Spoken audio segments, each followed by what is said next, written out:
sports. It's in the game. It's in the game. Morning, Ryan. How are we, lad? No copyright, please. Thank you. Toodaloo. Welcome to... What's today? Friday. Welcome to Friday's Strum.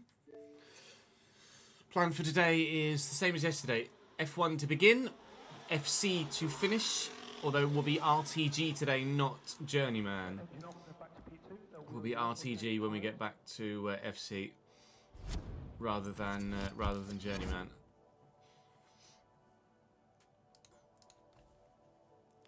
Connect. To connect. I don't even know what PlayFab is. Must be some sort of server thing. Hey, Cause, how are you, lad? Welcome to the stream, mate. Morning, ads. Hello, AD. Stanley is a grind. 1 win in 7. Ipswich signed Rashford. I can't compete. No. I think it's pretty safe to say, no, you can't. Jeez Louise.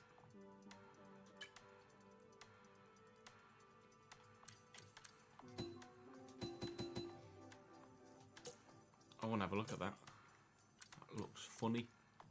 I don't even know how to get to my guy.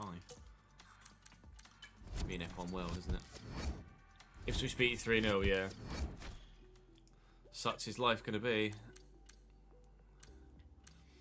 And it's McLaren. Oh, the fucking... Ready to check. LN4, baby. LN4. I just want to see the thingy. Oh, I don't care about last season's results. Thank you for letting me skip it. Advance, yes, yes, yes. Advancing, advancing, advancing. I just want to see the Wajimahiki. Race and casual wear. Being here, when's it? Yeah, here you go. Podium emotes.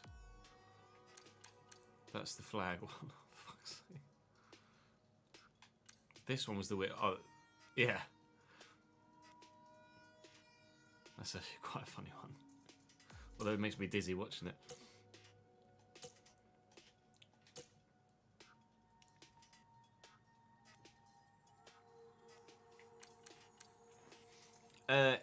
I would probably play with them on that rare exception, Hayden, as they haven't.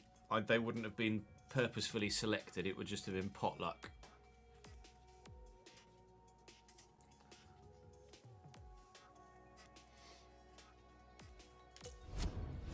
Right, so Singapore Grand Prix weekend to begin.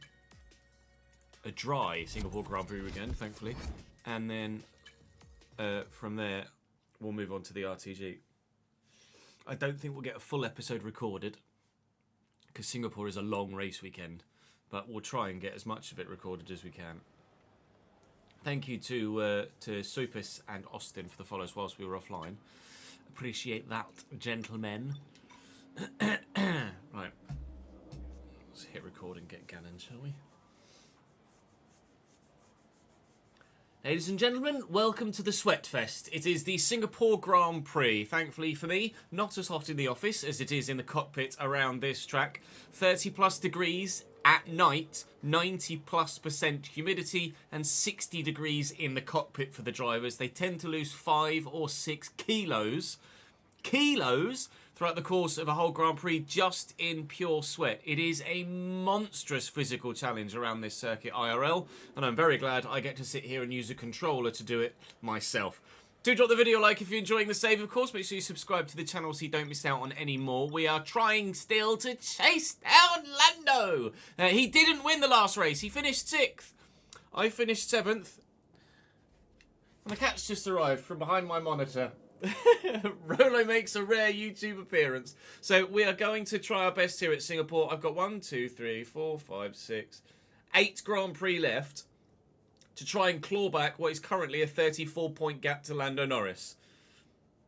Can it be done? Charles Leclerc is now only 2 points behind me and he's very much part of the championship fight as well. So we are really not far at all from the end of this season now. 2/3 of the way through, and gaining on that Abu Dhabi season finale, where hopefully we will have something to fight for.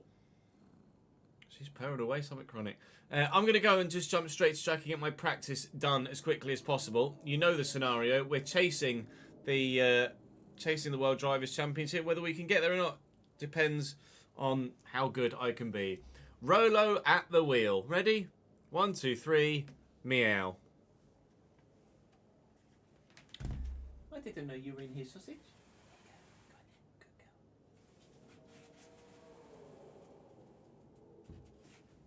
She just came strolling out from behind the monitor on the desk. I was like, okay. Le chat.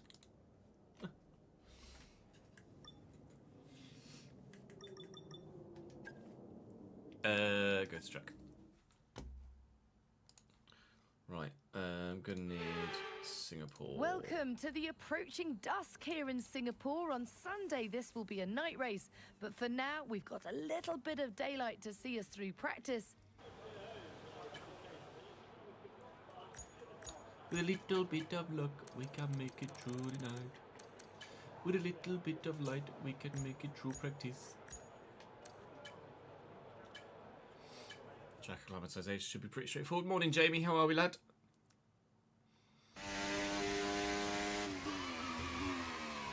Ollie, thank you for this 8th month and 6th in a row, my man. Contract extension confirmed, sir. Thank you, pal.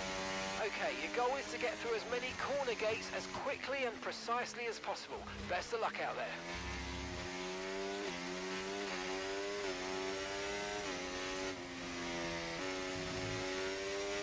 Track surface always looks really weird in Singapore, doesn't it, to begin with? I don't know why. They're almost like it hasn't loaded properly.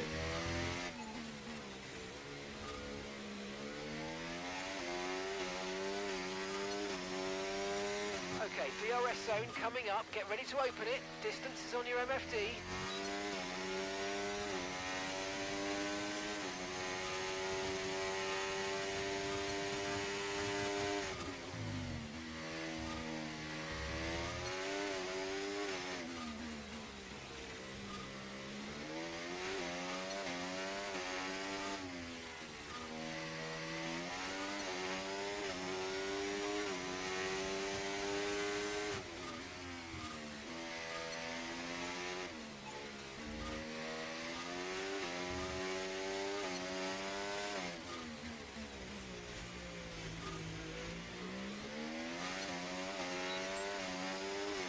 Morning, Ben.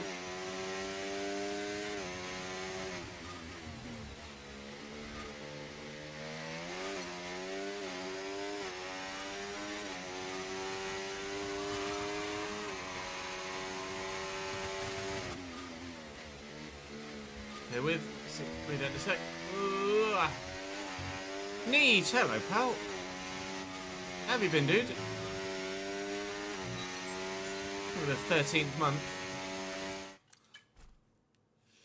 Oh my god, I'm P1. Waiting for it when I get back to the garage. Oh my god, I'm not P1 anymore. Oh my god, I'm P1.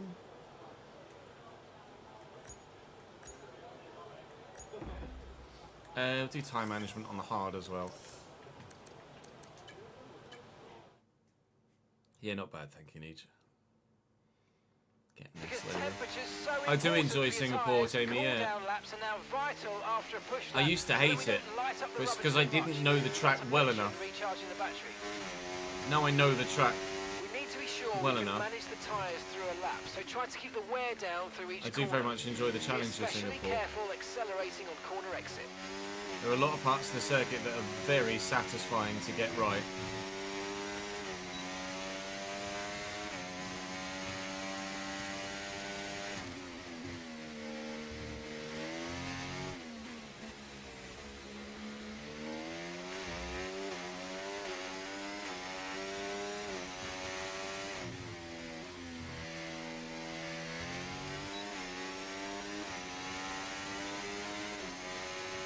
I think my tyre wear is going to be high here, but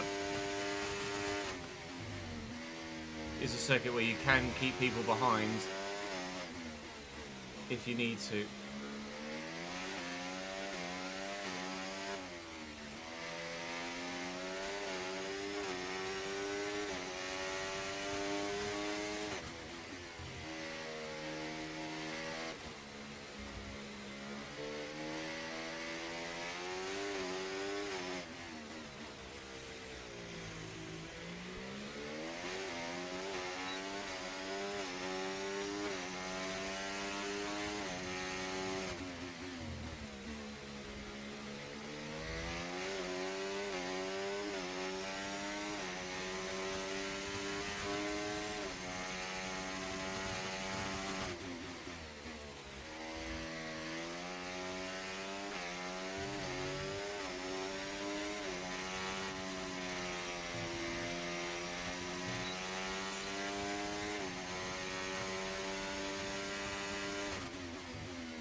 Come on, Nicky, just come out of the pits. Let me through, mate. Thank you.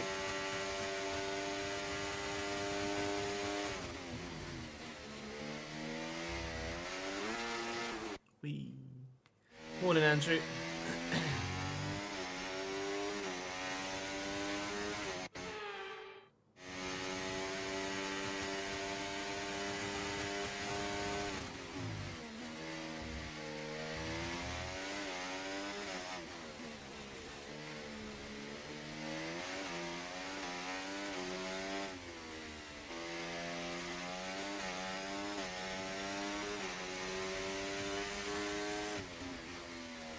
Clouting the ball there. You're not crazy for enjoying racing around Monaco, Andrew?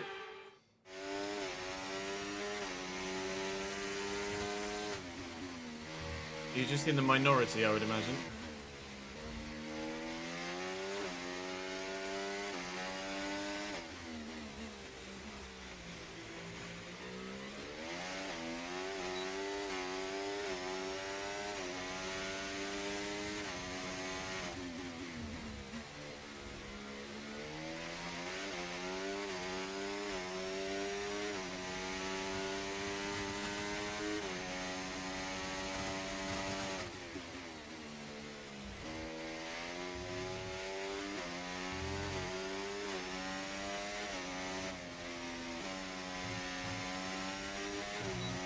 Program complete and a job well Just wait to get done. purple. We got some excellent data with that run, so come on back to the garage and I can take you through the numbers. Let's do race strategy. The satisfaction of Monaco is when you finish the 78th lap. Yeah.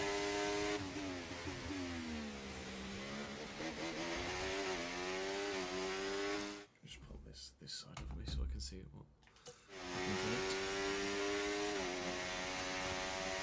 Okay, give us some good, consistent laps, please. We're looking for good data that we can work into a race strategy.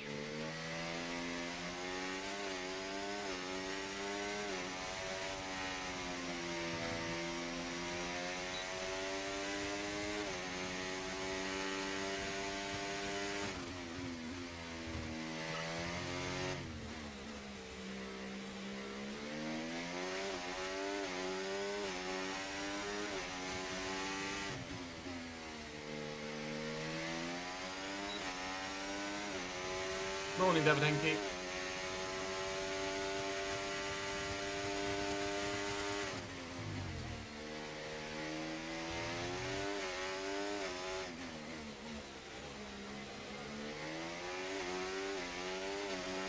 USD.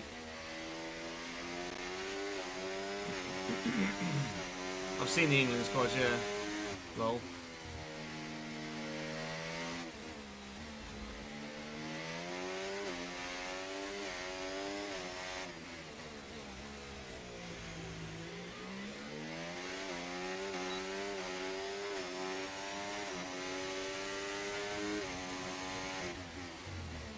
Yeah, good to see Dan Burn in there, I like that.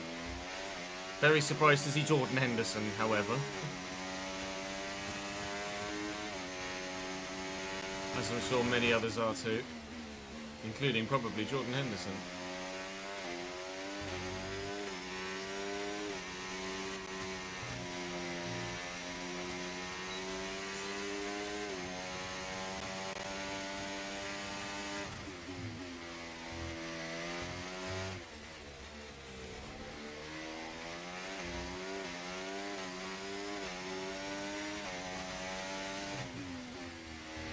Yeah, 4 goalkeepers is a weird one too.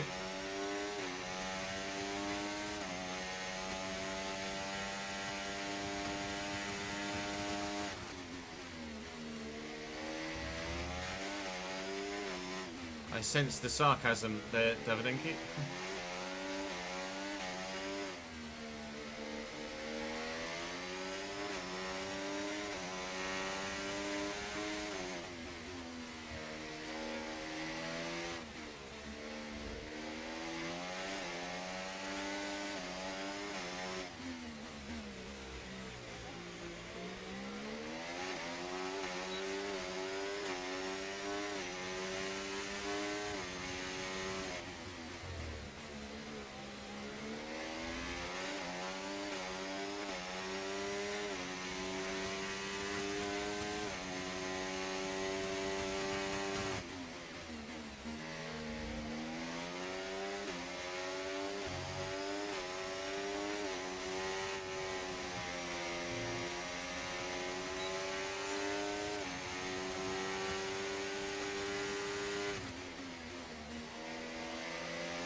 winning my thingy.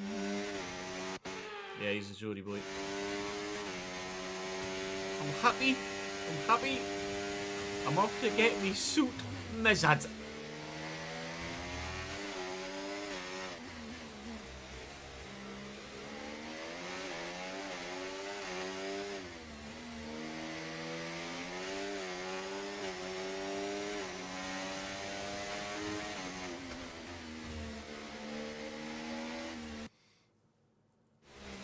Foot got mad. Thank you for the follow, mate.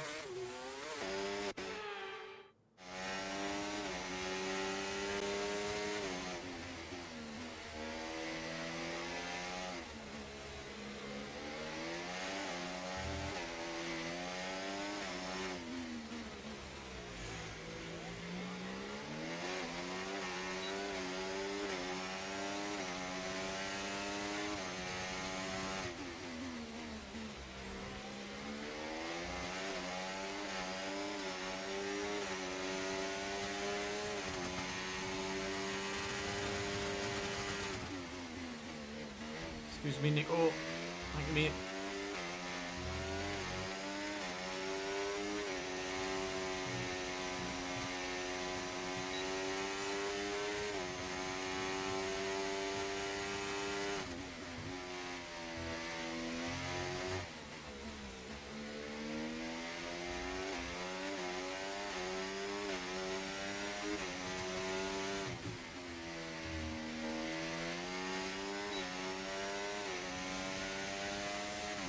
Yeah, I hope this year's F1 season is going to be particularly tight and competitive.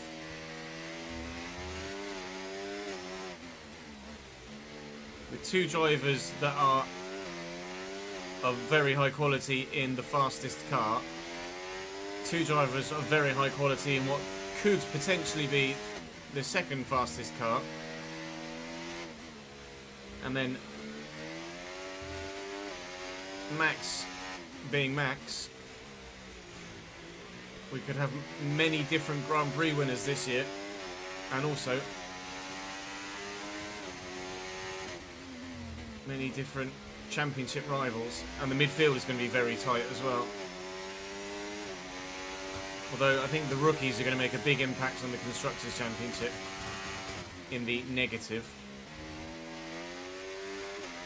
Ollie Behrman already put it in the wall again.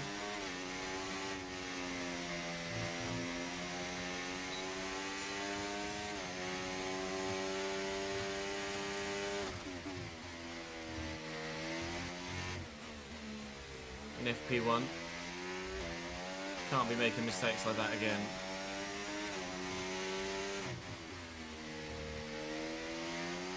When he stepped in for K-Mag in Brazil last year, all he did was spin around.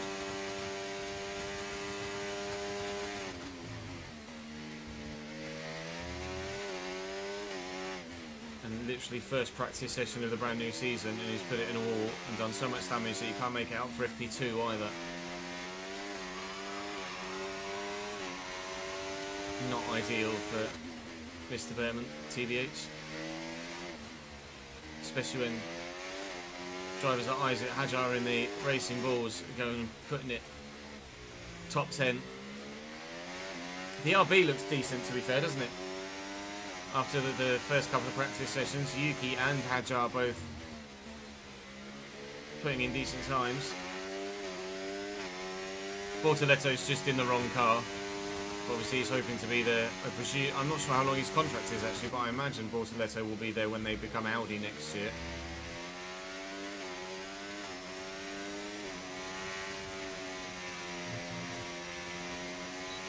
Okay, test complete, and that was a really good job indeed. We got a lot Thomas, of thank you for the valuable 40th information out of month, that. mate. Well done. Alright, Taiwo's decent. Good. Excellent.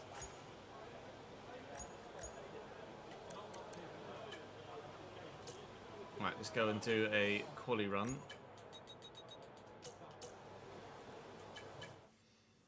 Yeah, you could be very motivated this year.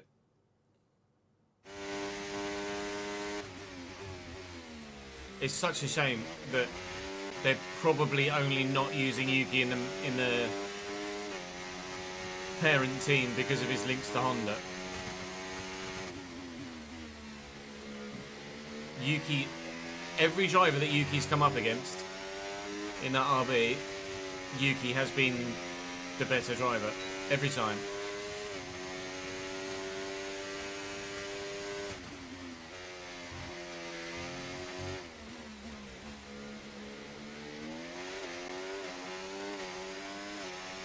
Daniel Ricciardo, Nick De Vries, Liam Lawson.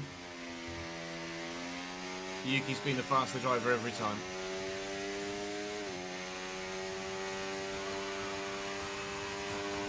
Oh, the cheering this morning.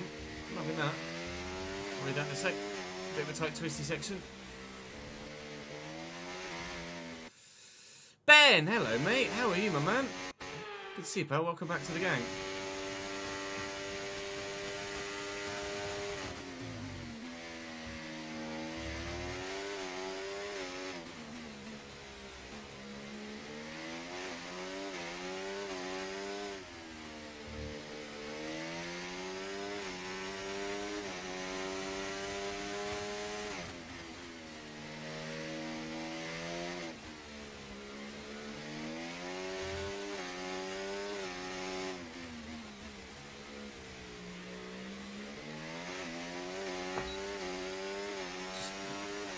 Realised I'm doing this on medium, not hot lap, but that's what it is. Yeah, decent, thank you, pal. Good to hear you did well, man.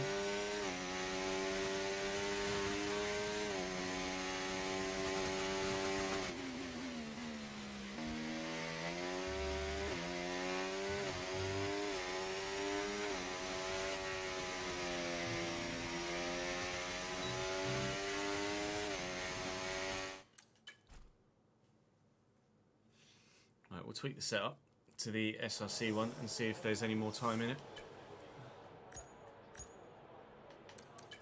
Bear with 1 sec. You won't be able to see the screen for now.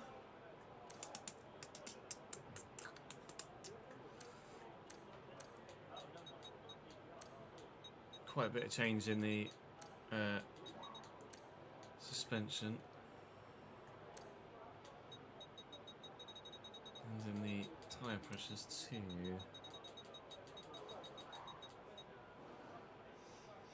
Alright, we'll try that. Let's give that a go.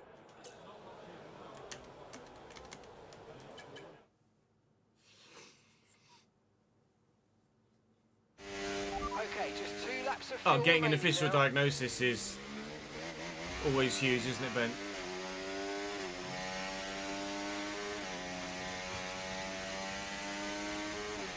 Like you say, you kind of know it anyway, but getting that official rubber stamp, so to speak.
Looked at the fucking...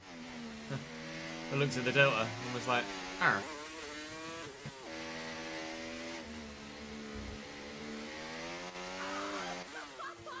Dale! Rather fitting that Dale raises just as we flash back from putting it in a wall. Hello, Dale. Hope you're well, man. Oh, God, I did it again. Is the Dole office open near my job seekers? Oh no, oh no.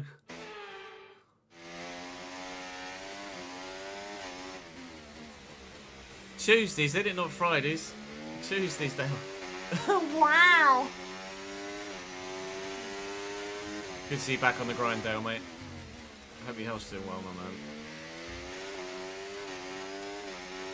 Love to the fam.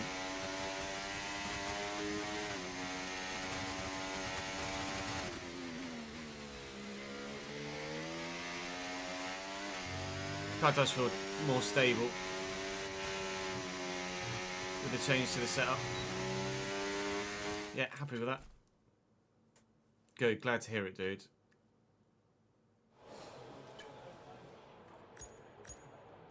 We were all particularly concerned, obviously without knowing any details. Right, I'm happy with that setup. So I'm going to retire from Sessiones.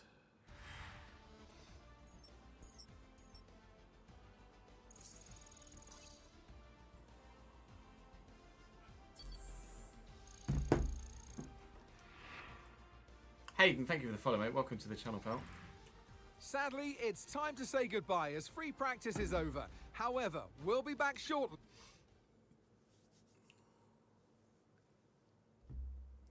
Wee wee dee dee dee dee dee dee dee.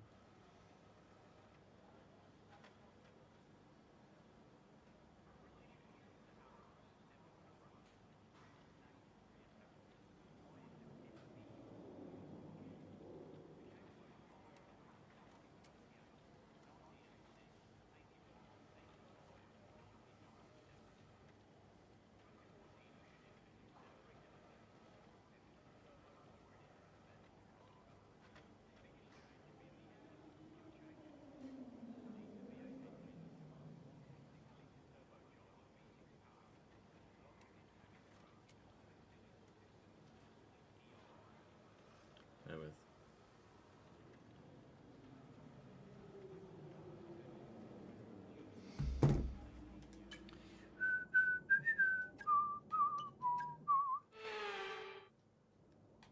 Actually, to be fair, I don't know whether the tie wear will be as good with that new setup, but it's fine. The tie wear's pretty decent anyway.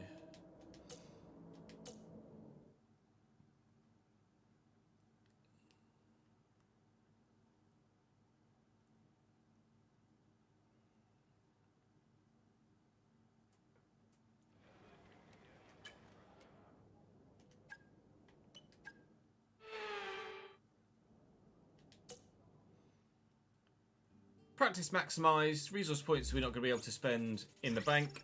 No sign of regulation changes yet, but I really don't think we'll be doing a Season 5 in this save. This is our last shot at winning the championship on F1 24. We have a Constructors in the bag. Thanks to our time at Ferrari last season, I would really like to win the Drivers this year to round out this bumper season of F1 content on the second channel, but I can't promise anything as of yet. We are going to go into qualifying feeling competitive. The car feels decent, so I'm relatively happy at the moment with where the car is. I don't think we'll be challenging for pole, but I'd like to think that we will be more competitive than we were in a couple of the most recent qualifying sessions. So, fingers crossed, we can get the job done well today. As night falls in Singapore, the track starts to warm up, and it'll be red hot by the time we find out who's who's it on will. pole Oh for my tomorrow's God. race. What did you Time guys to make? set the grid How many of you Welcome got up along early to watch qualifying here in watch free practice, or stayed up late and got up early to watch free practice? I would imagine not many. See what sort of lap times others are putting in. I didn't actually pay attention to what lap time I put in practice, actually.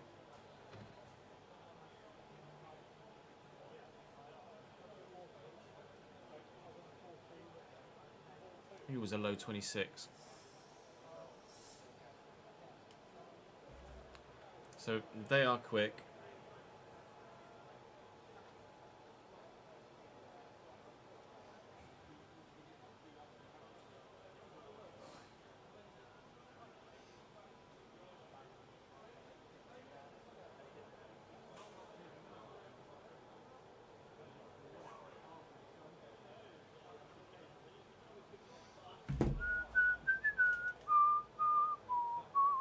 As long as we're in the low 26s, we'll be through relatively comfortably this first session.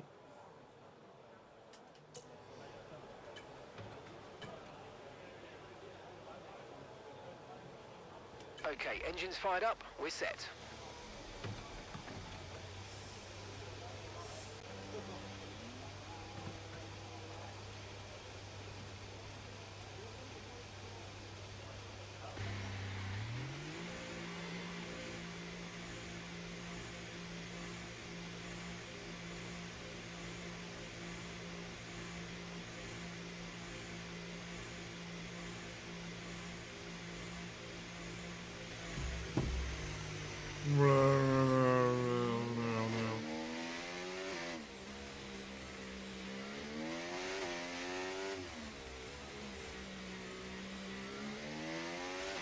You are going to get up on Sunday, are you? Okay, there's 2 minutes left in this session and we're in the drop zone. We need a quick lap or that's qualifying over for us.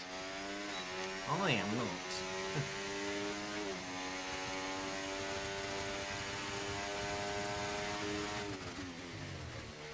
I'm trying to look after the tyres on this outlap. Try not to put too much load or stress through them. Might be a medium hard race, I think.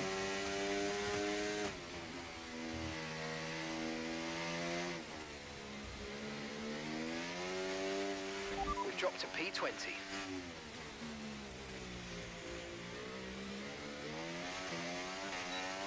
You can do medium soft here, can you?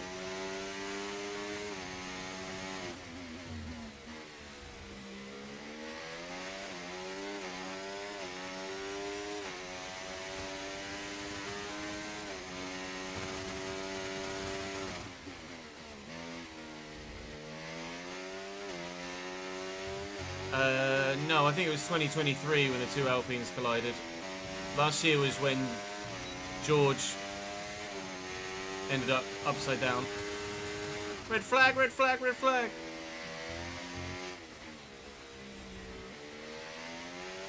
And Max's brake exploded.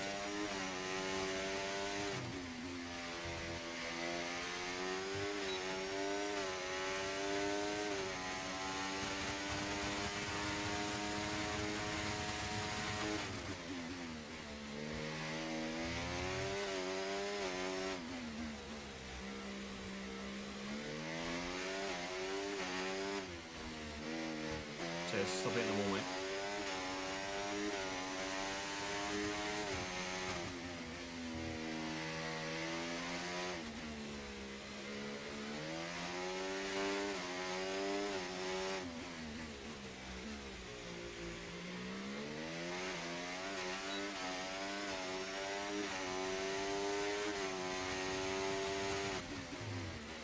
Too busy looking at the Delta.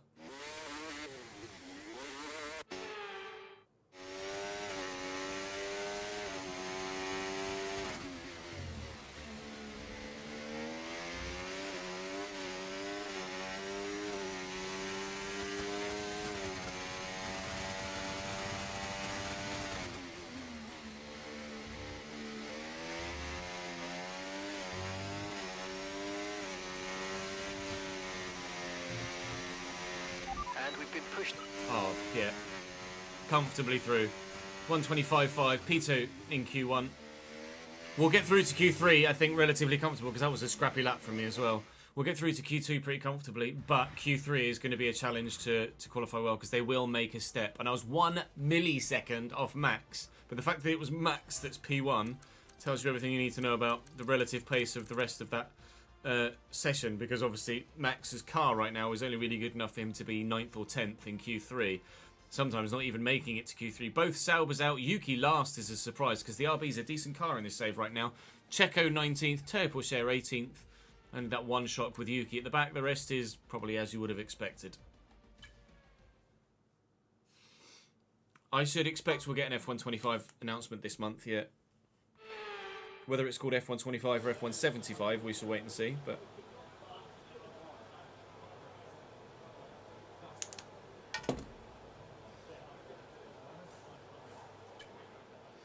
I'm not going to bother with a banker lap in this session either. I think we should be comfortably able to get through.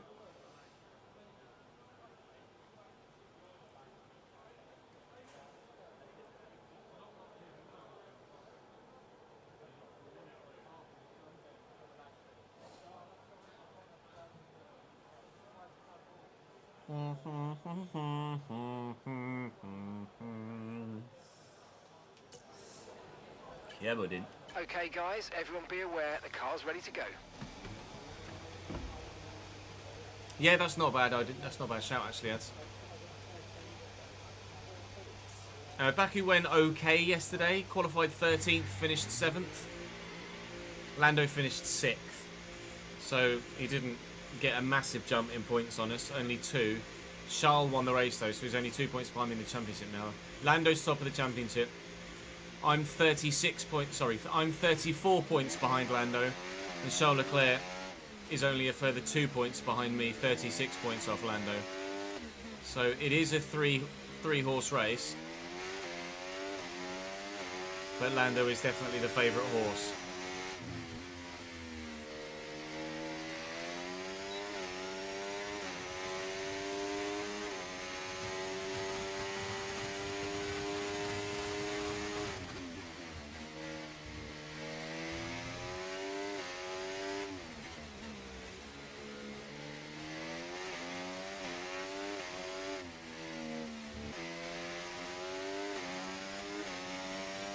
I'll have a look after this lap, Daniel.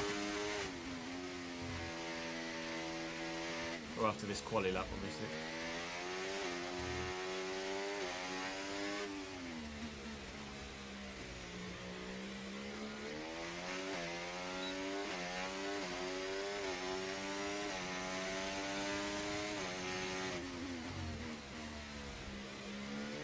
And Lando nearly went into the wall last year.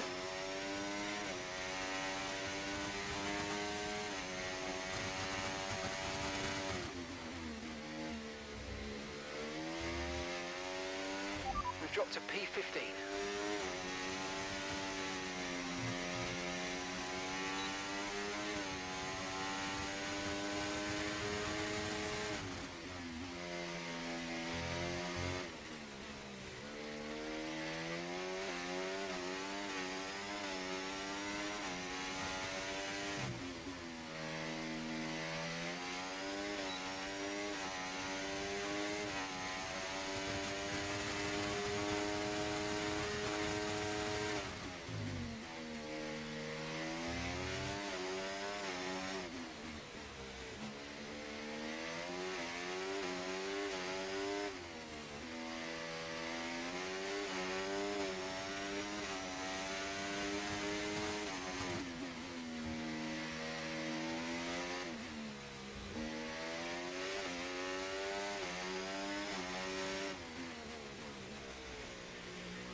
This might be P2 or 3 again.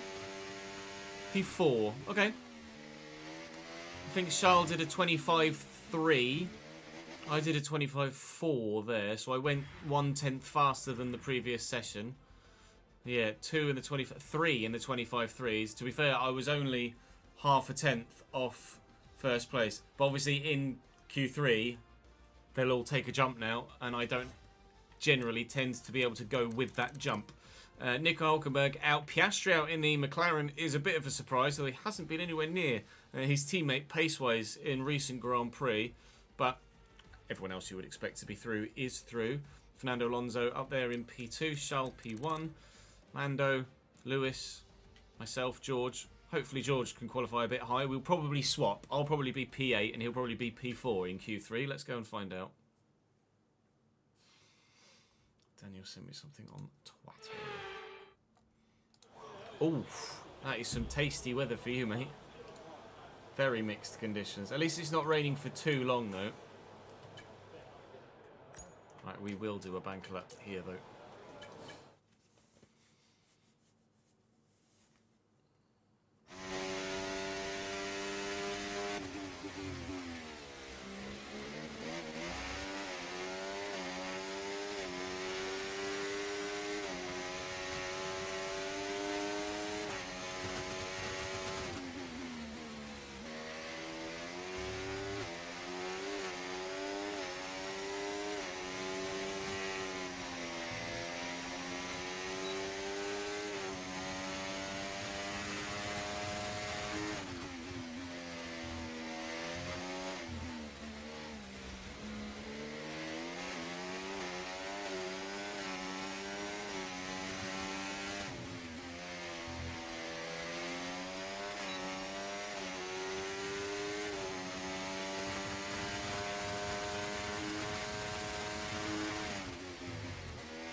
That's a 25.5 on warm tyres, so hopefully there's some time in there still.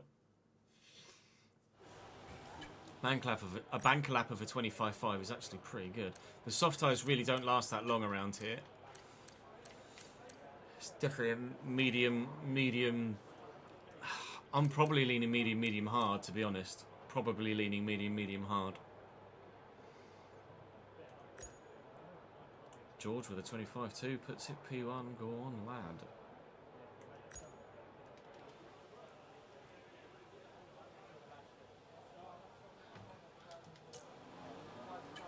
Standing by. Oh, I don't know if I put the right set of tyres on. I did. No, I just saw it on the monitor. Oh, God. Panic over. Your strategy says medium soft, does it? Obviously, yeah, like you say, you don't know when the rain comes.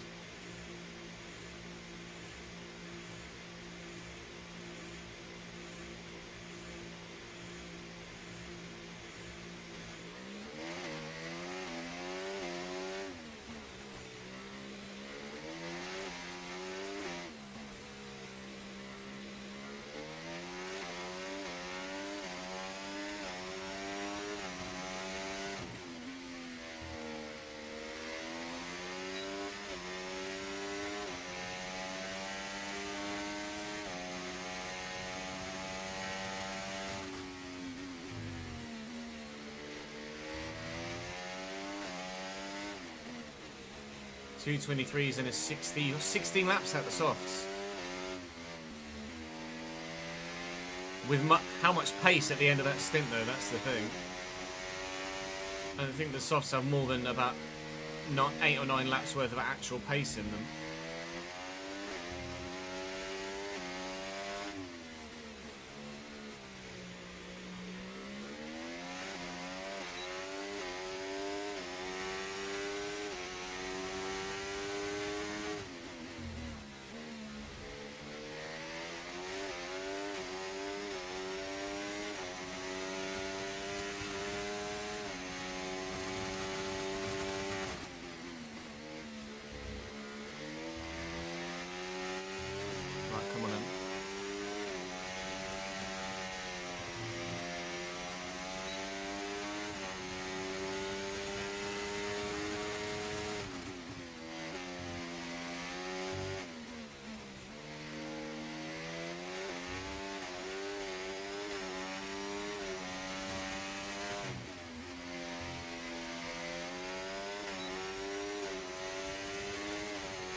Alonso's just on a 24.9, I think that was.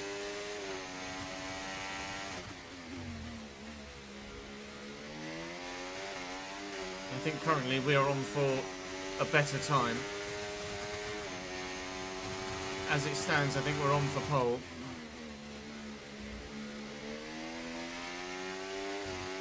Oh, not a great end to the lap there.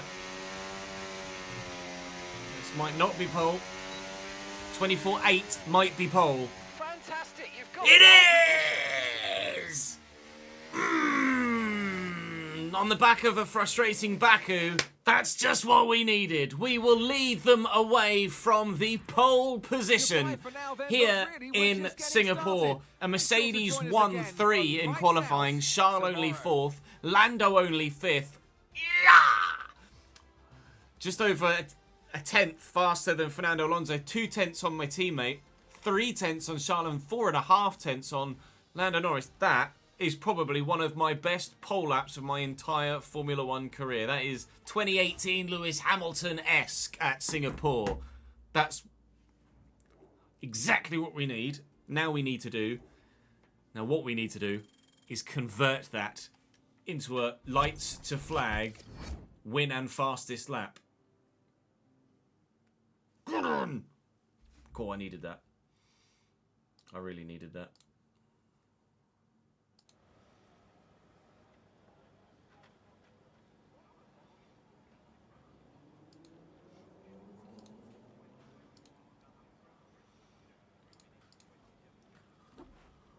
Whew.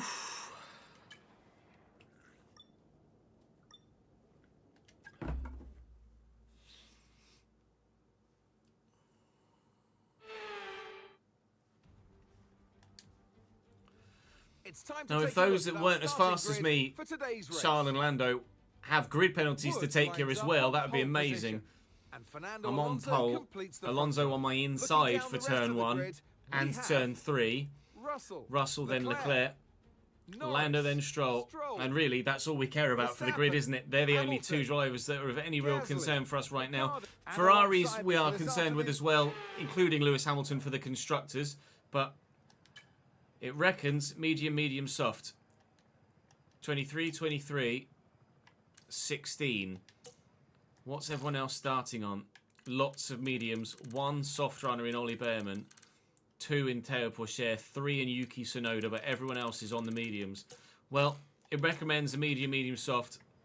There's not too much difference between that and a medium, hard, actually. So we'll see how far the mediums go, and we can always change to a medium, hard on the fly if we feel like we need to.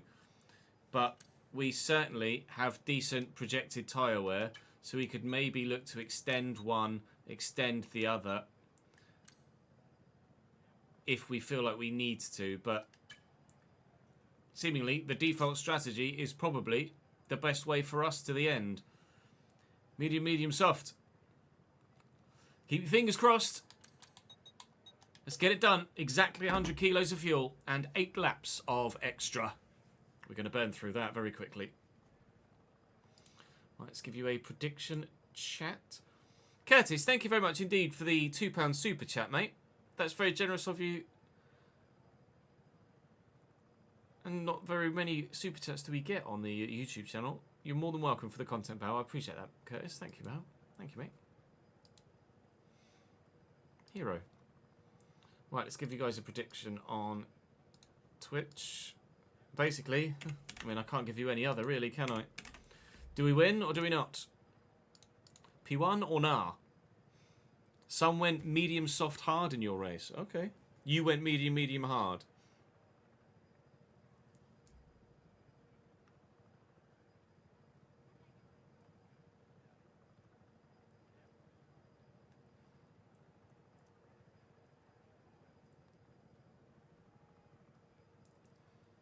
Some went medium, soft, hard. Some went medium, hard. Okay. Oh, Curtis, you don't need to apologise at all for it not being more. Thank you, Roberto, for joining us on YouTube. Hope you're well, mate. Right, whilst you guys vote on that, I'm going to have a quick toilet break, and then we will go for the bloody win.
who's got the balls like Josh yesterday to go all in this time.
Rain in 10 minutes whilst on the formation lap. Unreal. Right. There are 20 seconds left on the prediction, and it's so evenly split. So evenly split. Although, I believe, with 250,000 on P2 or lower and 286,282 on P1 or higher, I think Jordan might be the only one. He is indeed. Jordan is the only one that is risking it to say that we don't get a dub. So Jordan, you are going to very much more than double your money if I don't win this race. And Tom, if I do win this race, you're earning a lot of money, mate. 200 from Tom, 75 from Nick, and then 11-ish from everybody else combined. And Jordan is adding the ante. So to those who predicted P1, a good race to all. You sound like the that lady that welcomes the new manager on FC.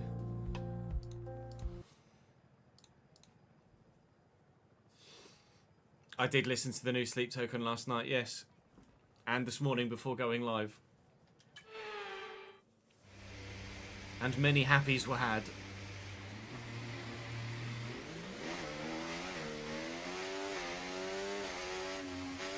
Hoping your Cheltenham luck from yesterday pays off here. How did you get on? How was that pull away?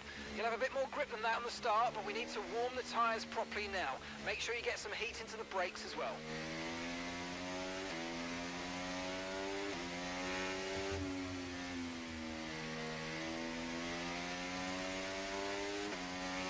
The safety car dance my stress has already appeared. How dare you?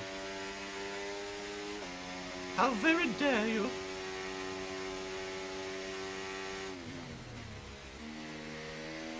Conditions look stable at the moment. No rain currently expected.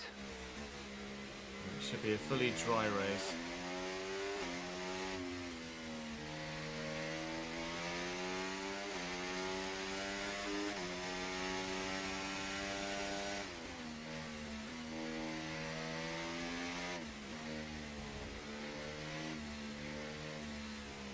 Where are you, everybody? Where'd you go?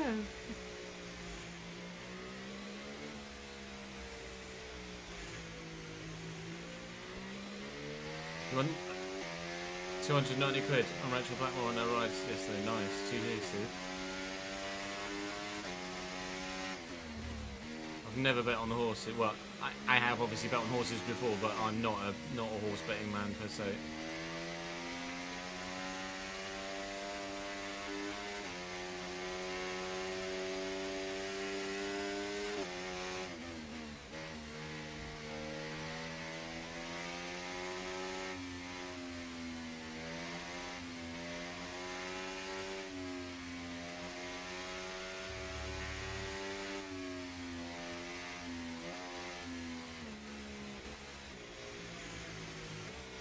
Well then, pulling into first position. We've not done this for a long time. I couldn't even tell you the last time I was on pole. Okay, good parking there, mate. Oh, now we need to cautious make sure we parking. get a great launch as the race starts. want to take too many Keep an eye on the lights. risks. The start sequence will begin as Everybody's soon as pulling the up grid at is the formed. back of the grid now, as Ready you can with the see clutch. there. I am ready with the clutch. And here we go. From pole at Singapore.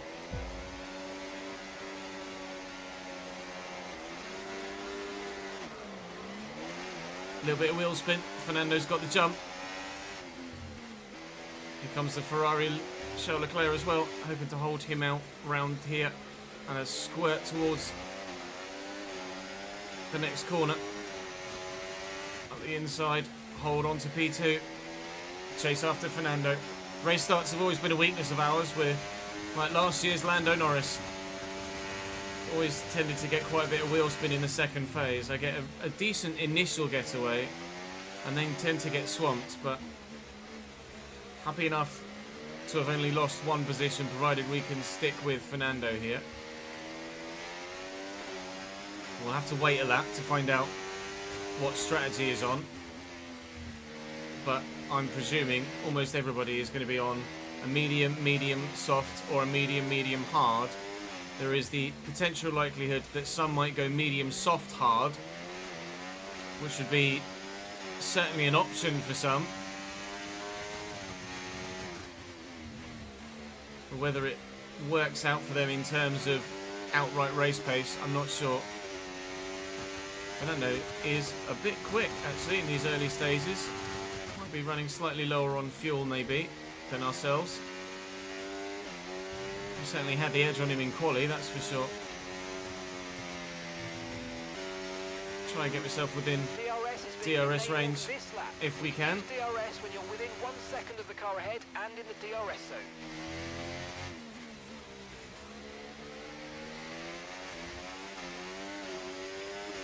We are going to be within DRS range just, I believe. We are indeed. That hopefully will keep us in touch.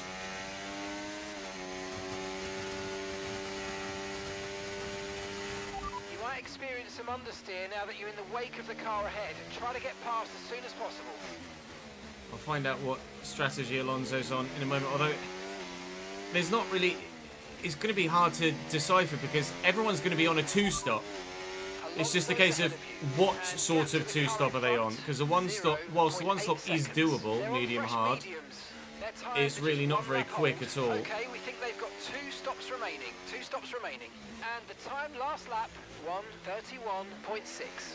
The question is, what tyres are they going on to when they do their two-stop? So it's a bit fruitless to keep asking what strategy those around us are on, because we kind of know. Everyone's going to be on a two-stop. It's just a case of what two-stop and when are they going to pit. If they pit slightly early, it means they're going to a hard. If they pit around when we do, it means they're going to a soft.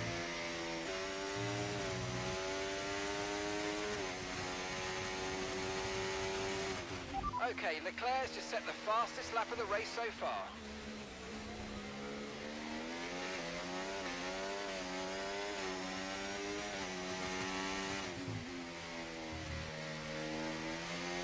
Out of DRS range. So whack in hot lap for the straight just to make sure we stay ahead.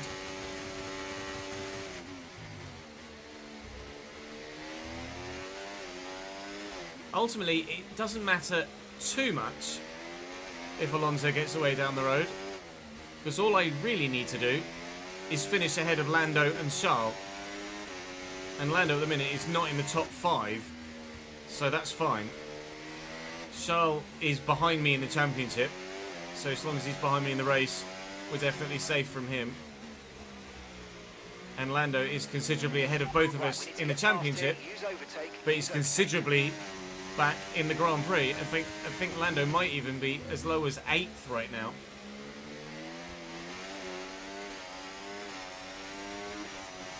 Tyre wear's pretty decent. Fernando is definitely quicker than me though at the moment.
big clout of the wall.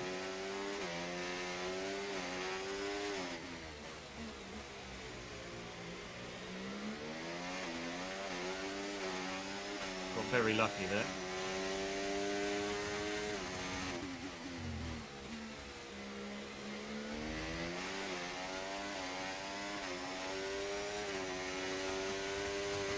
Hey, Mac.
Keeping Fernando honest at the minute. He's not racing away.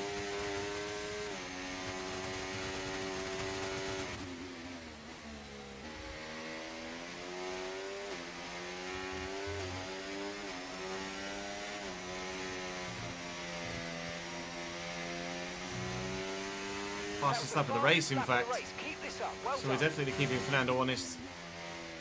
It's not flying. I did use quite a bit of battery that lap, but still. We're holding our own right now in P2. Just trying to ensure that Fernando doesn't get too far away. You'll notice the gap to Stroll in P5 has grown to 4 seconds. So the longer that continues, we're very, very happy indeed. Lando is, in fact, I think, genuinely running P8 right now. This is huge for the championship if we're able to come home in at least P2. Massive closing of the gap. Well, let's not count our chickens and get too far ahead of ourselves just yet. There is a lot of work to be done yet between now and the end of this race. Such a long Grand Prix, and we're only on lap 6 of 62. So anything can change. The only thing that isn't going to change is the weather. It is going to be dry throughout.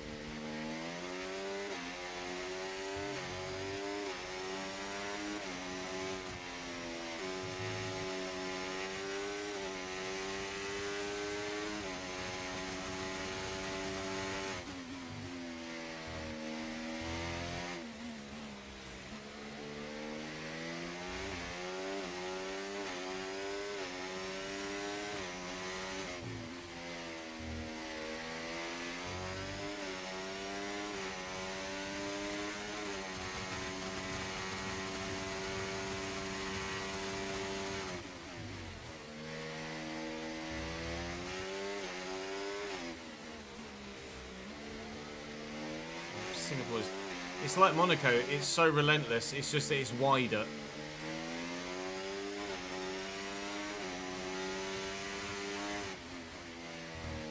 There are the occasional moments to relax around Singapore, but you really don't get to relax for long.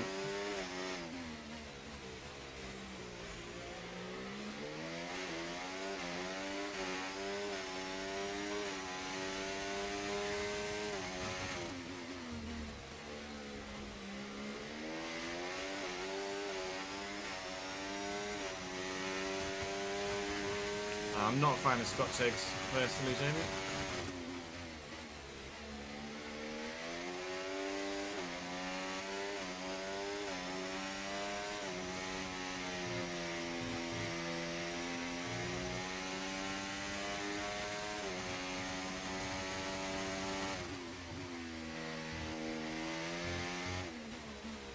very much within DRS range of Fernando Alonso now. And I might just have pulled the gap on Charles Leclerc. Don't know whether this is our decent tyre wear coming into its own, or the fact that I'm just in the zone right now. I am going to check and see if Lance Stroll has any damage in P6, because he's dropping back quite considerably. And I think, yeah, Oscar Piastri must have taken grid penalties because he didn't qualify that lowly down in P18, but he's fallen from P18 to the very back. And the other McLaren is not having a great time with things right now. Confirmation that Lando Norris is P8, having dropped 3 places off the start. And does Lance Stroll have any damage? Not that we can visibly see. He's just not very quick. Fine by me. Hold everybody up, please, Lance. You're my best friend if you do. And yeah, I agree. Singapore is definitely way better without the extra chicane. I didn't mind the extra chicane and the under the tunnel, but it's definitely a better track without it. Faux show. Fully supported theory.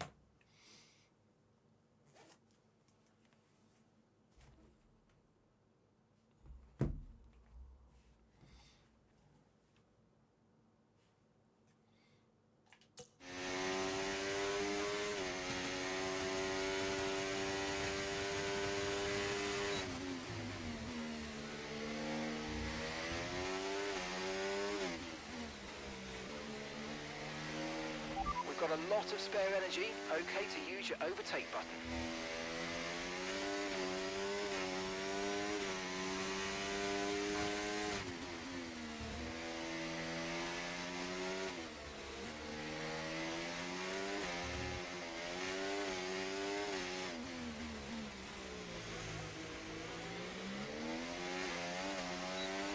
Red flag for you, Daniel. Yikes.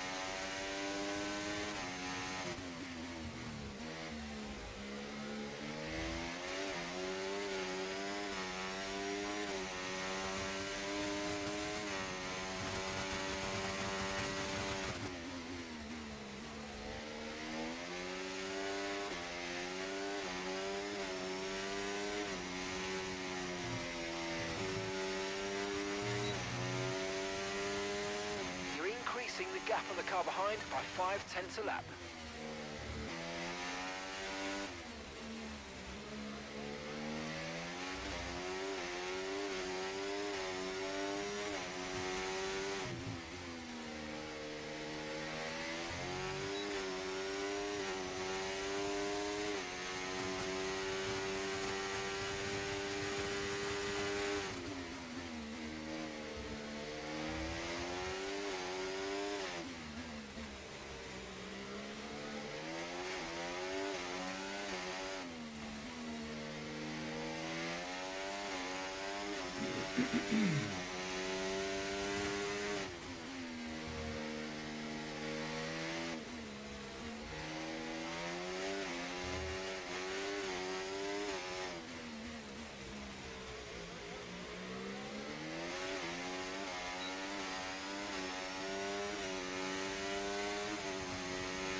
Yeah, no, I agree. Racing has definitely been better with the newer layout as well.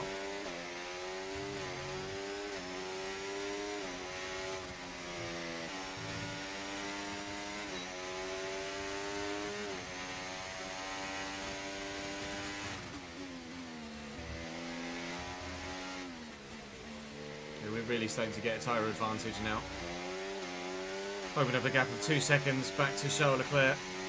He's not necessarily being threatened by George Russell, but he's definitely keeping him company.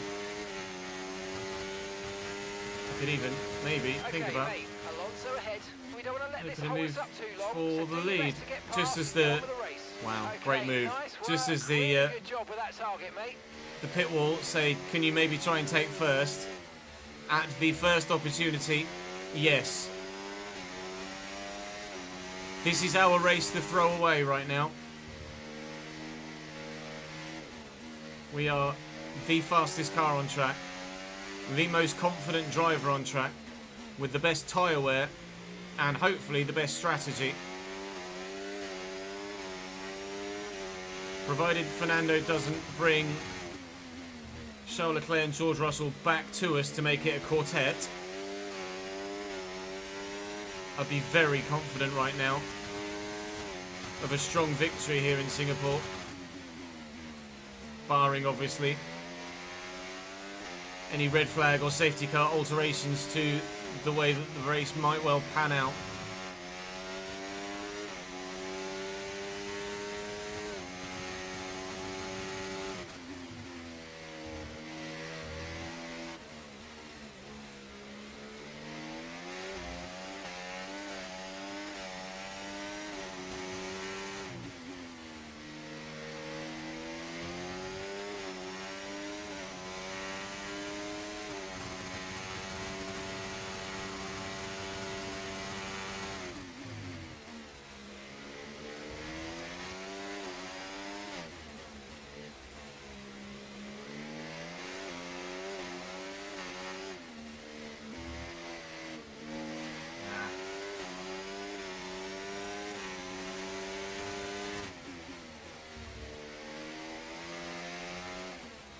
Good decision, Fernando. That was never going to work.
Charles in DRS, I think.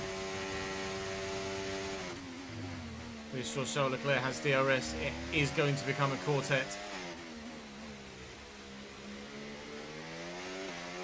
Which is annoying, but it's manageable. Second lap in a row I've done that there. This is part of the reason why it's now a quartet. Just doesn't force my hand into an undercut, but it certainly encourages me, not an undercut per se, because we're not necessarily undercutting anyone, but you know what I mean. It forces a slightly early pit stop to try and put in a lap or two of decent time on fresh tyres to hopefully build a gap to be out of DRS range of those behind when we've all pit. That would be the aim. So I might box 21 rather than 23 to try and build a little bit of a gap and find the half a second I might need to come out of the pits, and when they come out of the pits then be over a second behind me, and then hopefully we can maintain that gap, and then we can just call it from there as to whether we pit early onto a hard set for the final stint, or we go slightly longer onto a medium stint, or sorry, onto a soft stint at the end. But we certainly could go medium hard or medium soft from here and still put ourselves in a good position to win the race.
need to apologise, Jordan.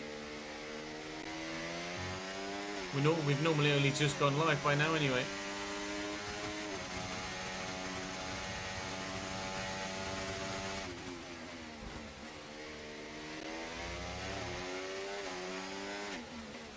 Will get my elbows out. I'm not going to be bullied out of first place. Gap back to Stroll is more than comfortable.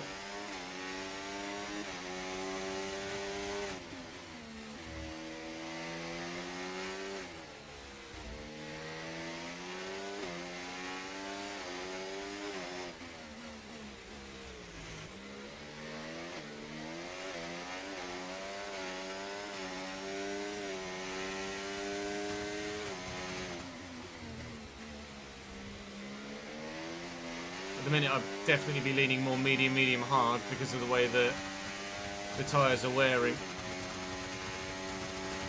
and the way the car is driving. I think I might box lap 20 and go to mediums. Maybe even put the hards on in the middle of the race to then put the mediums on at the end of the race.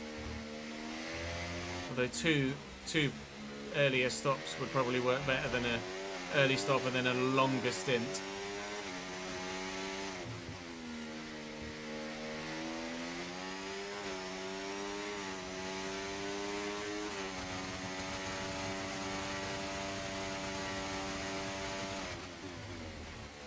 Could go medium, soft, hard.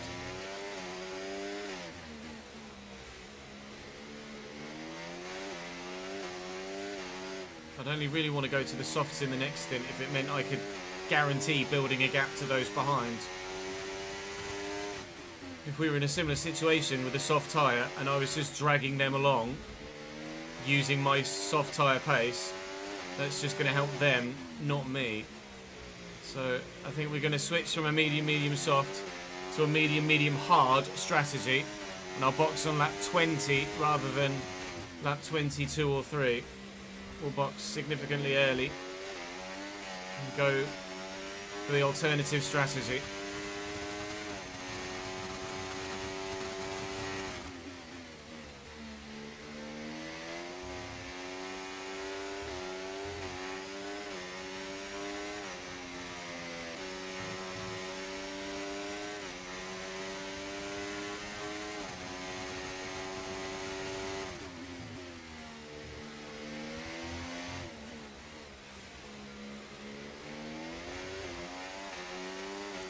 The red flag saved you. You're on inters and the rain stops in 5 to 10 minutes. Then it's dry. Nice.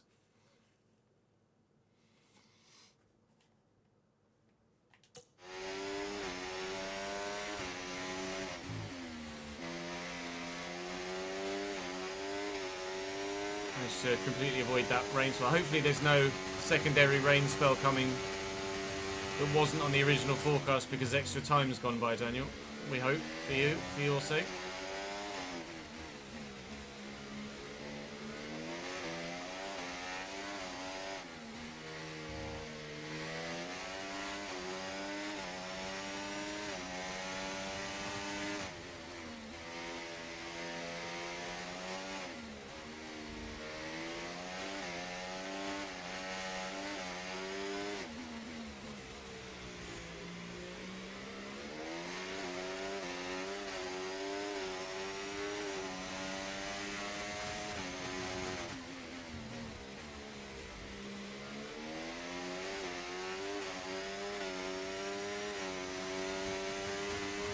I am struggling with the rear traction now.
Let's use overtake and burn off some of this energy.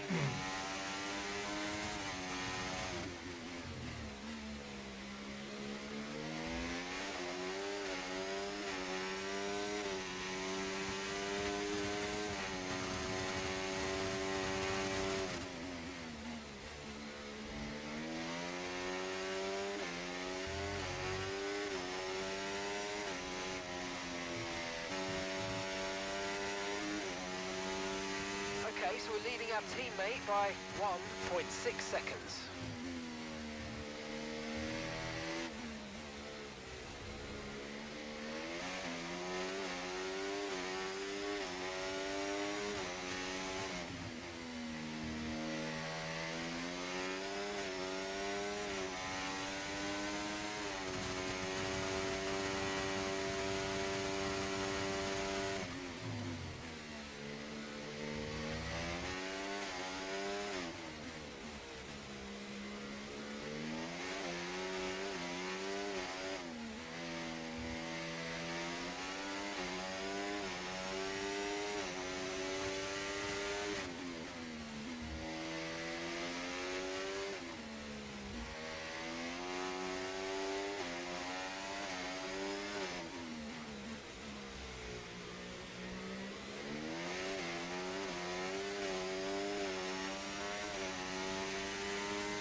Yeah, I'm gonna go medium.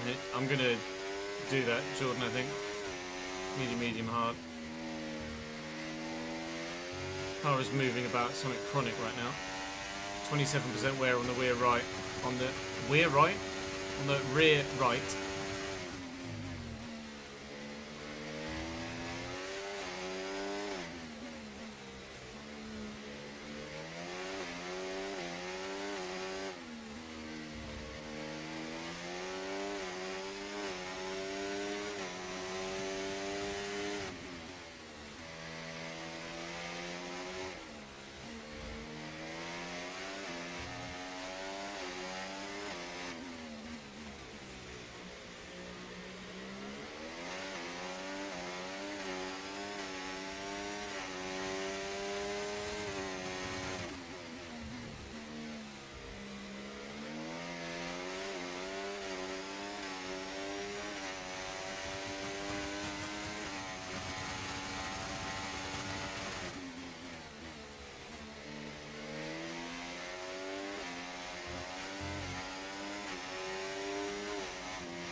Right, some have boxed already.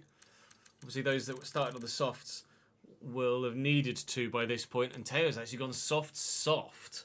Soft medium for Behrman, soft medium for Tsunoda, but soft for Teo Pourchaire. Everyone else obviously still out on their medium tyres. I am going to box this lap on lap 20 and switch definitively to that medium hard strategy.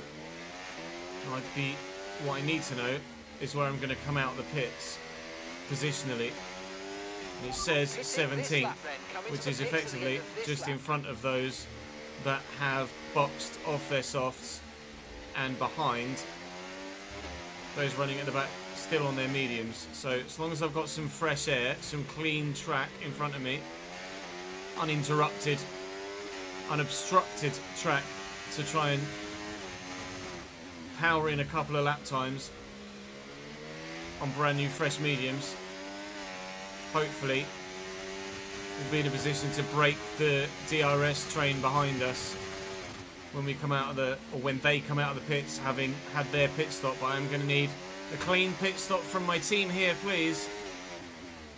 Which we definitely haven't. Oh, and Fernando's in behind me as well, so I think Fernando is also on a medium hard stint.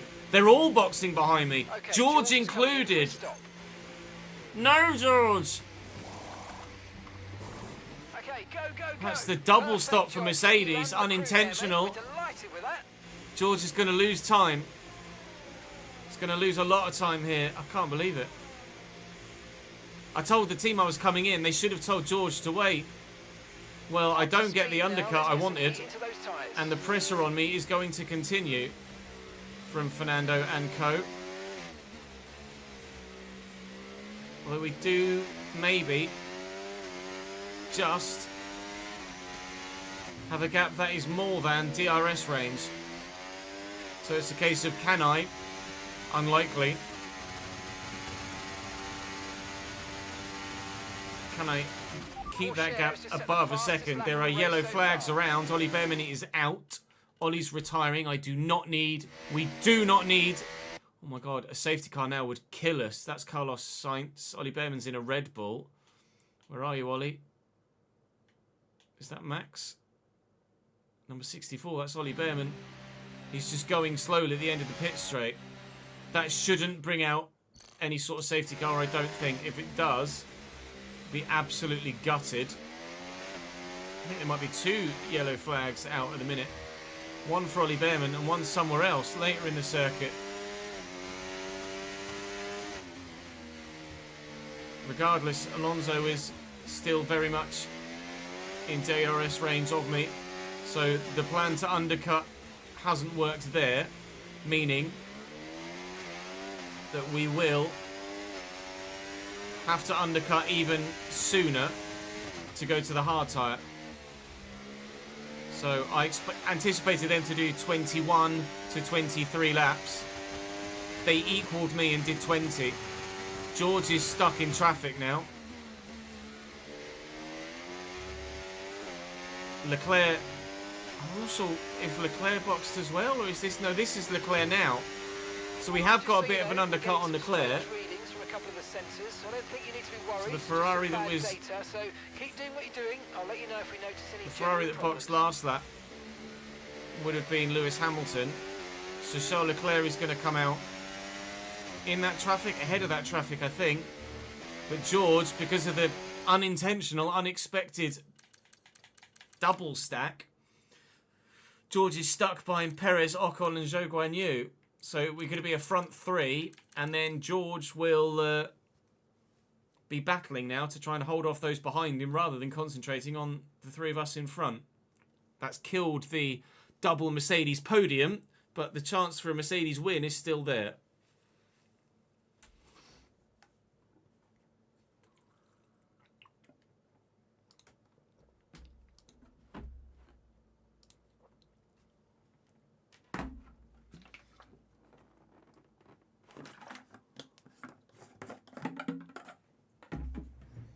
Refill my water bottle.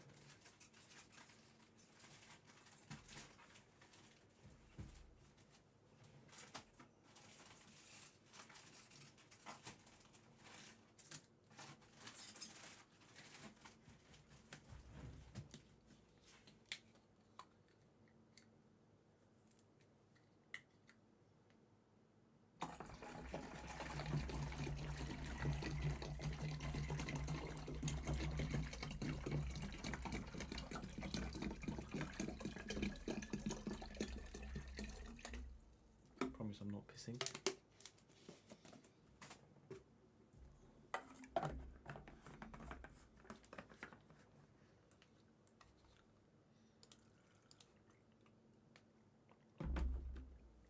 Lando's not slow, he's just stuck in F1 24 AI train hell. No need to worry about the tyre condition for now. Everything's looking good.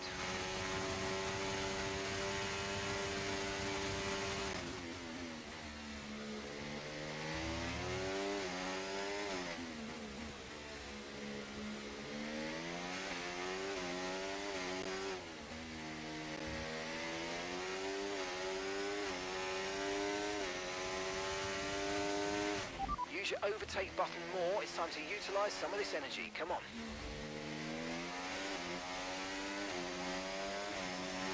So you can see by the gap to Leclerc now being 4.2 seconds that we really genuinely could, had our plan of undercutting by a lap or two on Alonso and co behind, had we actually been able to pull that off and they hadn't all pit behind me, we would genuinely have opened up a bit of a gap with the fresher tyres. It just, unfortunately, so happens that George and Alonso boxed behind me at the same time, unexpectedly. I thought we were getting an undercut in, we weren't. You're catching the car ahead by a couple of seconds a lap now, really good. Yeah, we're going to be catching those in front very, very quickly indeed. They'll be boxing at the end of this lap, I believe. Max now the fastest man on circuit. No, Lando now the fastest man on circuit. Could really do with Lando not getting the extra point for fastest lap, but he's stuck in so much traffic right now. Lando is not getting a good race result today, barring a safety car and a change up in the order as a result of. This is exactly what we needed to try and close down Lando Norris in the Drivers' Championship. The fight for the title may well be very much right back on.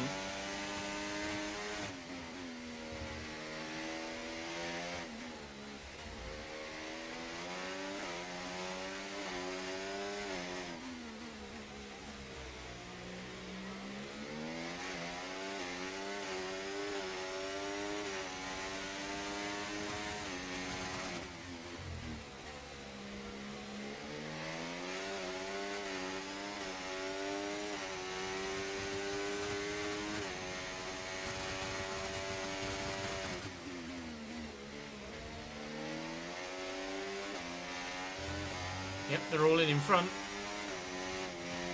Oh, not all in front, actually.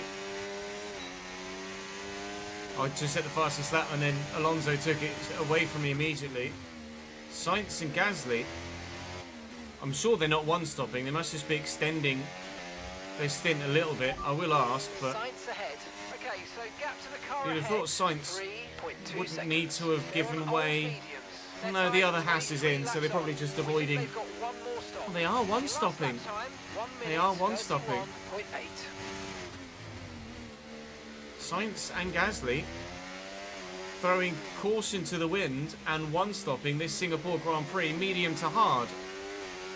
We will have to overtake them on track to get the job done. That could well earn them a very good finish. It also might be the entirely wrong strategy, but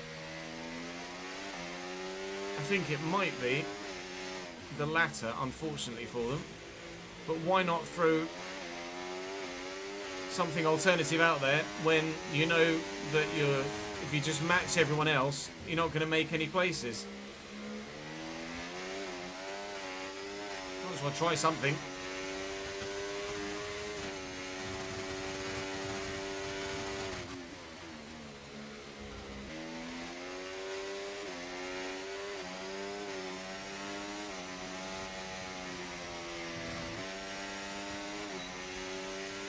Gap to your teammate behind, 0.2 seconds.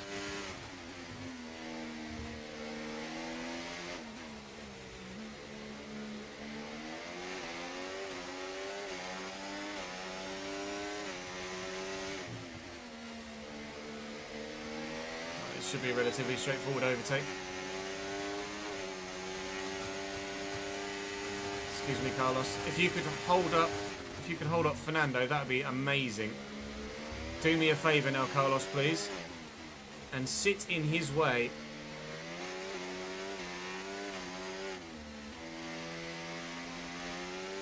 I'm going to go and get Gasly. You keep him back. Oh, Carlos, you beauty.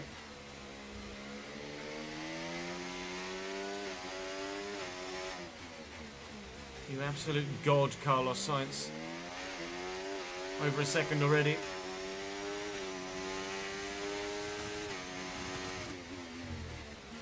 Never mind, he's through. Didn't take Fernando that long. Has opened up a nice gap though, and has brought Charles Leclerc onto the back of Carlos Sainz. Charles Leclerc will have DRS now.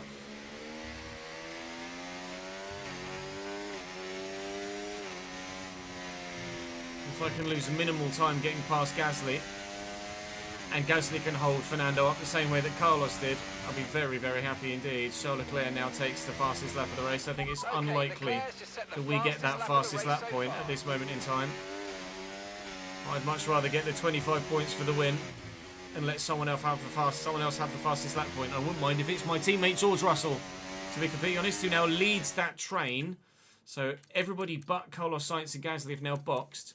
George is now P6, but he's effectively a net P4, which is basically where he was previously anyway. Lando is now P9, but technically a net P7.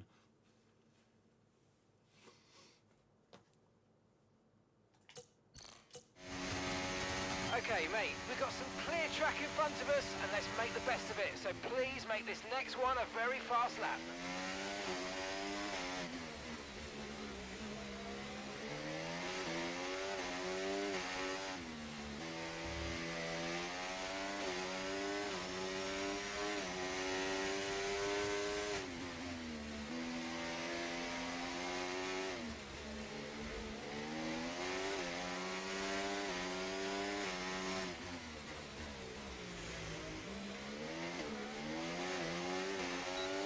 Leclerc is past Sainz. And we are past Gasly. I had to get it done. I couldn't wait any longer. I couldn't sit behind him for this whole end part of the lap. I had to get it done. Fernando will close up. But if I'd had to sit behind him and wait any longer, then Leclerc would have significantly closed. And that we can't afford. Nice work, you smashed it. Come on, Really boys. good job on hitting that We're going to target, box mate. about lap 39 to go on to hard tyres to the end. That's the current plan. So we're nearly halfway through this stint already. Lots of fastest laps changing hands now as Max Verstappen takes it away from George Russell. Max Verstappen is right behind George Russell and challenging right now. And Fernando is through against Pierre Gasly behind. So, order restored at the front. Wood P1, Alonso P2, and very soon to be Leclerc P3 as well.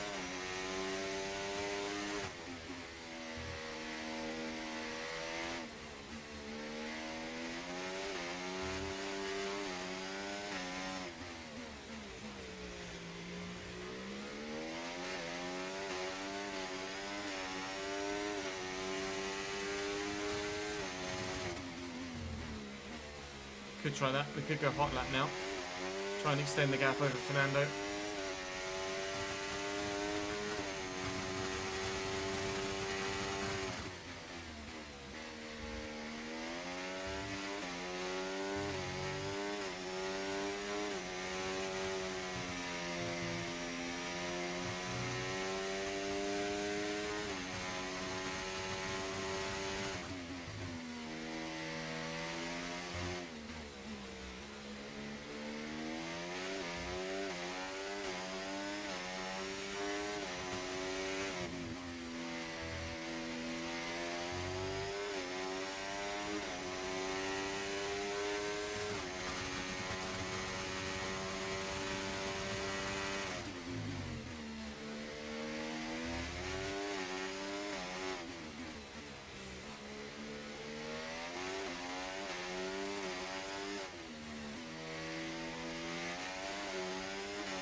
Okay, no issues with tyre wear for now. Keep taking care of them.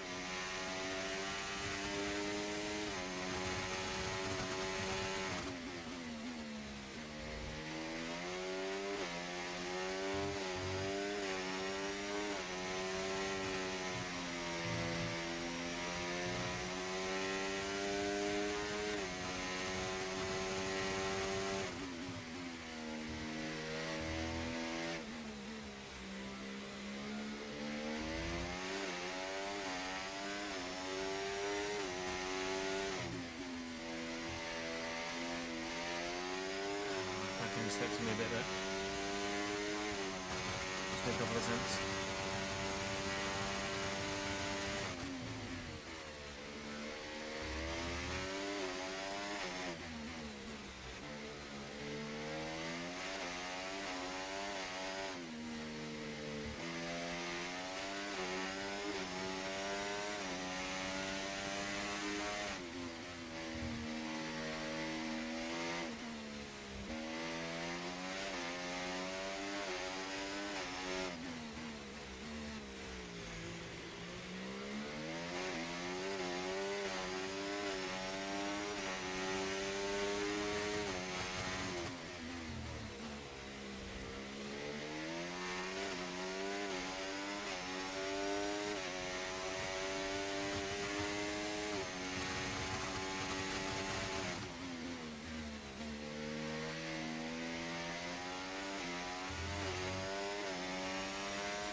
Gasly boxed last lap, and Sainz is in now.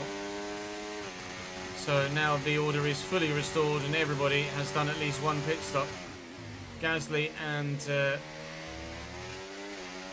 Sainz, the only ones doing the one stop.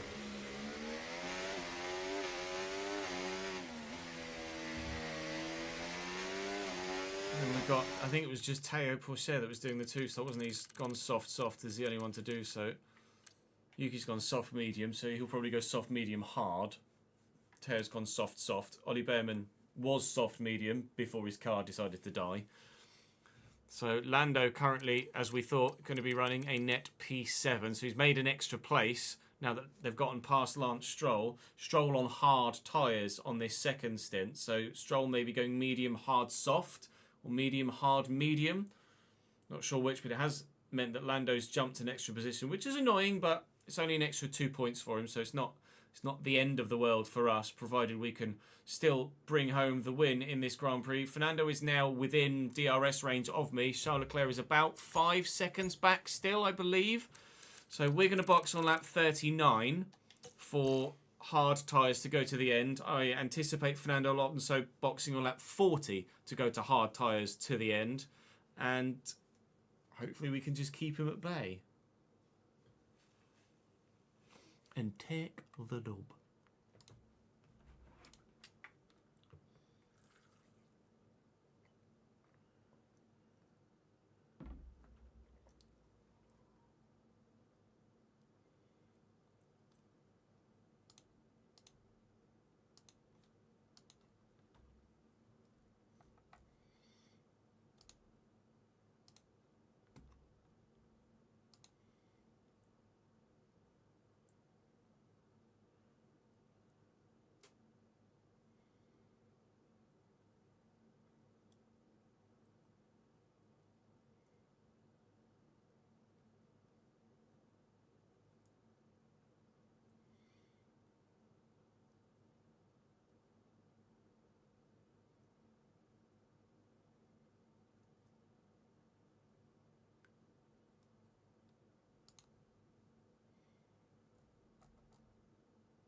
battery charge is high. Let's use that overtake button a bit more.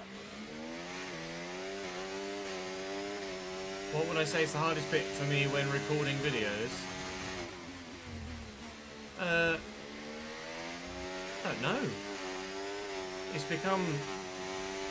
so much of it has become second nature.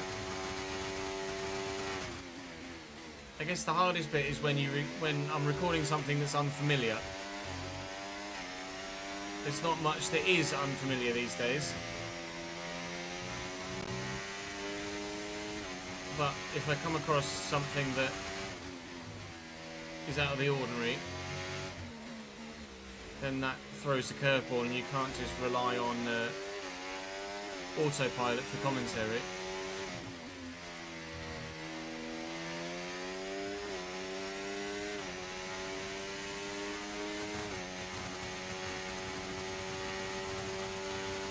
I wouldn't really say that any of it at the minute is difficult though.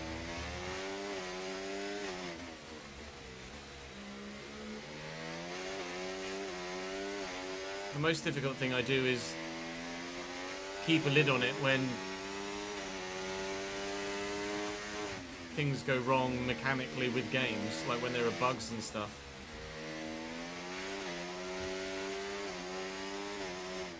Like some of the issues you have with gameplay in F1 and in FC can be absolutely blood-boiling, especially in FC.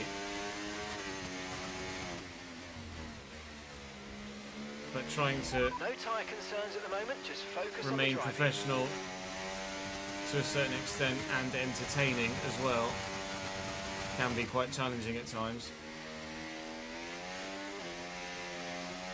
But as Jordan says in chat, maintaining concentration levels while doing 100% Grand Prix. Okay, so we're leading our teammate by 13.6 seconds. And driving to quite close to the ceiling of your ability at the same time is pretty challenging.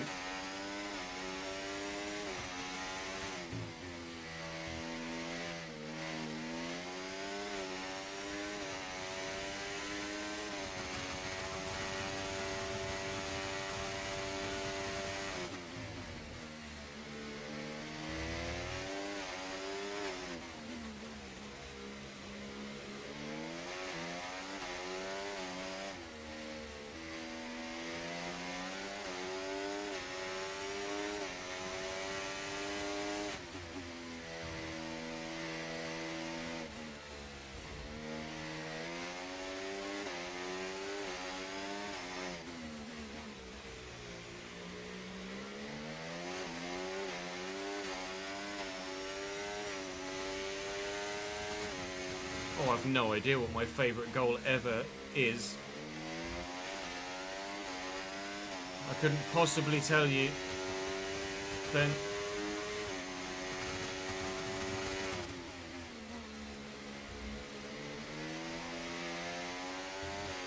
it's a lot different for me recording than it is you guys enjoying the content. I don't know as I have an out-and-out favourite goal. There are goals that stand in the memory.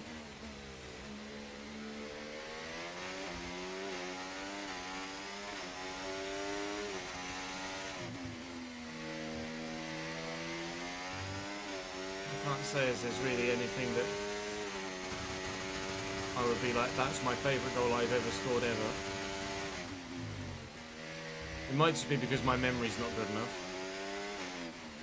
And there may well be a goal that I would, if I were to see it again, would say, yeah, no, that's definitely my best goal ever, but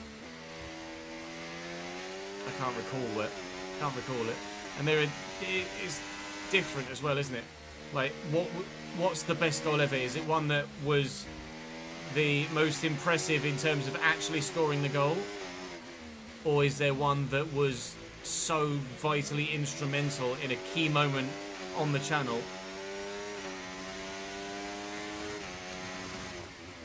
that stands out as the best goal? Like the run Jamie Shackleton goal is one of the channel standout moments. But was it the best goal? Not even close. In terms of technique or the way that it was scored. but in terms of the drama of it, massive.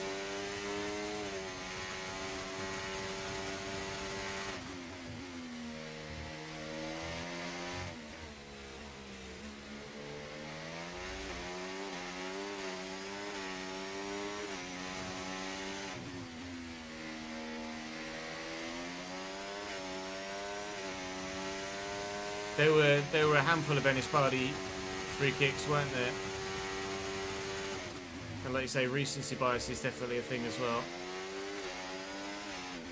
Like there were a couple of Cameron Brannigan free kicks in the RTG that have got to be right up there with some of the most satisfying, most impressive goals we've scored.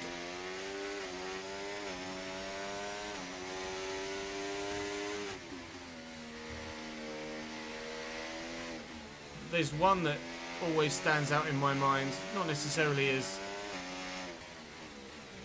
one of the channel's best goals, but Emmanuel Sabi didn't score for like 17 games when we first signed him. Brought him in as a new striker, didn't score for 17 or so games, and then his first goal for the club was an overhead kick. That kind of stands out in my mind as one of the channel's moments, but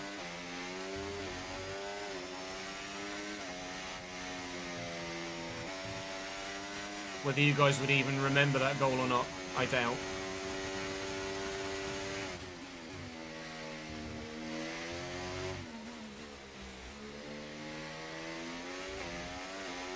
And his buddy had a debut free kick, did he?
I replicated Ruben Neves' goal, did I, in Southampton save?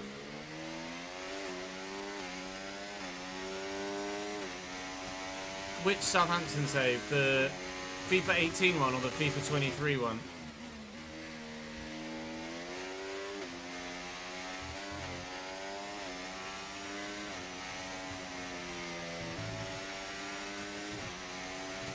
Gap to your teammate behind, 0.5 seconds.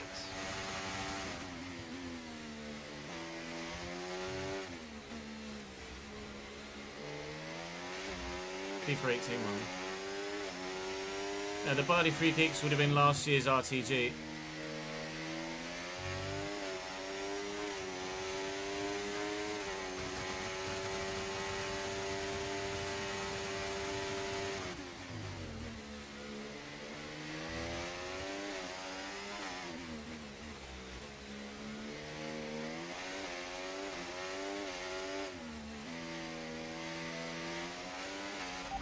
Right, let's have you in at the end of this lap, please.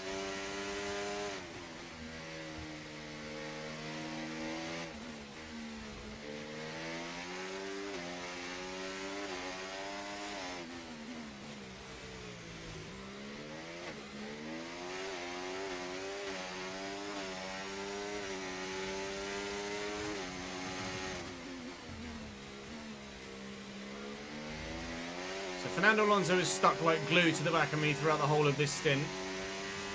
Charles has come from 4 seconds back to make it under 2.5 now. And I am boxing this lap. I don't think they're going to box until 40 or 41. I'm boxing now for the hard tyres to the end of the race. And we hope that will come out Okay, in let's go P1 now. Come on. That was a fantastic after the pit stop, stops. faster than we were expecting. And be able to maintain ourselves the lead of the race. If I can come out between the Ferrari and the Aston, I'll be very happy. Between Hamilton and Stroll would suit down to the ground. I have to get to this line very quickly. That was our last stop. No more scheduled Please pit get me stops. out Let's ahead go. of these guys. I don't think I'm quite going to make it, am I? I'm going to come out in the middle of them. Oh, I very nearly had my nose chopped off by Alex Albon there. That's frustrating. That's going to cost us time comparatively to Alonso and co when they pit. Because I'm stuck in traffic now.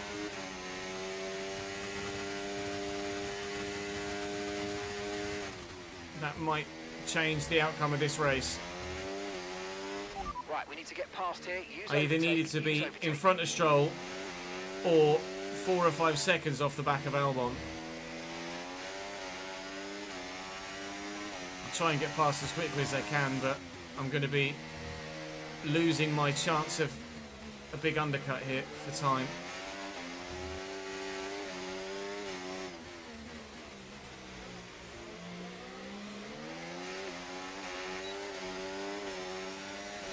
Alonso is in. I'm going up the inside of Albon. I can't waste any time. Alonso's in, Leclerc is not. So Alonso on 40. Leclerc went a little bit longer last time anyway. Leclerc might go till 41. George is in this lap too. George is in the pits. He's in the Ricardo's pits now. in as well, so that's one less car for me to have to overtake here. Stroll in front of me Okay, now. keep an eye on that gap ahead, Can I come please. out in front of 7, Alonso? The answer is 0 going to be yes, seconds. thankfully. He's going to have to make his way through Alex Albon as well. We've got a gap of... Wow, really made a lot of time. Even though we were stuck in traffic. Opened up 4 seconds on Fernando in just one lap. Okay, mate. Lap times are a little erratic That's at the moment. how Let's try and close up the difference strong between them. a fresh hard is compared to the really worn mediums. So we're now back into P3. Leclerc leads 23 seconds down the road. Verstappen 11 seconds down the road. I imagine Leclerc is going to box this lap. No need to worry about the tyre condition for now. And we are going Everything's to the looking end good. on this set. That gap to Fernando is going to... I wonder, is Stroll... I don't know if Stroll boxed relatively early though. I'm sure Stroll will box again. He's not going to go one stop from lap 21 to the end on these hards.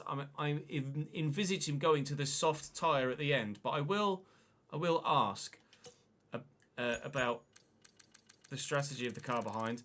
And my stop, Alonso had a poor stop. Look, 2.5 second stop for me, a 6 second stop for Fernando. So we opened up a 3.5 second gap just in the pits. That's why the gap to Fernando is as big as it is.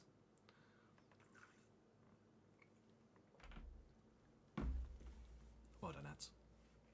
On the ball.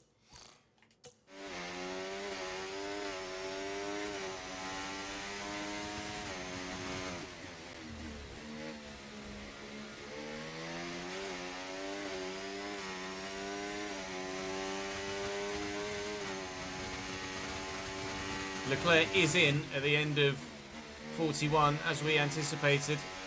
We're officially 2/3 of the way through this race now. Leclerc is going to come out If I set the fastest lap of the race, Leclerc is going to come out considerably down. Verstappen was in the pits as well, so we lead again.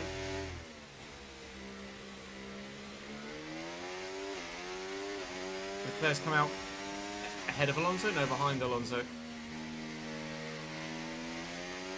Now, hopefully, Leclerc is close enough to Alonso that they're going to fight. Which might well mean, if they do, I can just kind of peace out in front. If that is the case, you might not see much of me between now and the end of the race. I hope that's the case. It's half a second at the minute though. Alonso is definitely faster than Leclerc in outright pace, I think. But Leclerc with DRS at 3 times a lap is going to be able to certainly keep tabs on him. And if they get stuck behind Albon for a little bit as well, that would be great. But they're definitely closing as a duo. Alonso under 4 seconds now.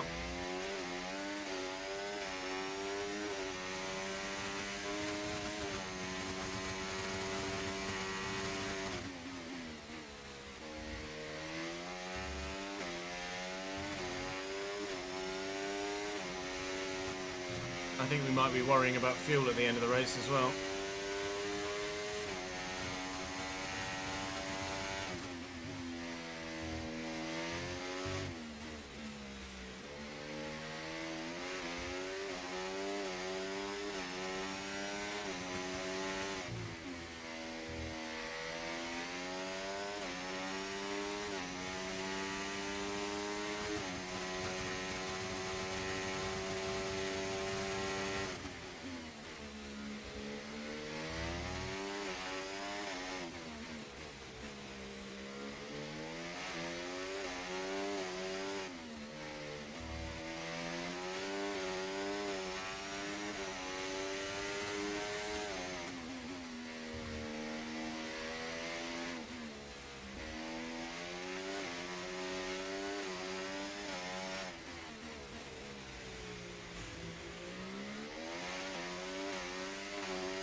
Really want this win.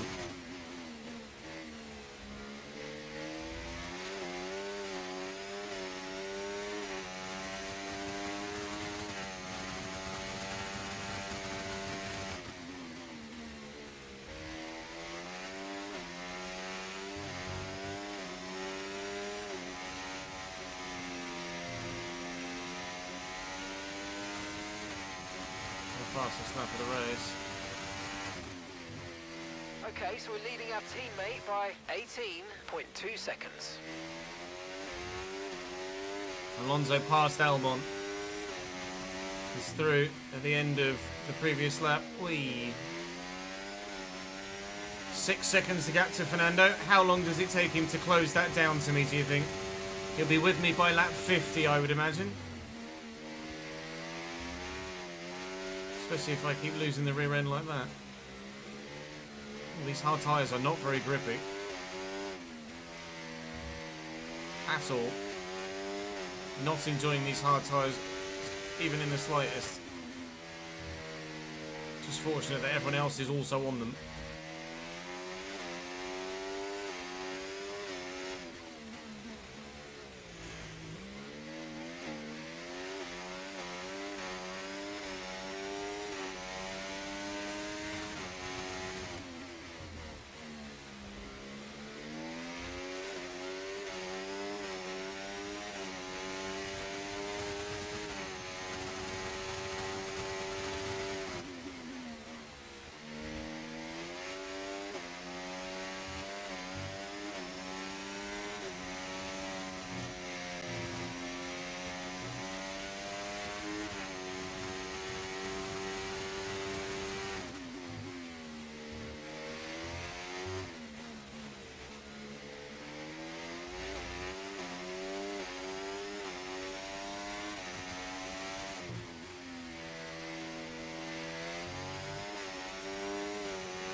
Albon's still holding Leclerc up nicely.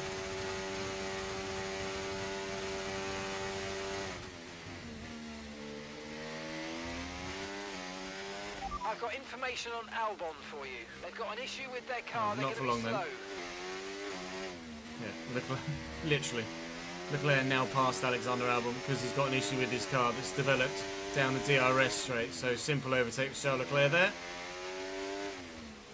And Leclerc back up to P3. Won't be long before Albon is caught by those behind. Albon is still stopping again, isn't he? Yeah, Albon still needs to stop for presumably a set of soft when he comes in again. Hulkenberg will do the same. Perez also medium, soft. Ocon, Zhou Guan Yu. I think that's what they're doing. Teo's gone soft, medium. Okay. I don't think he'll stop again then. To go soft, he's done very well to go soft, medium. He's going to go mediums to the end. That's a really... Quite know how he's managed to do that on 2 sets of softs. Well, by being slow AF, I think.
Yeah, watching gaps is the key thing now.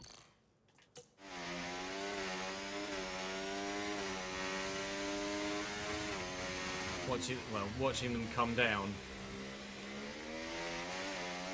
We'll watch gaps, then we'll end up watching our mirrors, and then hopefully we will end up winning the race regardless.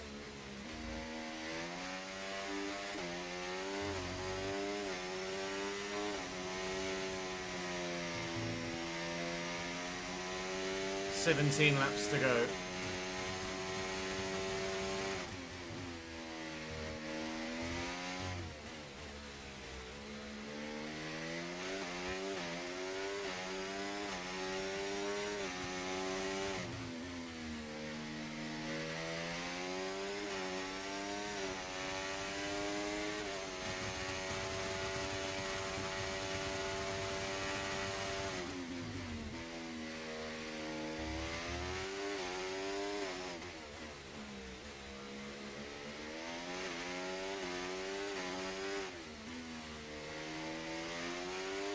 Okay, no issues with tyre wear for now.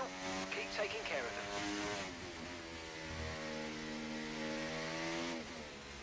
Annoyingly, I think Lando's P6 now.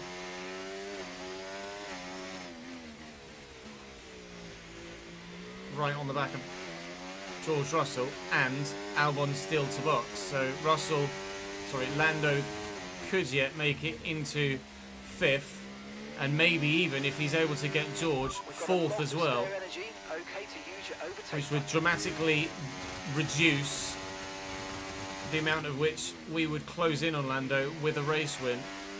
If Lando was going to finish in the 7th or 8th he was in, this would have been massive for us. It's still going to be pretty sizable, but it could have been a 20-point gain, whereas it's probably more likely going to be closer to a 10-point gain.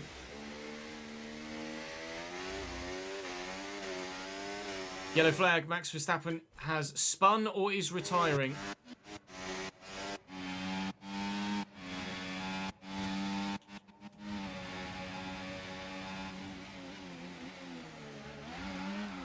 He spun. No retirement. No retirement. which is key.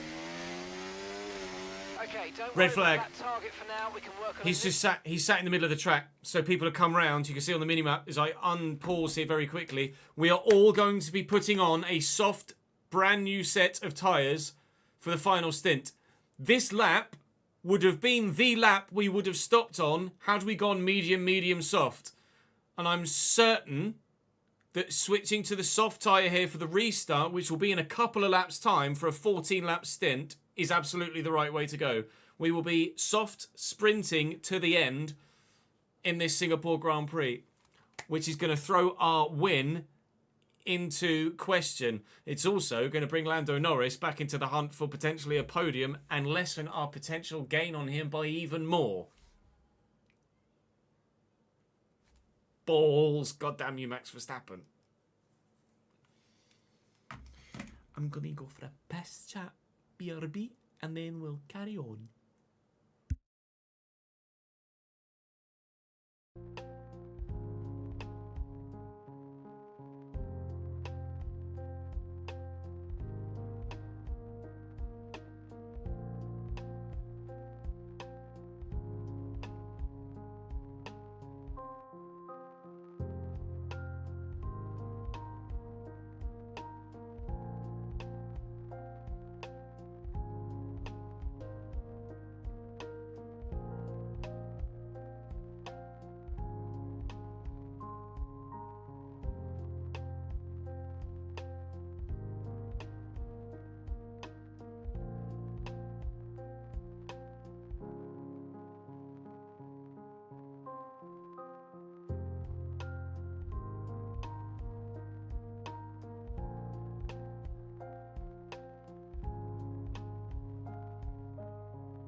Objective later. Okay, red flag, mate. Red flag. No overtaking, please. We'll see you in a bit. What would be cool is if you could drive back to the pits under the red flag manually, rather than it just auto take you there. Similarly, at the end of the race, if you could do the cool down lap yourselves and then pull into the pits and pull into Parc Fermé, that'd be pretty cool as a nice addition. But this is a chance to take We're absolutely going to be taking the softs. Race to go, and there's still a big opportunity there. Absolutely going to be taking the soft set. But worn mediums, worn hards, or a brand new set of softs for 14 laps. Brand new set of softs, please. The race will restart on lap 49, meaning there is just 14 laps to go. Right. And everyone else is going to be on softs as well. Game on.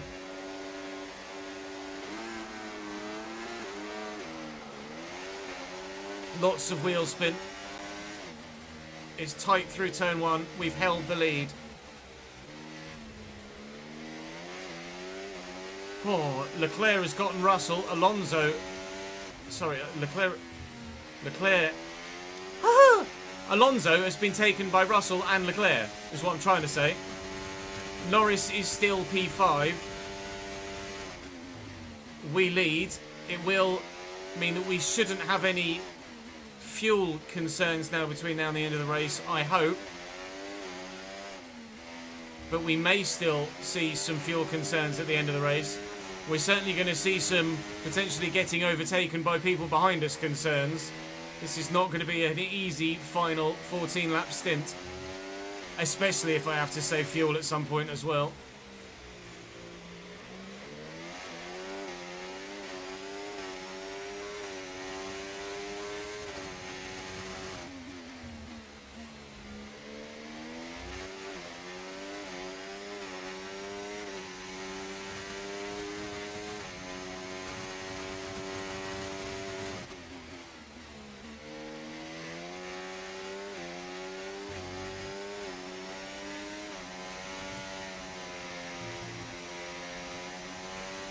Okay, the stewards have now enabled DRS. DRS is now online.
No tyre concerns at the moment, just focus on the driving.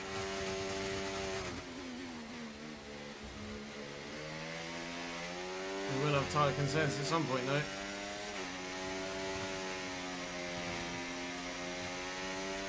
That's for sure. Fastest lap of the race. But others will be able to go faster with DRS, I imagine. We will not hold that fastest lap of the race. Much as I'd love the 26 points, I'm definitely not going to get 26 points this race weekend.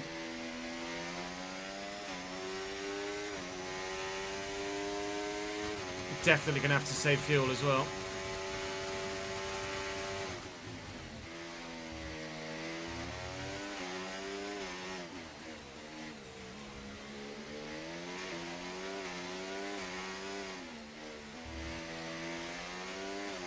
Oh man.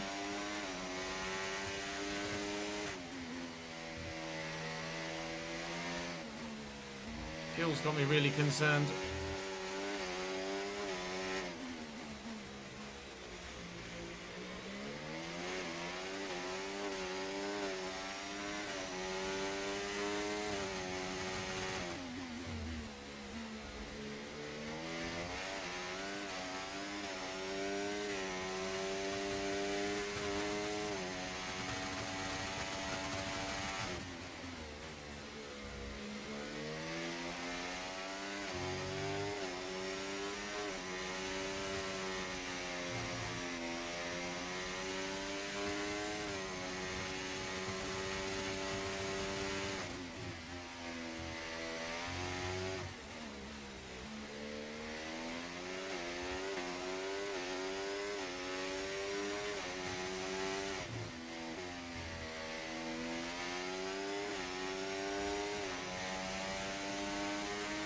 Okay, mate, our fuel usage rate is higher than we need it to be, so please let's try and back off a little bit and make it last.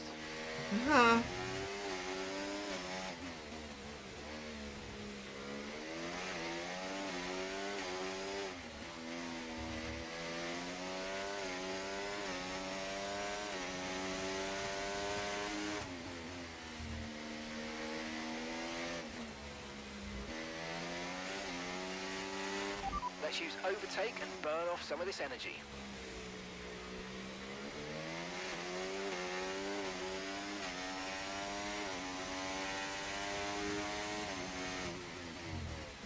Don't know where the best part to try and save fuel would be.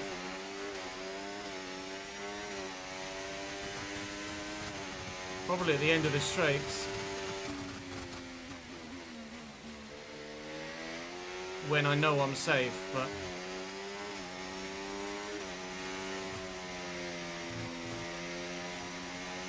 0.9 as we cross the line. With 10 laps to go. We will gauge what it is at the end of this lap. And that will tell us how much we're using and whether we need to worry about it or not.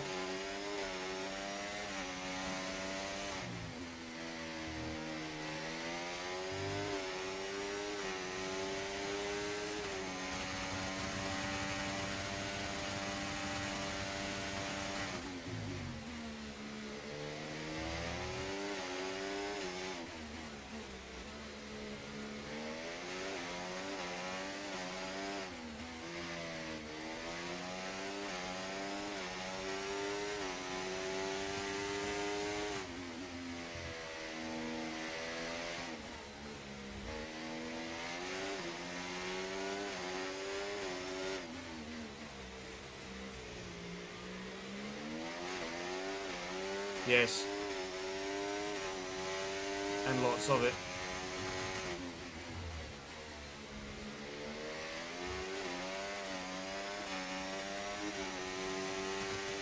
I think I'm going to need to significantly fuel save.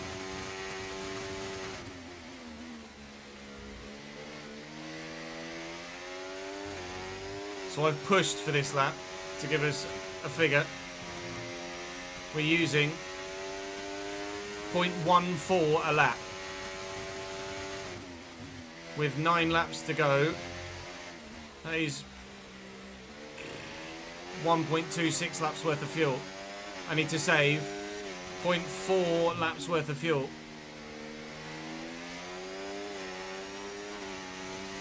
I don't think we win this race now. I don't think I can save that amount of fuel and still win this Grand Prix. I'll try my damnedest, but it's going to be very, very, very tough.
I don't want a safety car dance.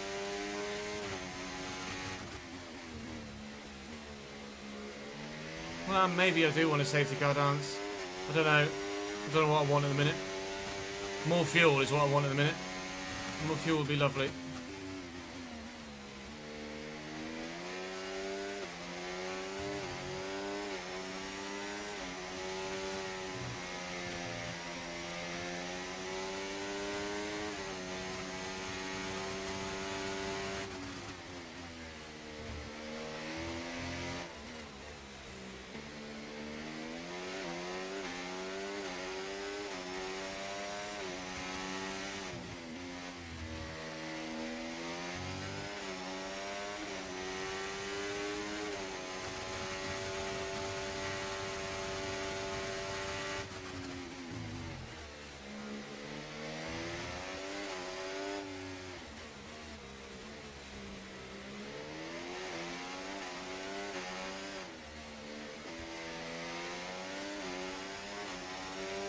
Backing up the pack like crazy at the minute.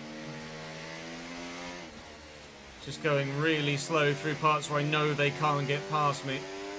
Saving battery for the bits where they've got DRS and could get past me. And hoping that we'll save enough fuel to make it to the end.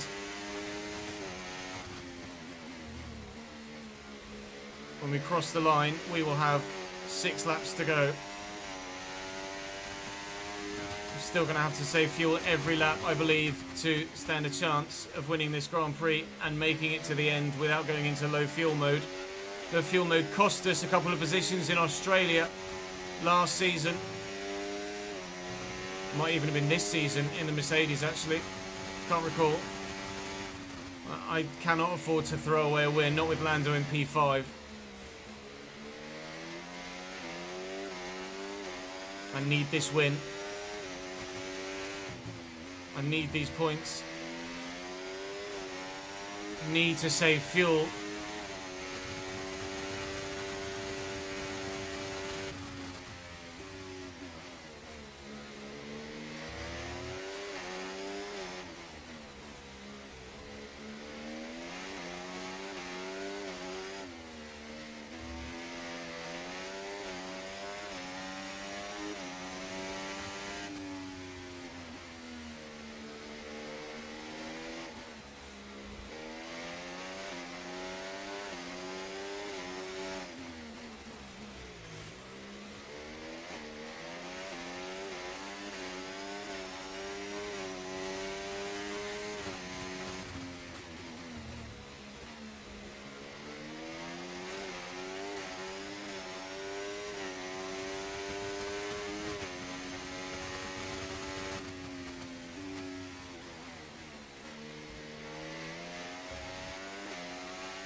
okay, mate. We didn't get what we Oh, needed. fucking hell.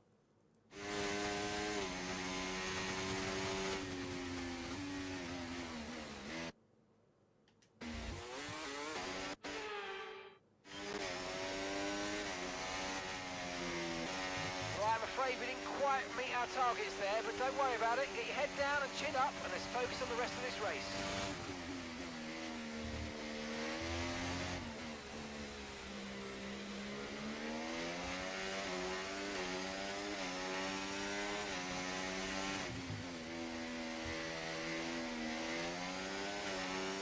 Three laps to go. Worn tyres. Vultures behind me. Saving at the minute, I believe, just enough fuel. So we can make it to the end. I think if I continue to save fuel for the race, for the entirety of the rest of the race. But can I keep them behind? Because they will make a last lap charge for sure with lots of battery. Maybe even the last 2 laps they'll just lunge at me. It's only really here and Monaco that I could get away with this. Or get away with trying it anyway. We need to save, we have been saving laps, will have been saving laps. If we get to the end of the race, we will have been saving fuel for 10 laps or so, whilst trying to lead the race and keep those behind.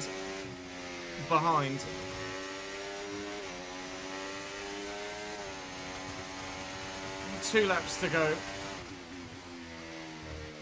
Now their charge will properly come.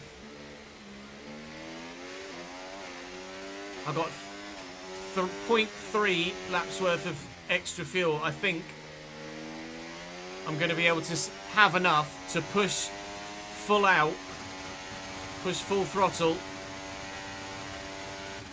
for the final lap and a quarter-ish. But I'm not going to take any risks. I'm not going to push too soon. The last thing I need is to save fuel for 9 laps rather than 9.5 and end up still not making it to the end. But this has been a very intense final few laps.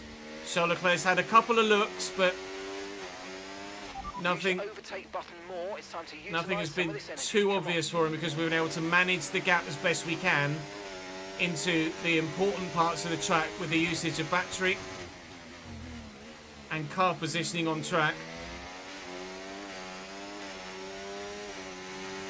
It's going to be really close. It's going to be really close. I might still have to save a little bit of fuel on the final lap just to make sure.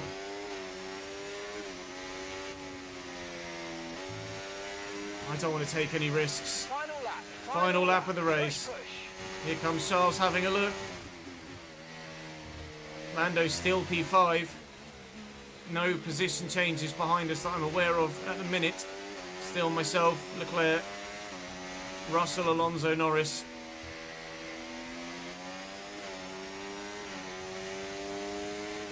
And Albon, I think, P6.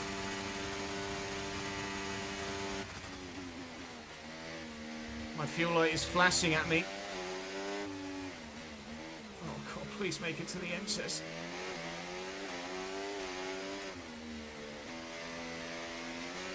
.16 laps worth of fuel. I think we can make it by pushing flat out from here. I'm pretty sure we can make it by pushing flat out from here. This is the last DRS zone before the end of the lap. And with the battery, we're going to maintain it. This is the last real overtaking opportunity before the end of the lap.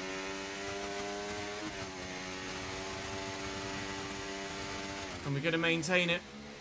I've got 0.12 laps worth of fuel to get me round the final 2 corners. As for the first time in what feels like forever and what really is forever, we win a Grand Prix.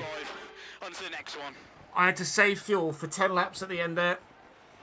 That was reminiscent of the podium push in the Ferrari a couple of seasons ago. We were able to hold off Max Verstappen for a P3 in the end. Then we were able to hold off Charles Leclerc for a P1. That is one of the best victories of our entire Grand Prix career. With Lando Norris in After an 5th, excellent performance at the Grand we will Prix, close I'm on sure him there'll be plenty of significantly celebrations tonight in the amongst championship. Mercedes He team, will get and they 8 certainly points, deserve I it. believe, for 5th. And I get 26 points for the win. And I think we held the fastest lap After as an well. event like Indeed, we that, did. who knows what the sport has in Orlando store gets for us 10 next points, time that's out. annoying. Be sure to So join us we will once close again on Lando as by we continue to 16. bring you all the We were 34 behind. We will now be 18 behind. So if we can do that a couple more times, it will swing in our favour once more. But with plenty of Grand Prix to go, still 7 races plus 2 sprints, at least 2 sprints, if not 3 sprints, and the next Grand Prix weekend being a horrible one for me. I am never, ever, ever any good around COTA. Lando hasn't won for 2 Grand Prix. We brought home a P1. 18 points to go. We've got a 10-point lead over Charles Leclerc now. Last year at COTA, I finished 8th. The year before at COTA, I finished 7th. Whereas Lando last year was 6th at COTA, and the year before, Lando was 8th at COTA. So Lando's not as good at COTA either, it seems. What a win. What a vitally important win. Our first since Canada. Our first win for 10 Grand Prix? 1, 2, 3, 4, 5, 6, 7, 8. Our first win for 9 Grand Prix. Huge. And what a time to get it. We know we're strong in Vegas. We know we're strong in Qatar. We hope to be strong enough in some of the other Grand Prix as well. But, USA, Mexico, Brazil, Portimao is not going to be good for me. We needed the win in Singapore, and we got the win in Singapore. The title race is back on, and it's a huge potential swing if we can do that again somewhere else. Thank you very much for watching. Do you believe? Let me know in the comment section down below. I don't know whether I do or not. That's all for this Grand Prix weekend, though. Thank you very much for watching. I'll see you in the next one.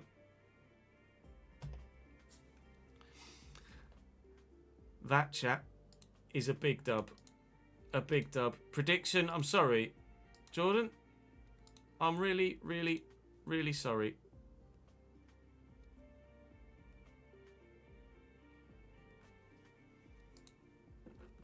Ads has already paid it out.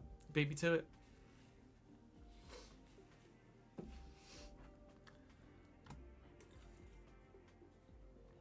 No worries, Daniel. Catch you in a bit, mate. We didn't go as far as to see what the weather's going to be like in COTA.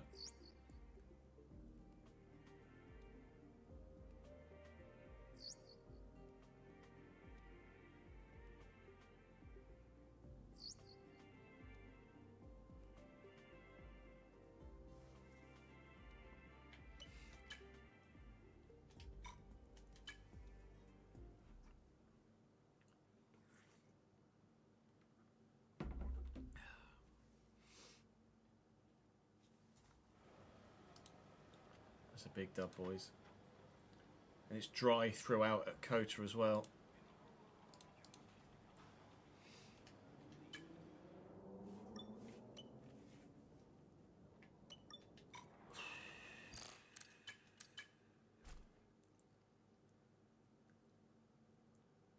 Get the 1 million and then end the stream mid-race season finale.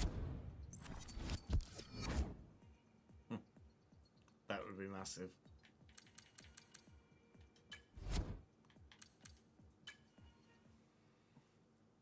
3 wide at the restart might be a good thumbnail.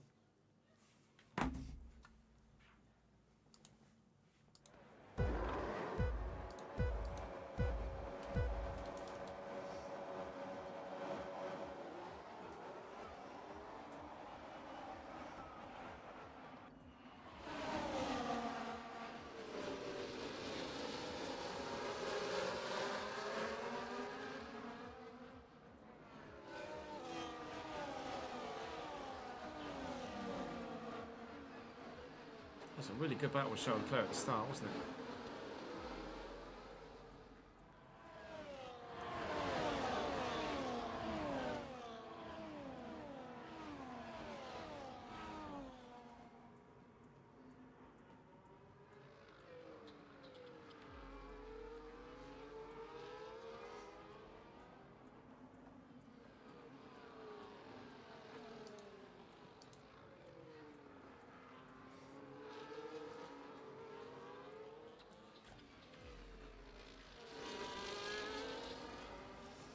Lap 14.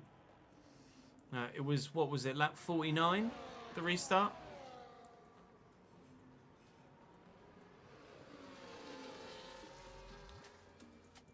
No worries, Tom. Catch you later, dude.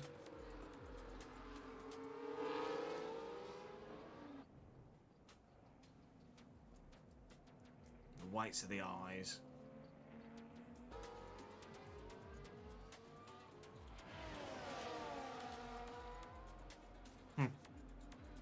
The cat won me a race.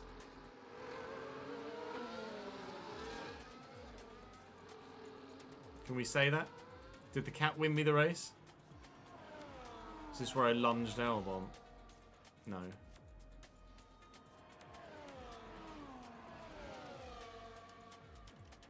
It's got to show the restart, surely. Yeah, here we go.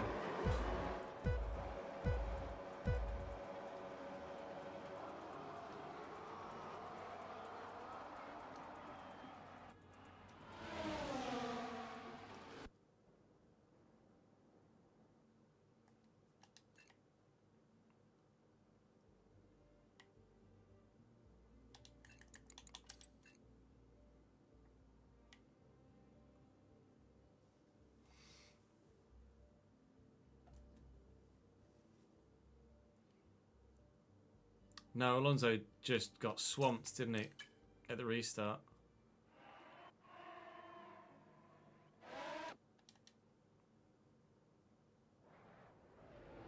He's already down to third here. And then he's just got really tight. Look, he was coming across, but then just got really tight out of nowhere there. Just tightened up. Put himself in an awful position. And Russell just swept around the outside of it. Oh, he actually ended up going across the curb at Alonso. Made himself so unnecessarily tight.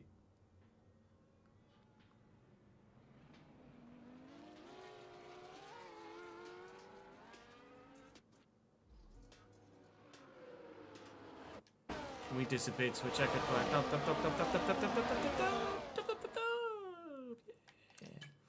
Let's fucking go.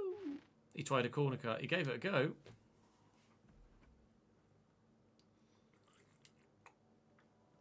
A feline assisted win at Singapore, yeah.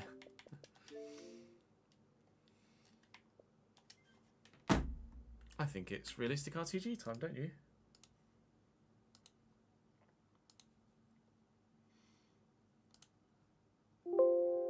Fring.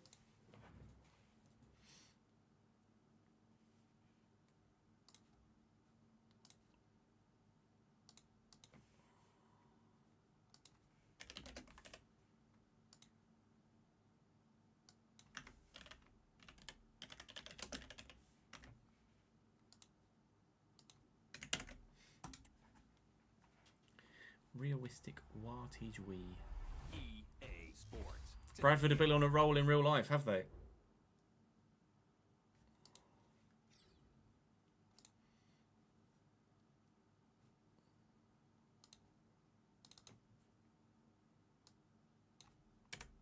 Okay, let's rename that F1 S4 18? 17? 18, I think. 18 Singapore.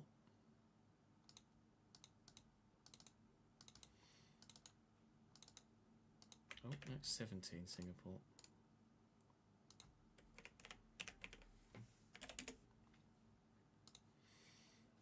We'll set that to upload on the Dropbox for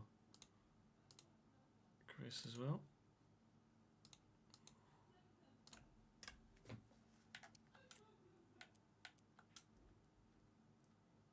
Bradford are up to second in League Two, are they?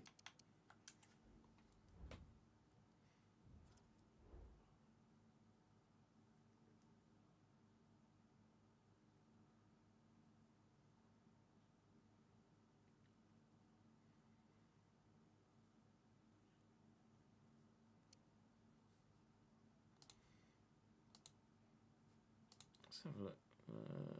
Tables.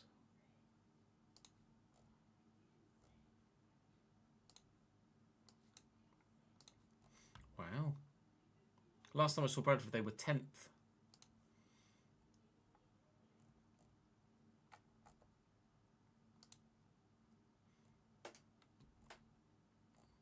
Latest results. Oh, they lost the 1-0 to, they lost 1-0 to Gillingham last weekend. So they could have been maybe slightly higher. 3-0 win over Cheltenham. 2-1 win over Salford. 1-0 win over Bromley. 2-0 win over MK Dons. 2-1 defeat. Oh, that's in the cup to Birmingham though. 0-0 draw with Newport. 1-0 win over Aki Stanley. 1-0 win over Harrogate. 1-0 win over Rotherham in the quarterfinals of the cup. 1-0 defeat to Wimbledon. Lots of 1-0s, isn't it? A 1-0 win over Morecambe, a 3-0 win over Walsall. I bet that was a big one. 1-0 win over Carlisle. 3-1 win in the cup. 3-1 win over Grimsby. 2-2 draw with Barrow. Yeah, decent form. Walsall's lead is now potentially gone if Bradford win their game in hand. If Walsall don't go up, that would be unreal. How big a lead did Walsall have at one point in the league? It was massive, wasn't it?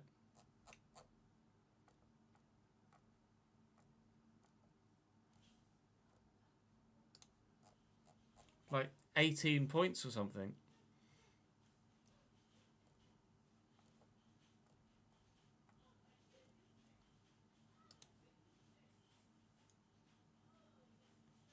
They had a 15-point lead at one point. It now might be entirely gone. Is it Walsall Bradford this weekend? Let's have a look. Fixtures tomorrow.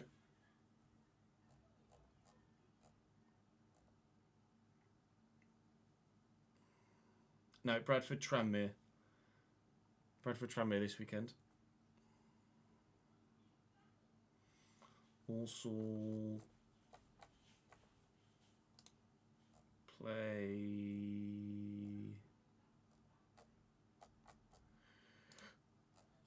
Walsall don't play.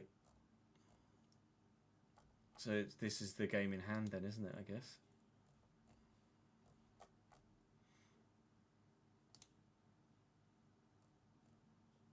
Then international break. Bradford Colchester. That'd be a big game because both sides are in form. And also have Gills.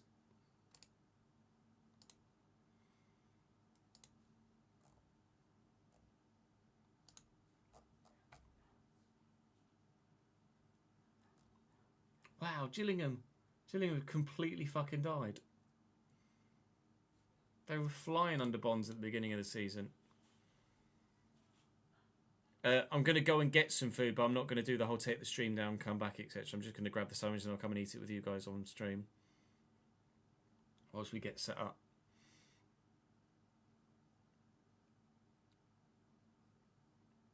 Oh, we also had Bromley yesterday and drew Fez. Thank you, Dodenki.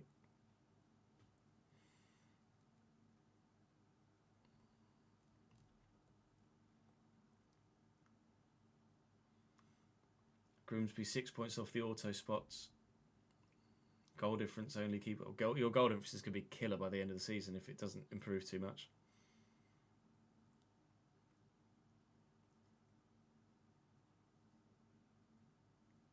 Vale in the playoffs could go 1 point off autos with a win in their game in hand. 2 games in hand on Walsall. Unbelievable, Hefe. Unfortunately, this table doesn't really bear looking at. 10 points from safety, 10 games to go. Oh dear. Oh dear. Bromley top 10. Yeah. Great first season in the league. Carlisle knackered. Morecambe knackered. Both Morecambe and Carlisle were both League One a couple of seasons ago.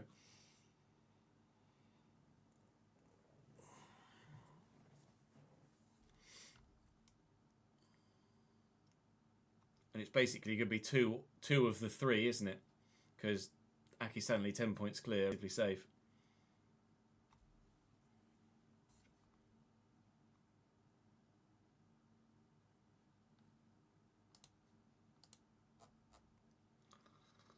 It's going to be three of, well, those three. Cambridge, Crawley and Shrewsbury definitely going down. Burton aren't in a great spot.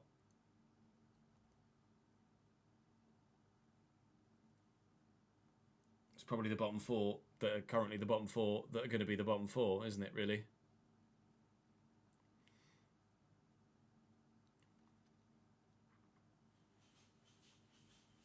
You got Aldershot twice in the same month, do you, Ben? Right, I'm just going to go and quickly make a sandwich, chat. And then, no worries, Tom. I'm coming down with you, mate, so don't worry. I'm just going to go and quickly make a sandwich, chat, and then we'll record an episode of the RTG. I'll be back in a moment, BRB.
Hiya, duck. Oh, Wickham Wrexham this weekend, is it? That's a massive game actually in League Two.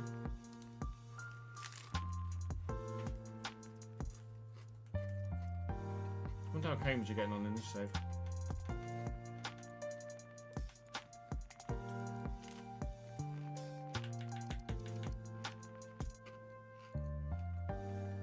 Oh my god! Chat! That league fight! Hang on. That table in the Prem, what is that?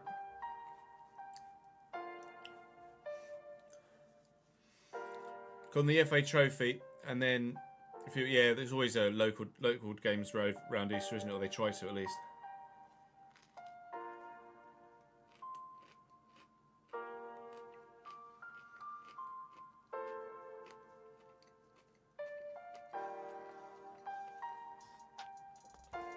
Imagine that IRL halfway through the season.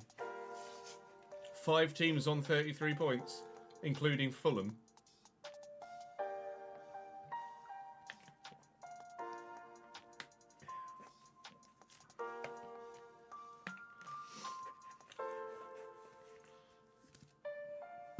You'd have to see it.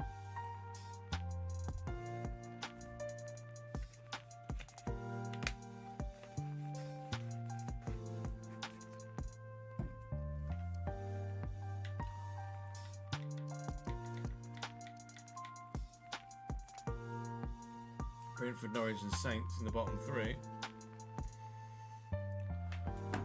Norwich won the playoffs, didn't they? It was Brentford and Southampton that went up automatically, I think. No, it was Leeds. Leeds went up. Southampton and Leeds, wasn't it? Went up automatically. Norwich won the... we played Brentford in the Cup. Norwich won the playoffs.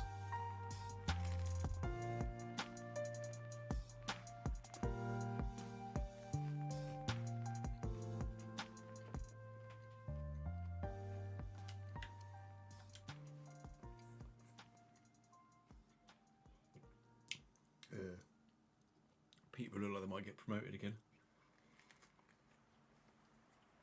Bastards. Oh, cool. That got scarily close for a minute. Cambridge 17th. With a game in hand. 5 points above the drop.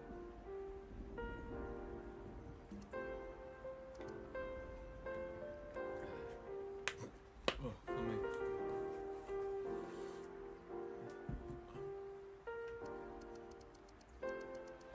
Oh yeah, and we get on to top 4 in League 1.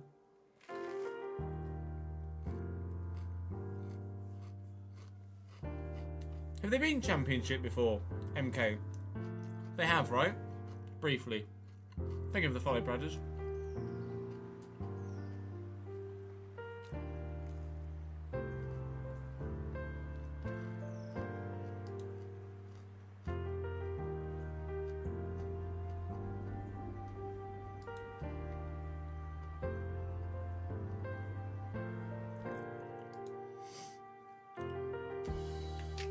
Yeah, I think they have. Maybe for like one season.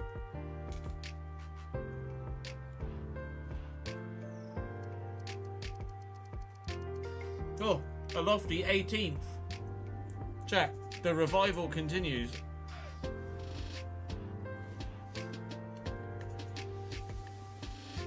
Last time we looked, you were bottom.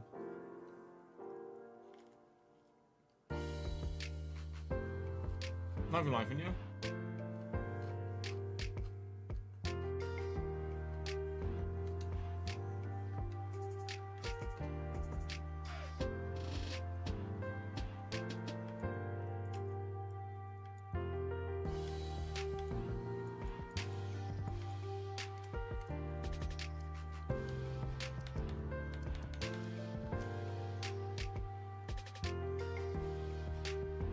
I really don't like the new Champions League format.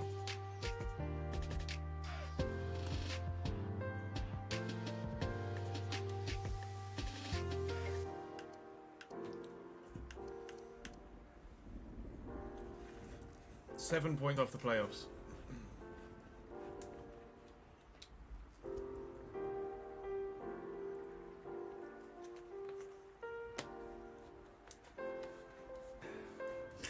Oh.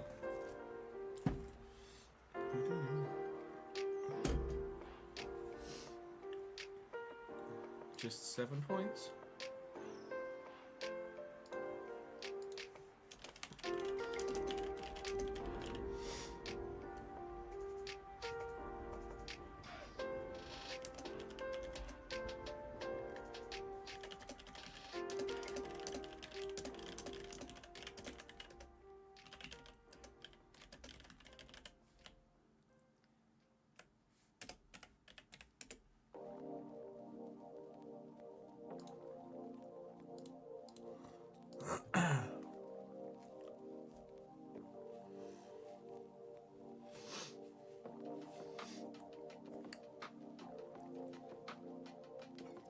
Yeah, what's the record low? 11, AD. Derby scored 11, right?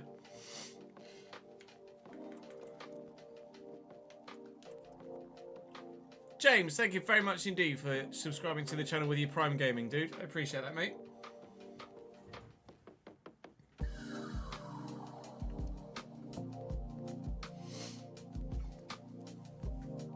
Are we on match day?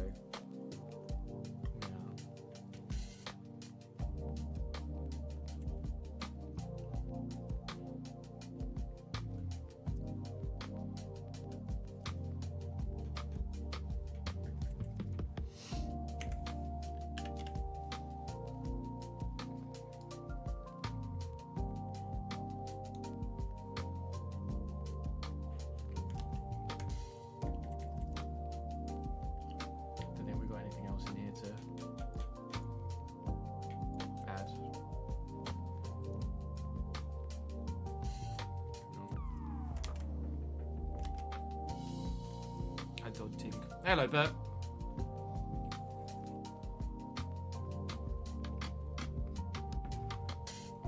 Hello, Bob. Bert and Bob arriving at the same time. Let me just change my top and we can start recording. The names on the board behind me, actually.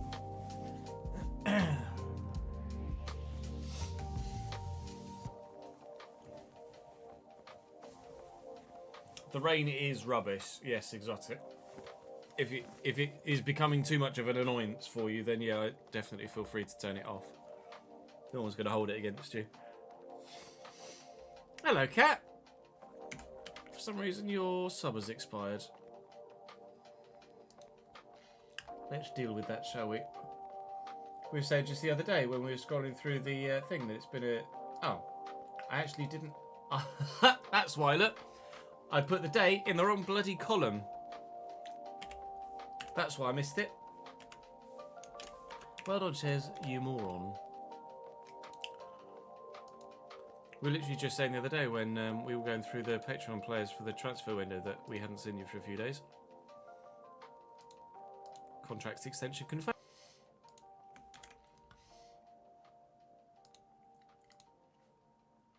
Booby-dooby-doo.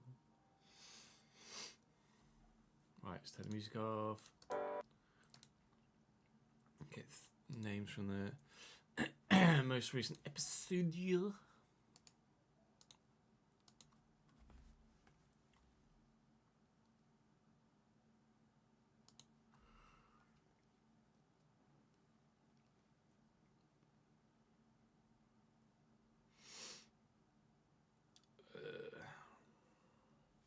Let's see, who can we use?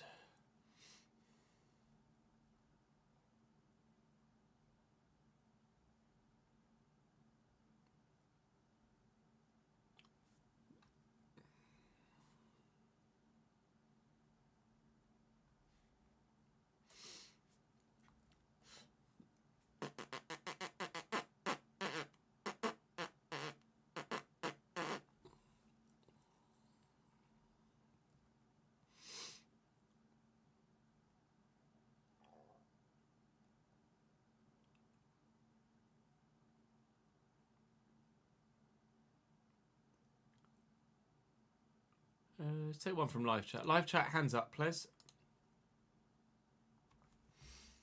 Hands up if you want to be on board.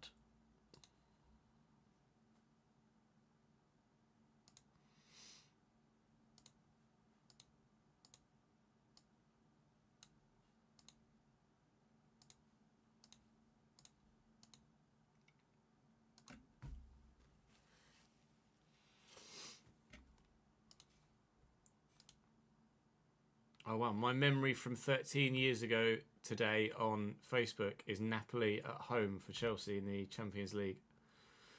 That was a hell of a night.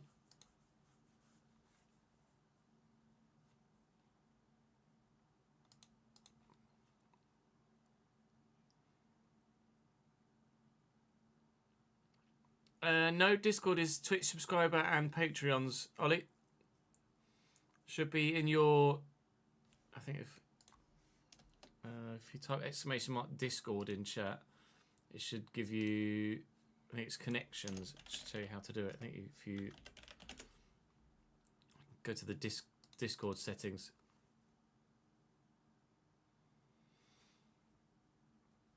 Hello, I put my hand up. Go on then, cat. Let's whack you up there. Cat, cat, meow.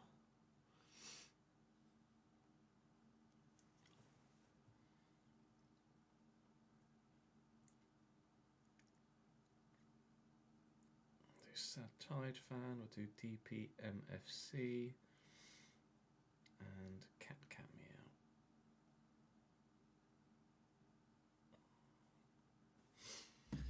Meow. It was a hell of a season, Meow. Very much enjoyed going to a handful of those games.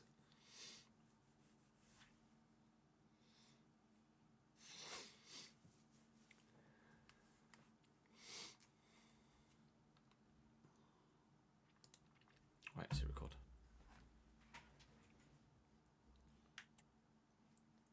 Ladies and gentlemen, welcome back to the Realistic RTG with Bradford City. We are 15th. No, we're not. We're 11th, taking on 15th in the first game of the day today. We're only 7 points off the playoffs at this particular moment in time.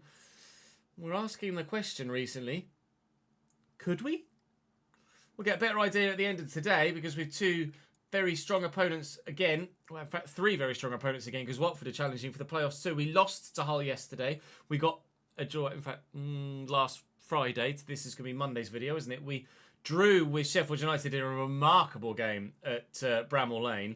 We'll be doing the opposite today. We'll be simming Sheffield United and playing Hull, as well as Blackburn to begin with and Watford at the end of the month before we head into January, where we'll be losing Bambo, unfortunately. So we will have to replace Bambo. We will also be looking to replace Matt Grimes in the 11 in the short term with a loan. But the most important place for us to improve with the finances that we have available to us in January is going to be at centre-back. So we're going to keep a keen eye on what's available over the next episode or so, the upcoming weeks, and see what we can do in the window to try and, well, significantly strengthen our backline for the foreseeable future. That's the plan. Josh Coburn's in Team of the Week. He got Player of the Week, Gora, in the division with 16. Kieran Bowie's there with 11 too. I am slightly concerned we might lose one or both of them in the upcoming January transfer window. We have these grand plans of maybe making it to the playoffs, which would, in no uncertain terms, be fully scuppered if we end up losing one or both of our best players or best goal scorers in the January transfer window that is around the corner. We will take on Blackburn to begin today, as we say thank you to those on the board behind me, which include Sad Tide Fan, DPMFC and Cat. Thank you very much to the three of you for your continued support on stream, on YouTube, and Cat specifically on Patreon too. Right, cracking on. Do drop the video a like, would help immensely. I'd appreciate it. Subscribe to the channel to make sure you don't miss out on more episodes every weekday, and hopefully points every match day today too. Thank you for the follow, LFC Edits. Welcome to the channel, mate.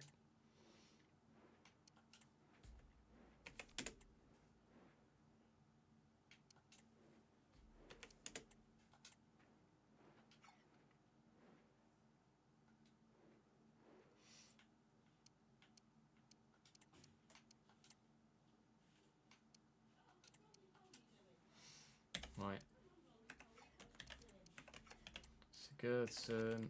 Hedges on the right is probably going to get taken out for links. Pickering.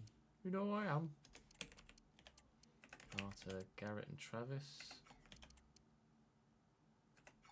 Yeah, can leave that as is. Most repairs. Yeah, boy, dude. Fucking bring it, you Si.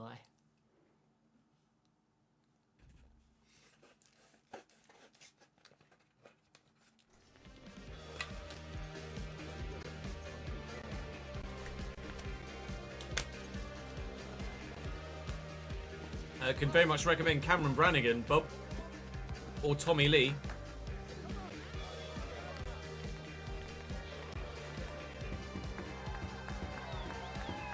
Or even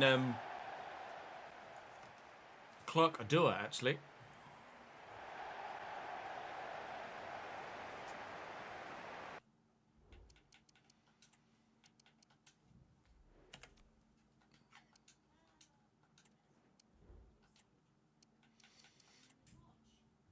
Right.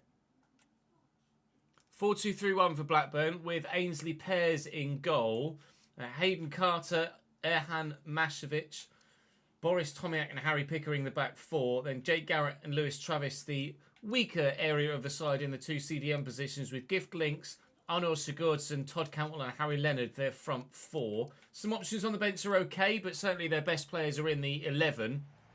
They were threatened with relegation last year, then started this season very well indeed and have fallen off a little bit and, as we say, back down in 15th now. So certainly they're a side that are there for the taking, especially at home.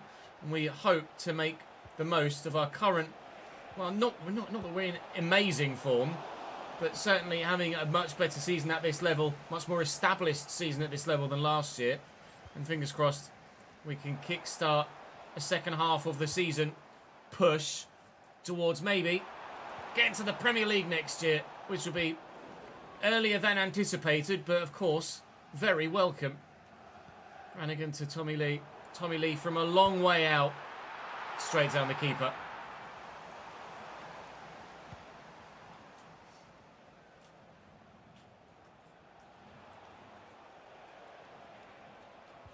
Well in, Fitz, and Tommy Lee, and Brannigan. Nicely to Grimes, and Brannigan again. Back there and in there, and Bowie, surely from here. Ooh, Kieran Bowie has made a habit of that recently. His goal scoring has not dried up, but it's certainly dripping, not flowing recently, and he keeps hitting the woodwork and or missing the target with very clear and obvious goal scoring opportunities, which is quite frustrating. I certainly hope he's not going to have a Samson Tavide-esque second half of the season dry up of his goals this year. He's been sensational so far in the save. We do not want him to fall off. I don't anticipate that he will fall off, but we just want to make sure it doesn't happen. And it probably isn't going to. Kieran Bowie scores the goal. Bradford 1, Blackburn 0. Starman running down the wing.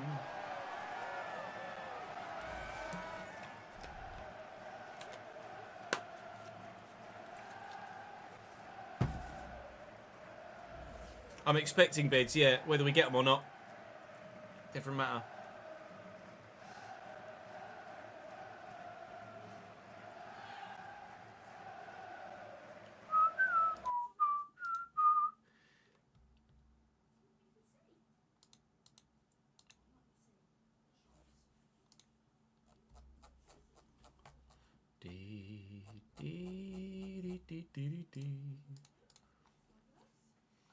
Right, come on in. Sure.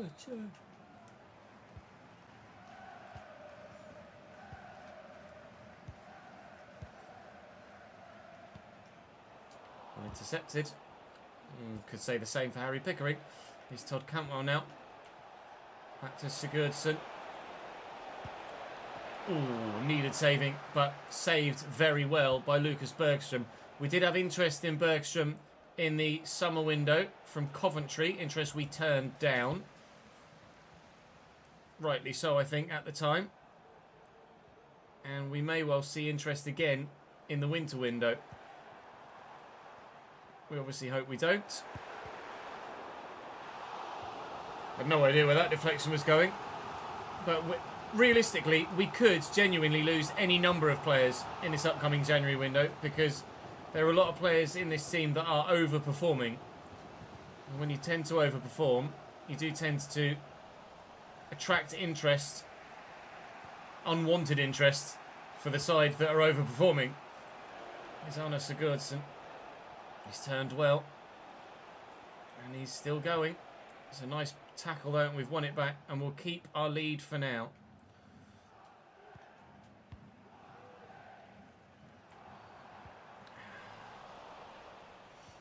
Nice tackle by Tommy Lee to win that back. Looking for Bowie.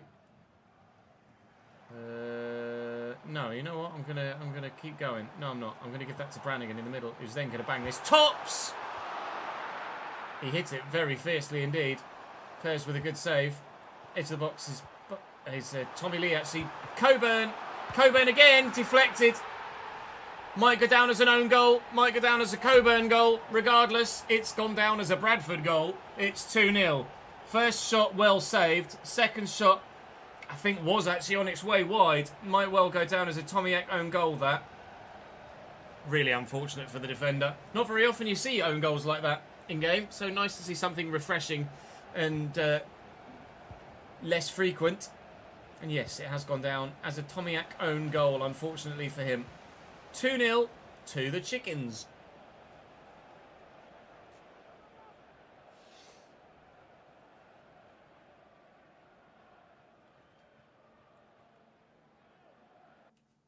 Yeah, you'll have had a couple of... The stream will have frozen a couple of times here and there. For some reason, my internet keeps dropping from Ethernet to Wi-Fi and then coming back to Ethernet again. Like, just... Ba-dum, ba-dum. No idea why.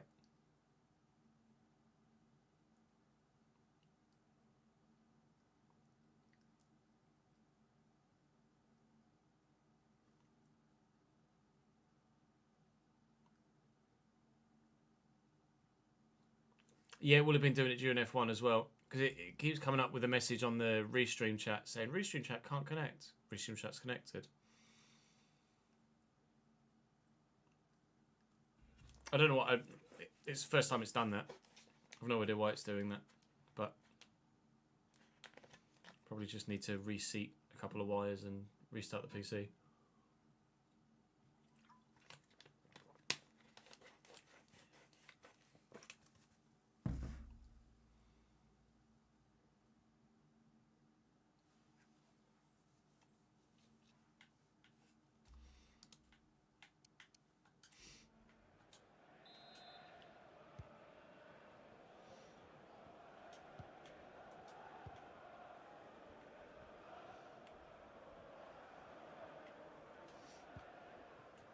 Brannigan out wide to Shaq.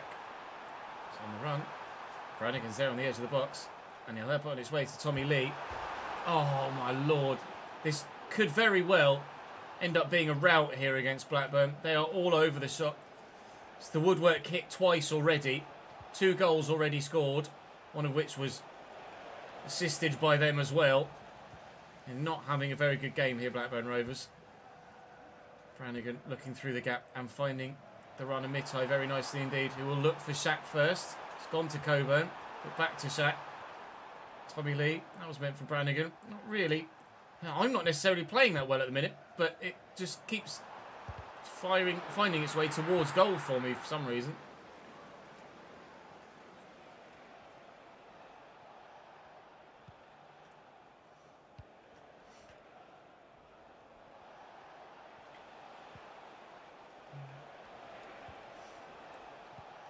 Nice ball forward.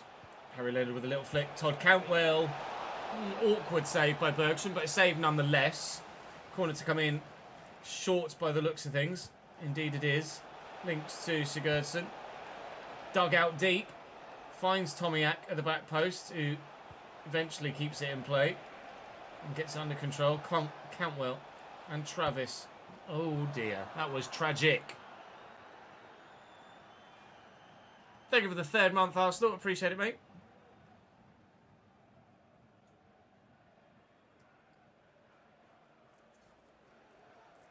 My concern if I turned off Wi-Fi on the PC, Ollie, is that the stream would then drop entirely. So I think it's an issue with the Ethernet cable. It dipping to Wi-Fi is keeping the stream going. Obviously, there's not really much I could do about it mid-stream.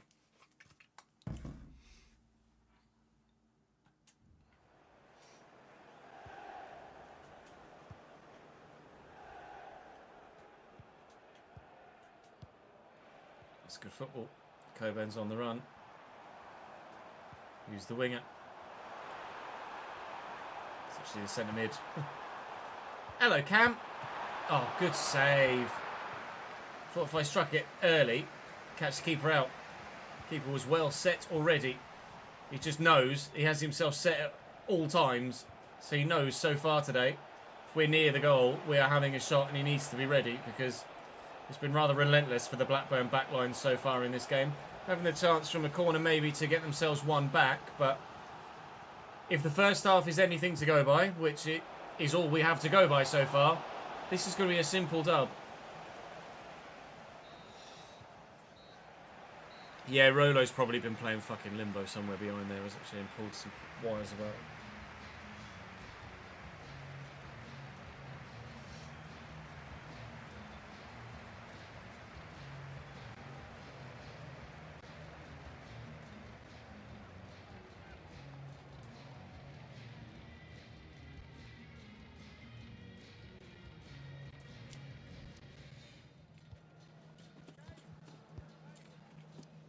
You can send a picture across on Twitter, Dan? Of course you can.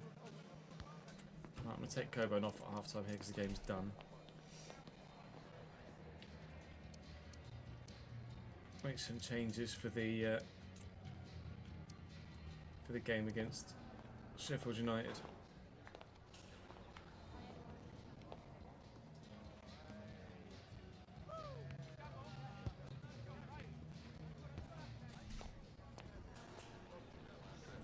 What he sows is a fucking lucrative contract, probably, Bert.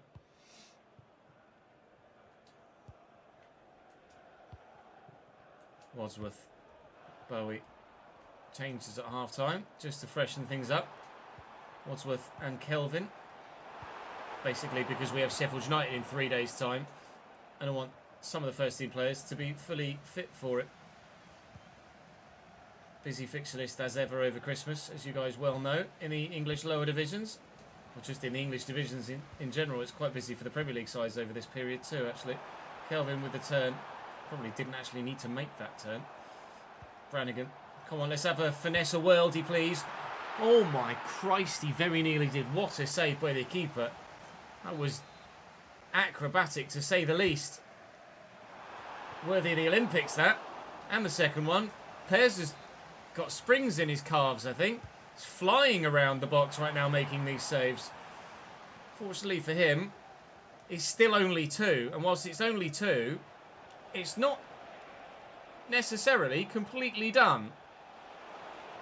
Not with the way that we concede goals.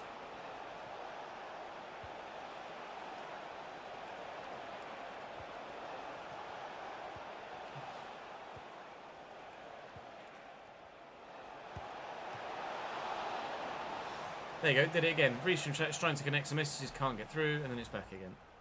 Probably had a little freeze there.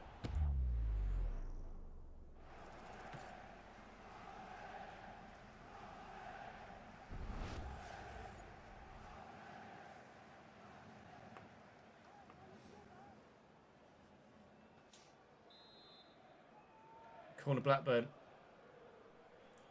People still making their way back to the seats.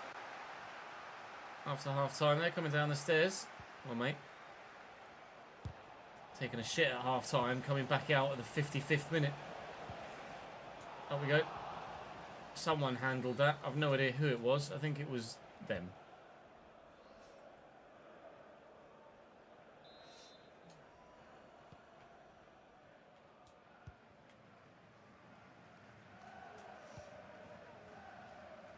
Mid-height.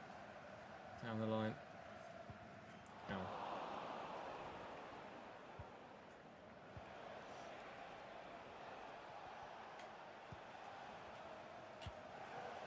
It's a great ball forward to Harry Leonard. And Todd Cantwell has shaken off Luca Hiralainen as well, but Lyndon Gooch has won it back. Got the ball into Brannigan. A little bit away from him, but down to Kelvin. Great touch, mate. Cantwell. Oh, that's a brilliant ball. Leonard deflected. Deflected away from goal, not into goal in that box in this half. Corner for Blackburn. They're having a good go in this second half. Trying, but thus far failing to get themselves back in it. They'll keep this in play. And Sigurdsson could well nab one from here. Tragic from Travis again. They need to stop letting him shoot.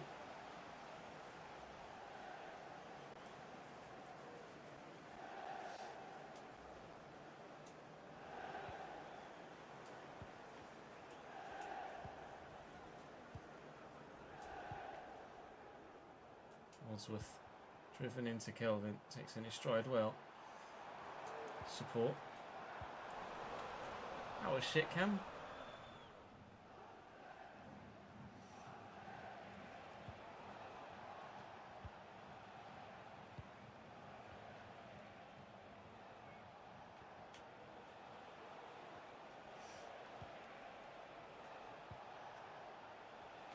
Links. Cantwell. That's well played, but the resulting effort is not great. Bergstrom not been threatened by much today. It's been a pretty straightforward, comfortable run-of-the-mill Saturday afternoon.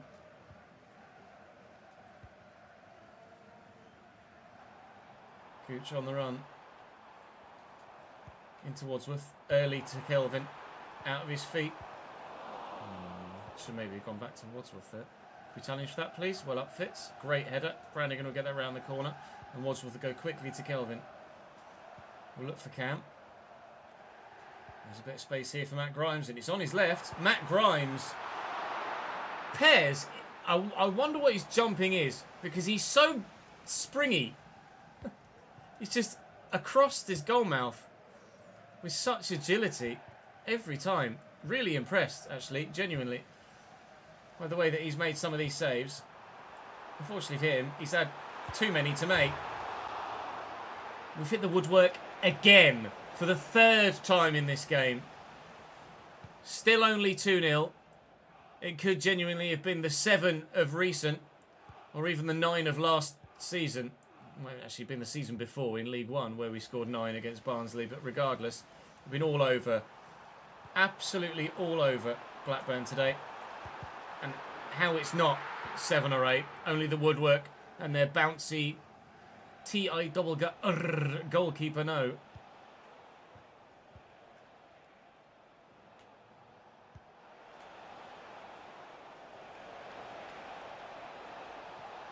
You don't, Todd. Hit it home. Well up. Not very often Winnie the Pooh gets a reference in the Chestnut Gaming video, but there you go. Links. Quickly forward. Leonard. Cantwell. Safe. Well held, though. Very well held. Old safe hands Bergstrom.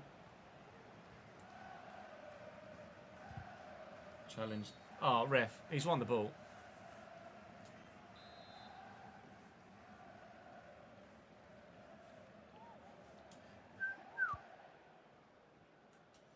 Wadsworth.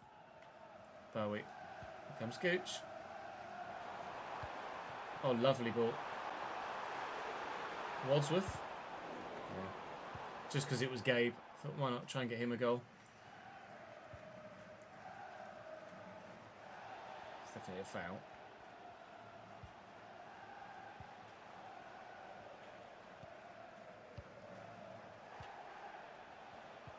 Thank you. Ah. Could really have cut them apart on a counter-attack then. As it happens, they're in at the other end. And it's their turn to hit the woodwork. Okay. That's the closest Blackburn have come to a goal all day, and it's the closest they'll come considerably now because the final whistle's gone and they can't shoot anymore. Goal mouths have had an absolute battering in this game, haven't they? I have to double check the rigidity of the woodwork and the foundations of the posts after that game. Smashed at either end. 2-0 the final score, 3 points the result. Banging.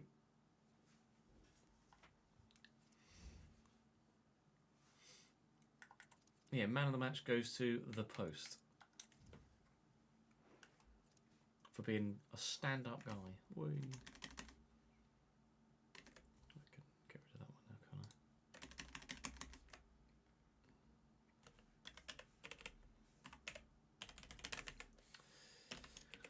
I? Match tickets 24757. 24757. 571886. 571886.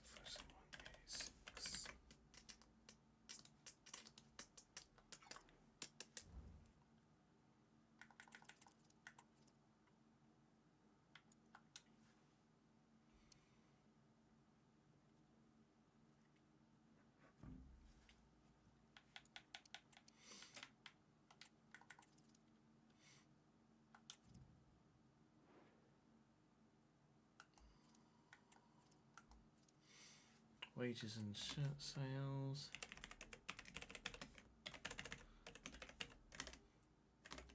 What's the shirt sales?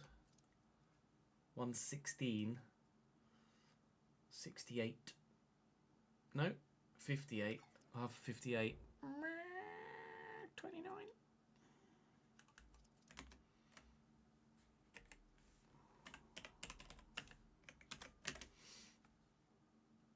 Hello, Reese. Oh, it's Friday. I was going to say a bit early for you. Oh, no. And then I went, oh, yeah, it's Friday. Right, Sheffield United are 17th in the league now. 17th. Really not having a very good season at all. We've got a couple of people have to switch out for this one, but it's okay. In fact, probably just the centre-back, actually. Everyone else should be good to go. So we might be in a decent position here to get a half-decent result against Sheffield United. Like we said, it was a 3-3 draw in the last episode, wasn't it? A couple of very good goals by Saito, actually, for them in that game. I would expect us to probably have a worse result in the sim than we did in the match itself when we played it, but we shall wait and see. They're putting out a very similar 11, but there are a couple of changes in there. There might be a change to the scoreline. We've had a couple of block shots early doors, and then one that does make it all the way through to Suzuki makes a straightforward save.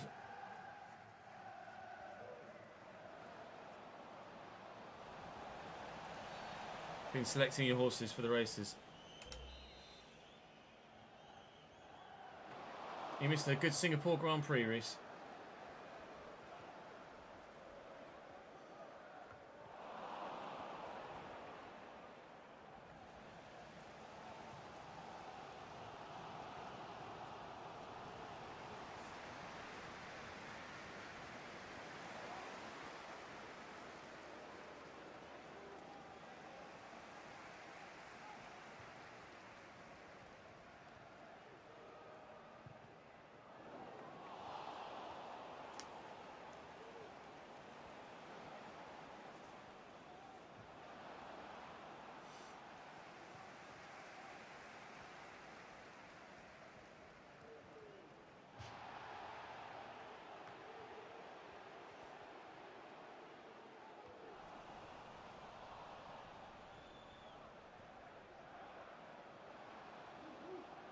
Don't just... Bloody hell.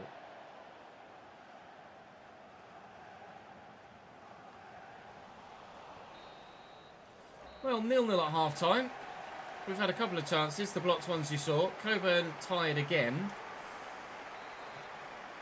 Josh's stamina is not an issue, but it's certainly one of his weaker areas of his game. Hasn't caused us any concerns yet. They really should have scored that. But at some point, that stamina for Coburn is going to be a bit of an issue. Certainly if he's with us longer term and seriously longer term, like by the time we're looking at Europe longer term, because he is only 26 still, and you'd like to think maybe we could be challenging for European competition within the next 5 years, by the time he's 31, where he should still very much be at the peak of his powers. But for the time being, I'm actually probably going to have to contemplate taking him off. And Kelvin, who's going to come on for him, is hopefully going to find an equalising goal, because Tyrese Campbell has just given them the lead. In fact, I'm going to put Kieran Bowie up top, and I'm going to bring Tyrek Wright on the right-hand side instead.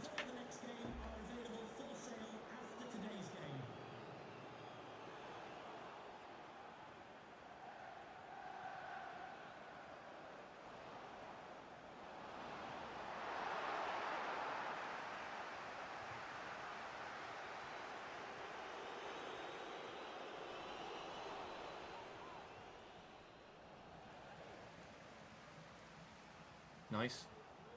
Bowie in the box. Bowie!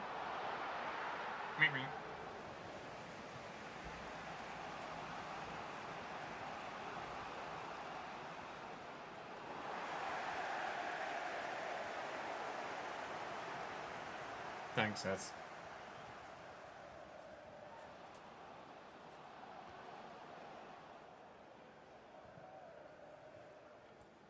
As time ticks away, we unfortunately are going to have to settle for a 1-0 defeat at home against Sheffield United, unfortunately. We did have a couple of good chances in the game, but we weren't able to take any of them. And our return to winning ways is halted rather quickly. Hull are second in the league. Hull City making a real push for Premier League football. Level on points with top of the table Burnley. 2 points clear of third and fourth place Sunderland and Leicester. There is a four-way fight for a championship title this season. It's very tasty indeed. We are 11th and still 7 points off the playoffs. So once we've got these more difficult fixtures out the way, we could go on another run of form.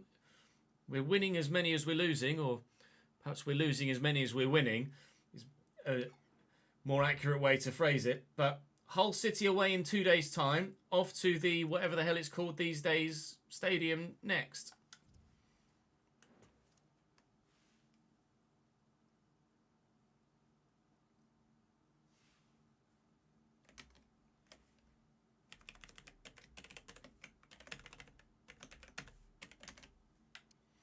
$25,007.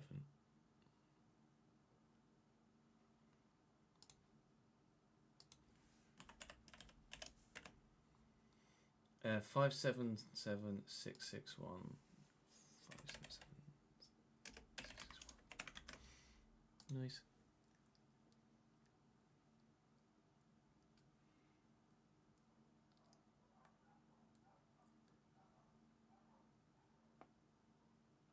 Just watched the latest episode. What did you miss? We just played one game so far. There's another episode. This is Monday's episode. Today's episode hasn't yet gone live, so there will be another episode for you to watch in between what you're seeing now and what you've just watched.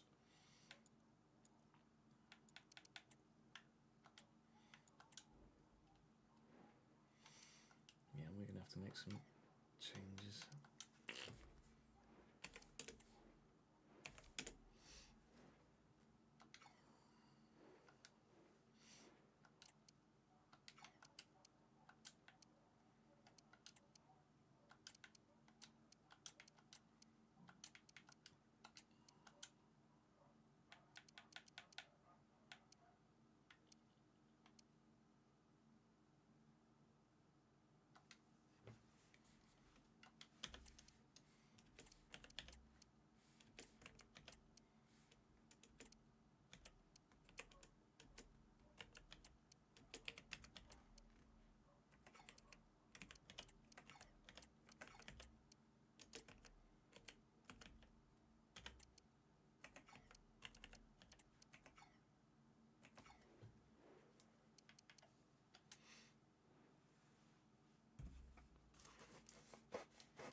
Cat's definitely balked something down there, isn't she?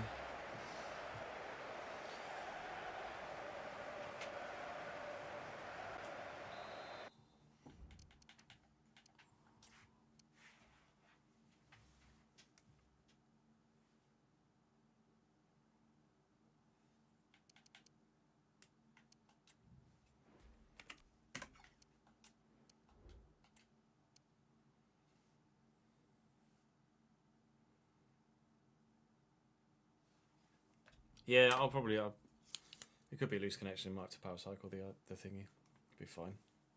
I'll do it once I go offline. No, it's not a wall plug. It's just the Ethernet. The router comes into the router comes into the house just outside my office wall.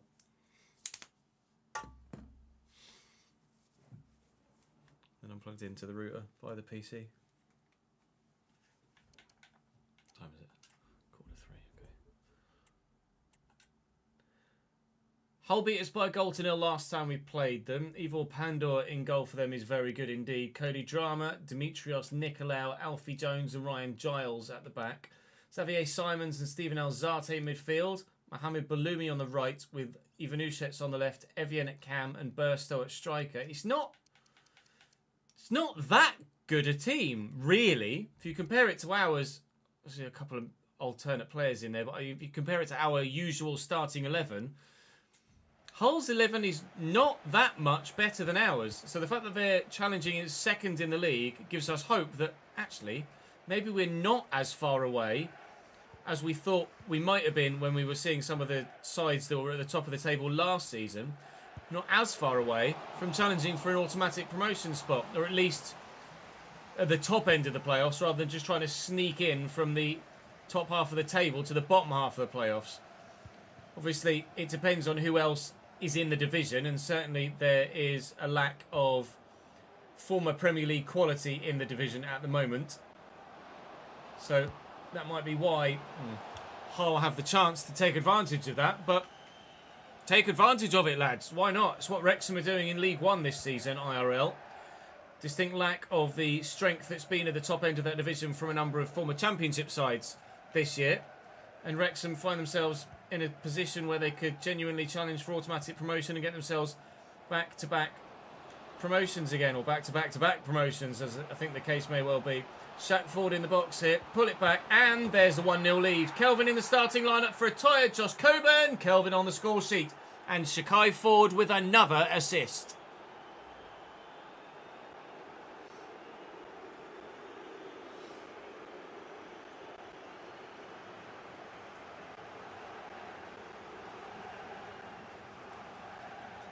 I think Jack's just had a winner.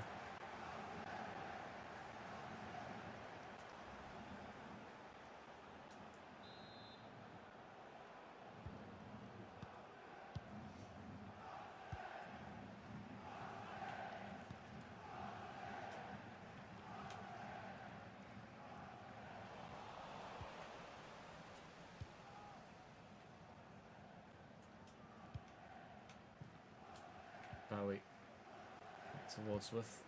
Bowie again. Sharp turn. Kelvin could be in here, and he is away. Kelvin. Oh, beats the defender surely from here. Tucks it bottom corner. 2-0. Well, Hull City second in the table. We said we can match them for quality. We're more than matching them now.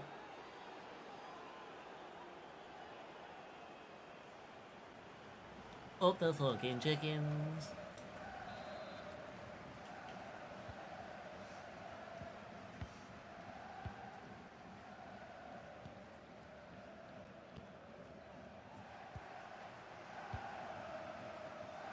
Ball out to Ivanushets.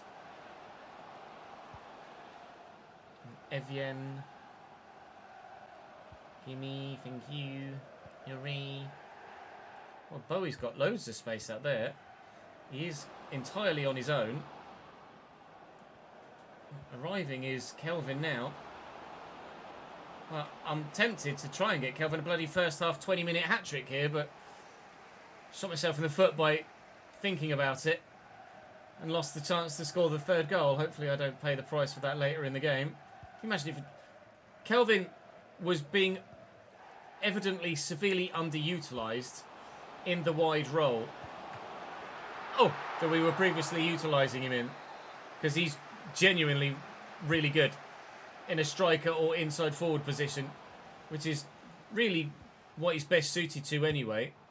And what he was doing for Reading when he impressed enough for us to want to buy him in the first place. Definitely was the right thing to do, to drop him to an alternative role and find a trickier winger for that wide spot and give Kelvin the opportunity to really flourish in a position that's turned into the tackle, in a position that's best suited to his skill set.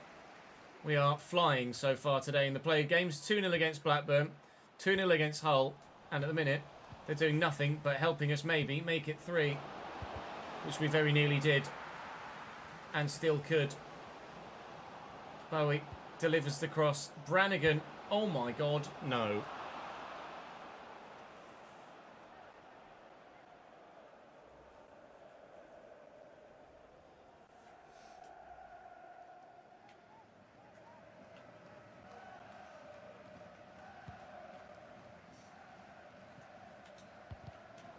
Evian's done well.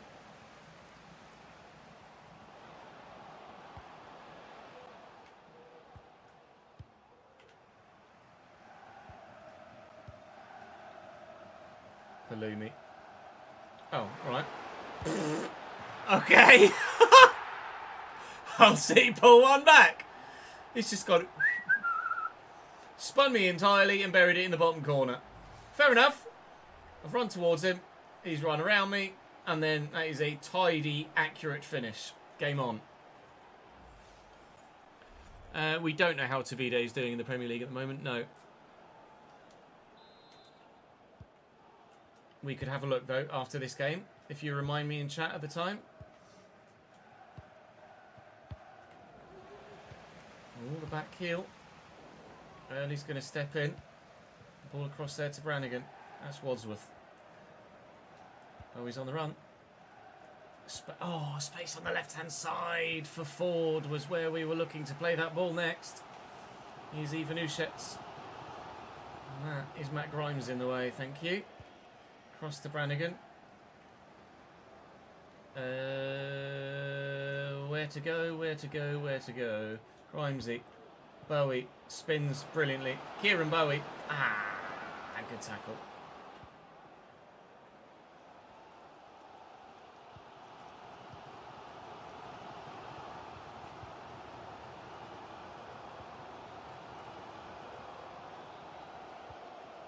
Right, Hull starting to show off a little bit, even though they're losing 2-1.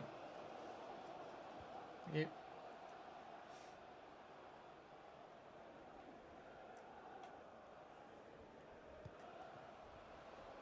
Evian. Burstow. Brilliant fits. That's a hell of a ping. Evian. They've got some really good dribblers.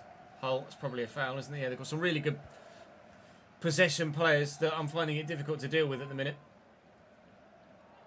We were flying into that 2-0 lead. Could very well nearly have made it 3.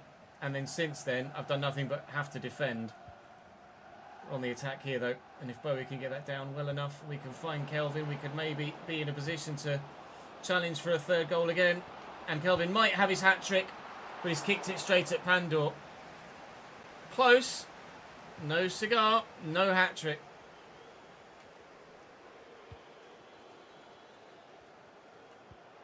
That's a brilliant ball into Mason Burstow, who's away from the defender. Forces to save out the number 1. Really needed to be stopped. That's a brilliant lob through ball over the top. The build-up play from Hull has been particularly impressive. Away, please. Anywhere will do. Just hack it. Thank you. Ford's brought that down really well, and he's going to have the legs.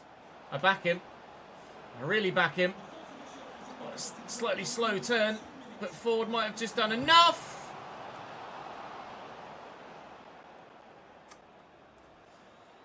Nope. Little Tommy Topo, and it's flown wide.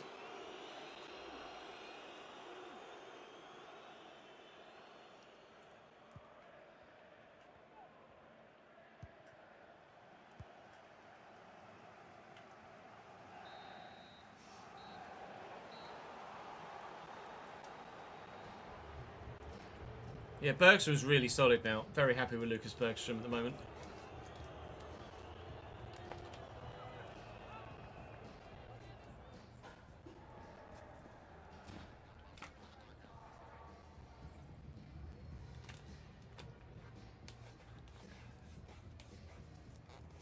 Bum, bum, bum.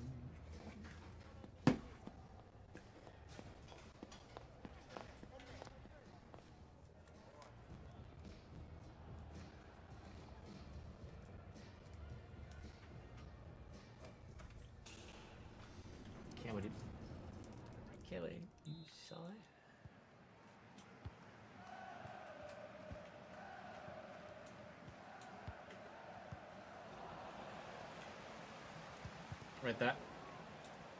Willing Wimsey. In front of Wadsworth. To Brannigan. Brannigan looking for Kelvin. Quickly to Bowie. Could be an electric start to the second half as well, and it very nearly was. The third goal is still wanting. We can score 2 goals against people today, very easily indeed. But finding a third goal is proving to be quite troublesome in both played games. At least we haven't hit the woodwork yet. Brannigan, Kelvin. Ooh. All sorts of chaos at the back there. Even threw me for a little bit. Kelvin looking for Bowie. Might just have been onside there. Kieran Bowie.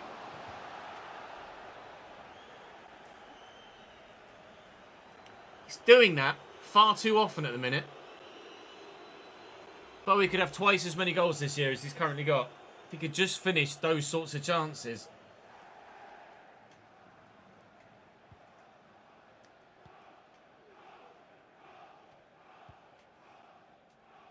Miller. Brannigan. Kelvin. That was meant for Bowie.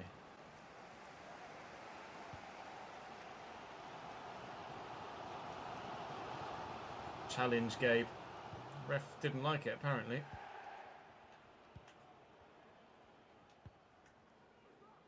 Evian. Well, Hirolenon was in the way. Oh, it's a brilliant ball. They're in. Bellumi will score again. Good. All of the misfortune at one end and, well, a little bit of misfortune at the other. Starting to look at Kieran Bowie very intently indeed at the minute. Those missed chances he keeps wasting. 2-2.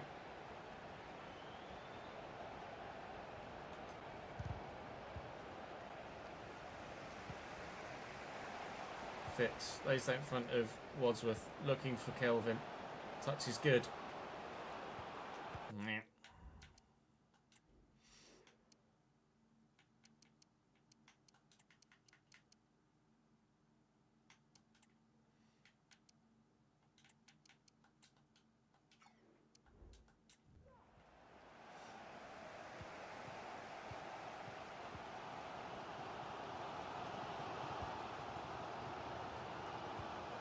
Shets, Burstow,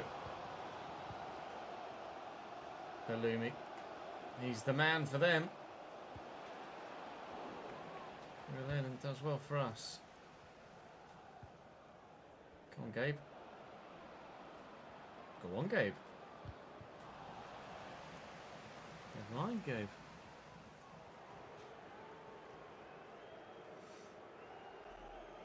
How about Odua, Jade? Odua's not even grown and kept up with the team.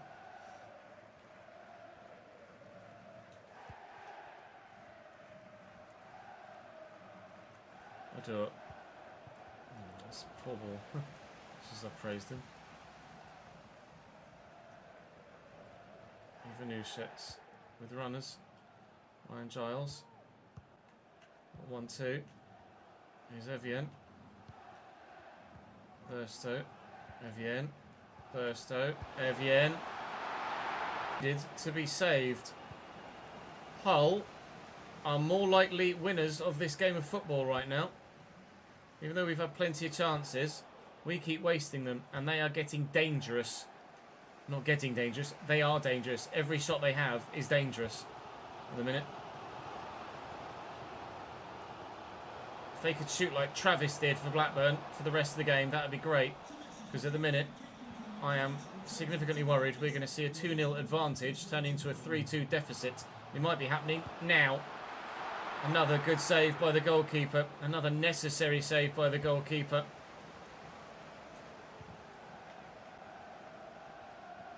Lovely spin by Brannigan. He's away here.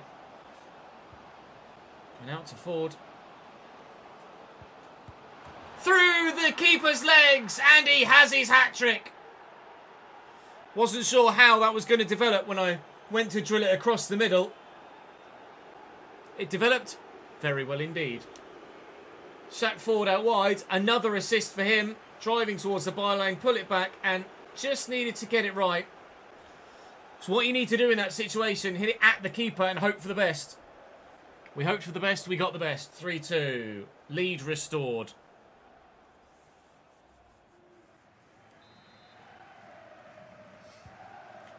Yeah, there'll be lots of tiny Fs, I'm afraid, sorry.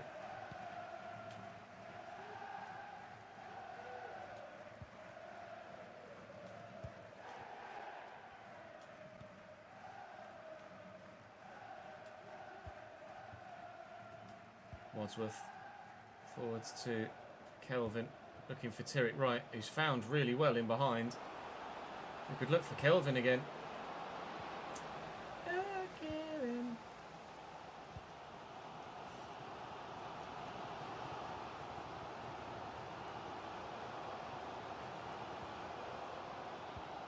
It's a great ball into Burstow, and a squared ball, and Ivanušec makes it 3-3.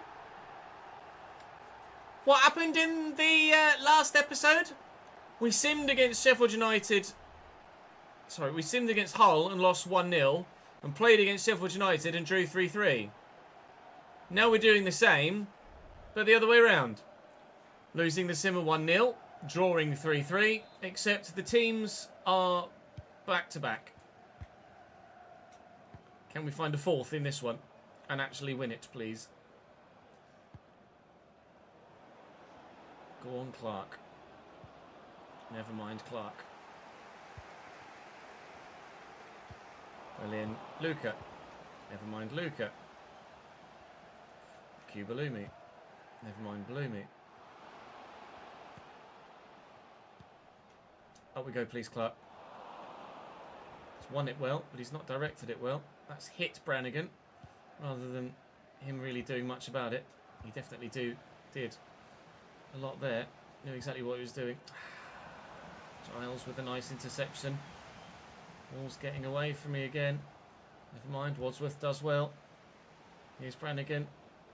Rides the challenge. Skips over the next one too. They're flying at him. There's no stopping him though. Brannigan. Go on, Tyrrell. Getting behind. Oh, he so very nearly did. So very nearly did. There's really not long left to go. I didn't realise we were that close to the end of the game. Looking for Kelvin. Need runners. Cameron Brannigan wins it for us. Captain Fantastic arrives at just the right moment. The man with the armband has always led with example, whether he's got the armband on or not, which is why he's got the armband now. Hull City 3, Bradford City 4. I will win this game.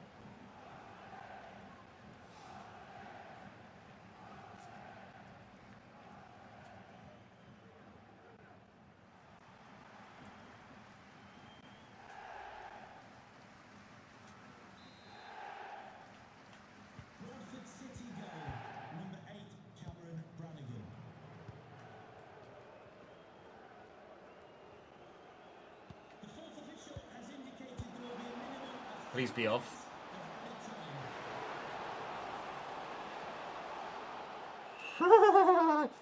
Internal panic there, that the 3-3 was going to quickly become a 4-4 and it was going to be like Watford last time all over again. Because, of course, who do we have next? Watford.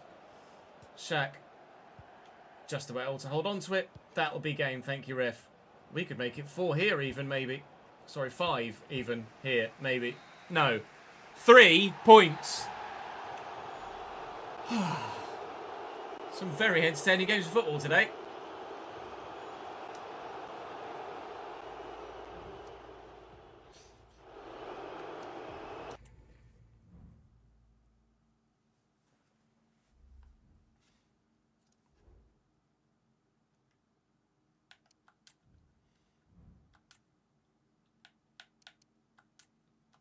Shut up, Courtney. You were literally retiring at the end of the season. What are you whinging about, you big nonce?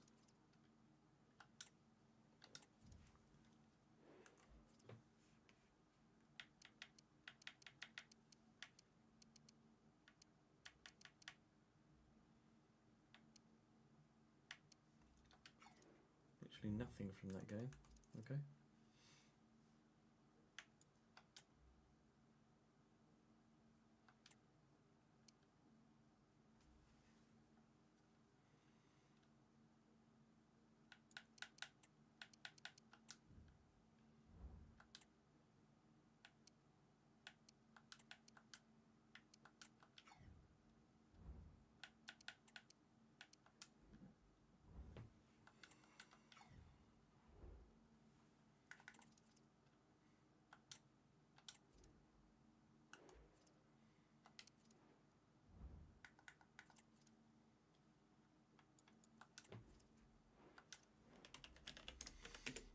Samson Tavide is still 79 at Southampton.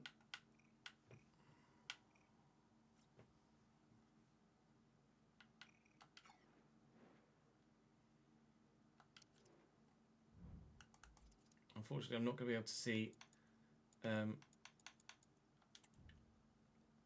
what his stats are in the Premier League. I can see if he's playing for them in the Cup. Played in the Cup yet?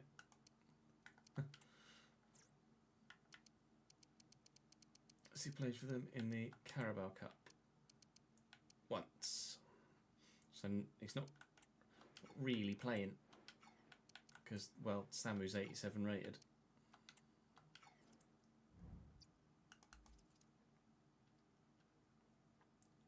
Just gonna have a quick whizzaroo, and then we'll play this final game. Back in a moment.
Okay.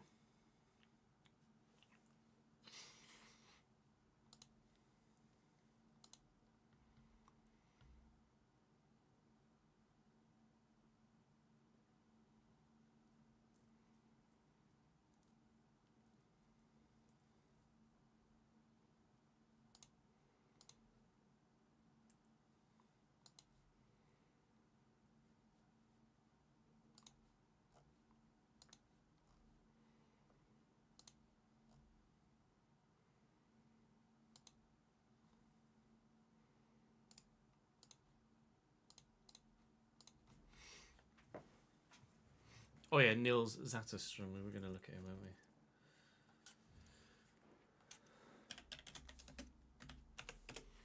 Nils Zetterström, 73 rated at Malmö. Shit. Well, not shit, but not great.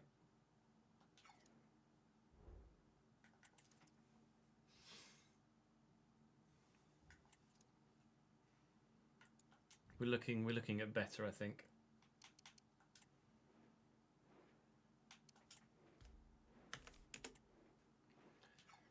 Today is the early finisher, yes. Kung Fu.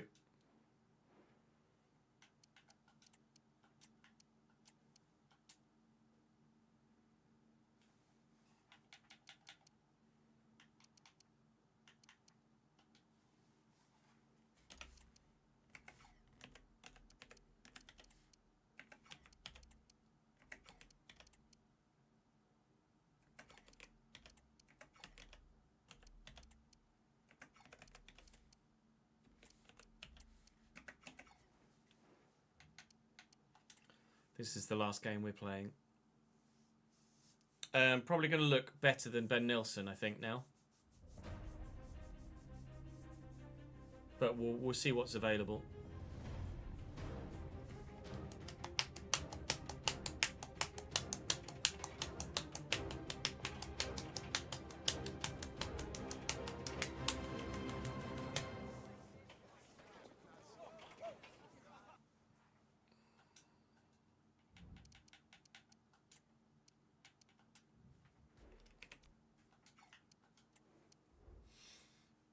Next stream is currently scheduled to be Monday, yes.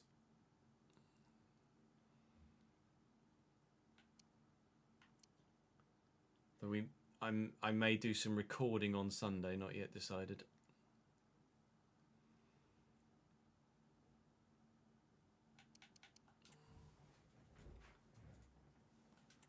Watford, the side we had that crazy draw with last time, earlier in the season, with that insane Christmas tree formation. Daniel Bachmann, Ryan Porteous, Santiago Sosa and Matty Pollock. Rocco Vata, Pierre Duomo, Imran Loza, Sergi Canos, Georgi Chekfatadze, Edo Kayembe and Mileta Rajovic for them. On the bench, some options, including a 78 rated Ainsley Maitland-Niles still. Can't get in their starting lineup for love nor money at the minute, Maitland-Niles. I would obviously have started Kelvin again on the back of his hat-trick, but he had about 45% stamina. So Josh Coburn back in the 11 for this one. And he very nearly scored immediately. I tried to be as cute as I could be there, playing the ball around. Just as they are in defence, as it happens. This could be another high-scoring game.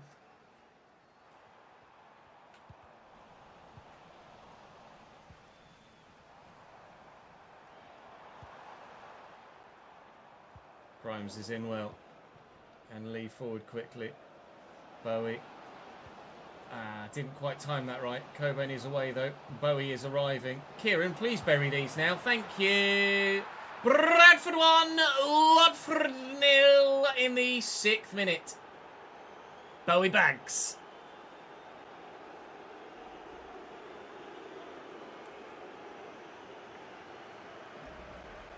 Yeah, the next stream will be Monday, Daniel. It's just I might have to record offline on Sunday. I do have a business call at 3 o'clock on Monday as well, so we will only be streaming till 3 because I've got a 2-hour business call from 3 till 5. So it will be a shorter stream on Monday too.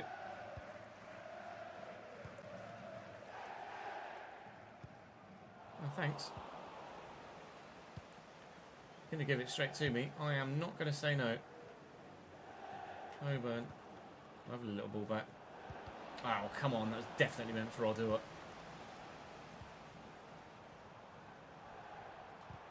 Lucas Stevenson gets a toe to it. For some reason, it changed me to Courtney Howes there. Good. Now they've got a striker on his own in the middle. Oh, a striker on his own at the back post as well. Chekfatadze by the secondary midfielder. Which I presume was Rocco Vata out there on the right-hand side, but held comfortably enough by the goalkeeper. Clark Odua is on his bike and away. But his flicked header is not good enough.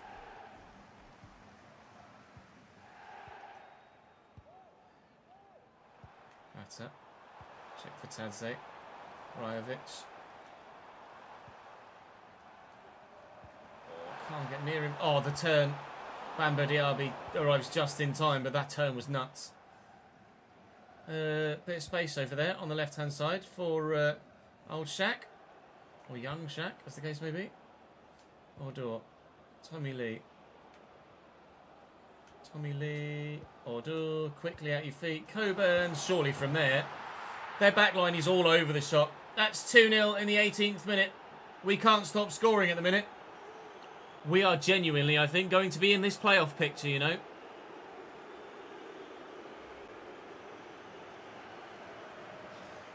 With what the meeting is, it shouldn't be rough, Reese.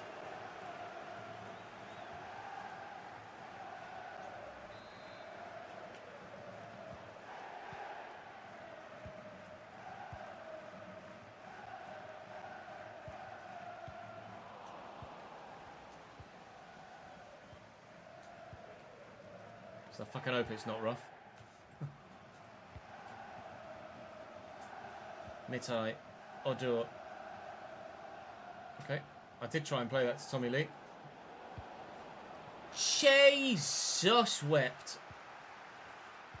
That's a challenge. Tommy Lee, I thought was going to maybe try and do it again. Looking for Clark Odur. Odur for 3. Backman with the save. They're on their back foot here. Watford. Vicarage Road is shaking with fear.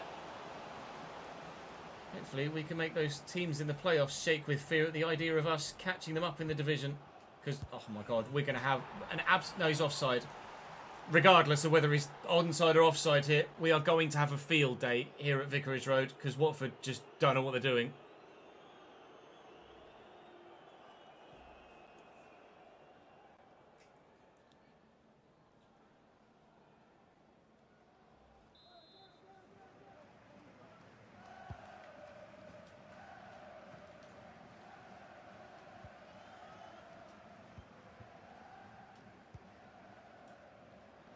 I'll do it. It's the second time he's done that. First time he got the ball, he's going to get himself a yellow card now. Shot goes wide, but Jesus Christ, Pierre Duomo is absolutely mental.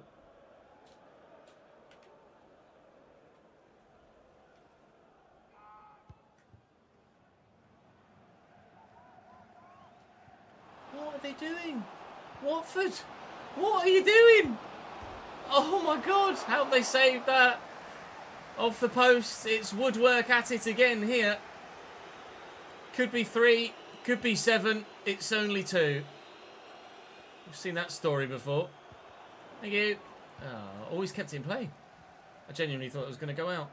Go on, fly it. He did! He did it again. You're on a yellow card, mate. They really are absolutely ludicrous, Watford. I don't know what they're doing or how they're in the playoffs because this is ridiculous.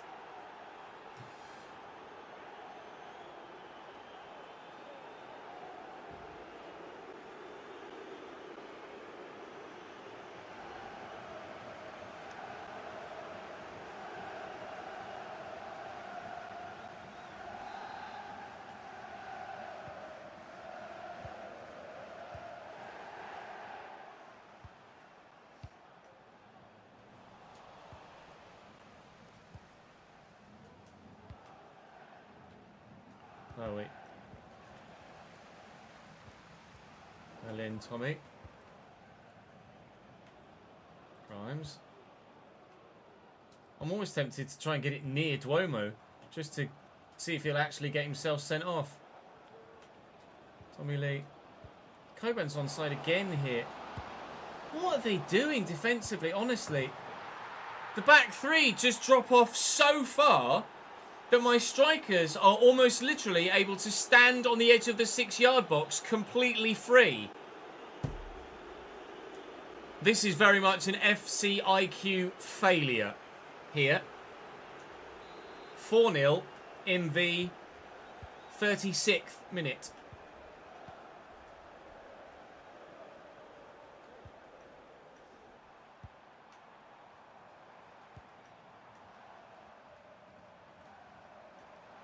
Fancy away from me.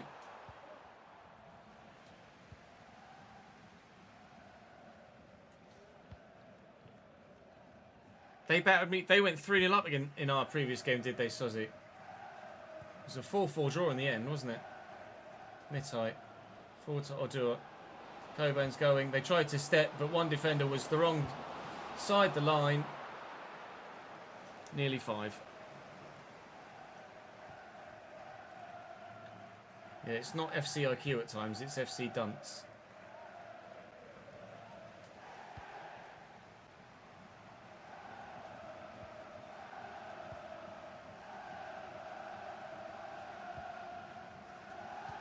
Got 1-2 in there. Into Odur. He's still going for it, Duomo. Man, look how deep their defensive line is. It's just... I mean, this is just like shooting fish in a barrel at the minute. It's so easy to just pick them apart. I'm almost trying not to score because it's like we're trying to have a realistic RTG. And, well, There's nothing realistic about the way that this Watford side are playing right now, which is why it's so difficult to make a realistic RTG. Because sometimes the game just doesn't let you.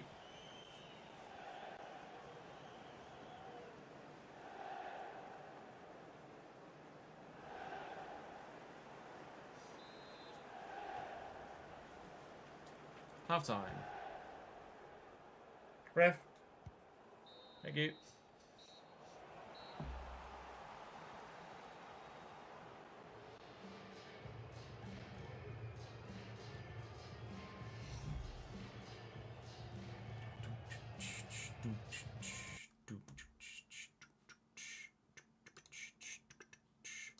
Today's episode of the RTG just went live.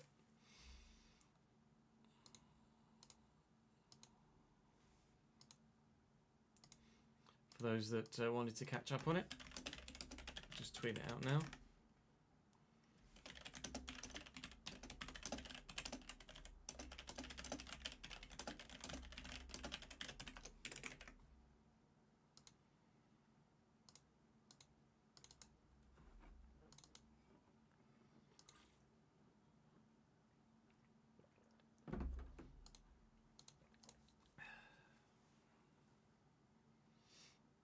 What, like Football Manager trip?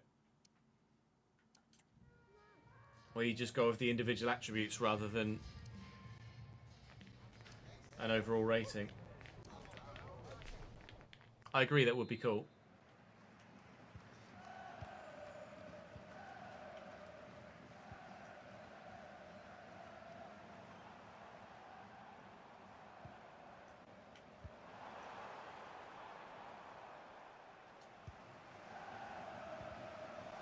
Stevenson.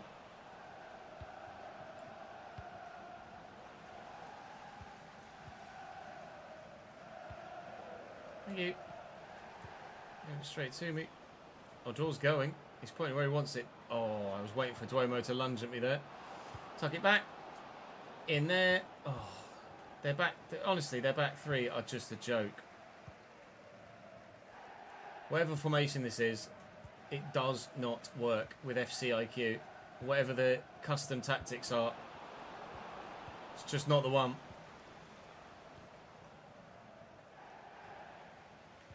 Oh my god, I got myself all in a pickle there. Stevenson. Tommy Lee. Spins well. Odor. Look, why are they so deep? I just can't. Oh, it hasn't gone in for a fifth. Honestly, I'd be tempted to just see it out from here, because it just feels cheap. I know at times the game can be cheap against you, but this is silly cheap now. Like, I could win this. I could score 10 here. I know we went and scored 9 against Barnsley when they got 3 men sent off, but this is against a full, at least until Duomo gets himself sent off, a full stack of 10 outfield Watford players. Let's be honest, it's been nothing but the most straightforward cakewalk. So on the hour mark, I'm probably going to call it here. We're going to not actively look to... I might score one more. They've scored a header. They've pulled it back. Rajovic bags actually a very good header into the bottom corner, and it's 4-1. Maybe I'll push and score a fifth, and then I'll call it. That's an unbelievable header, to be fair. But, I mean, see what I mean? When the headers are unchallenged, they still work very well. Because that's a brilliant finish.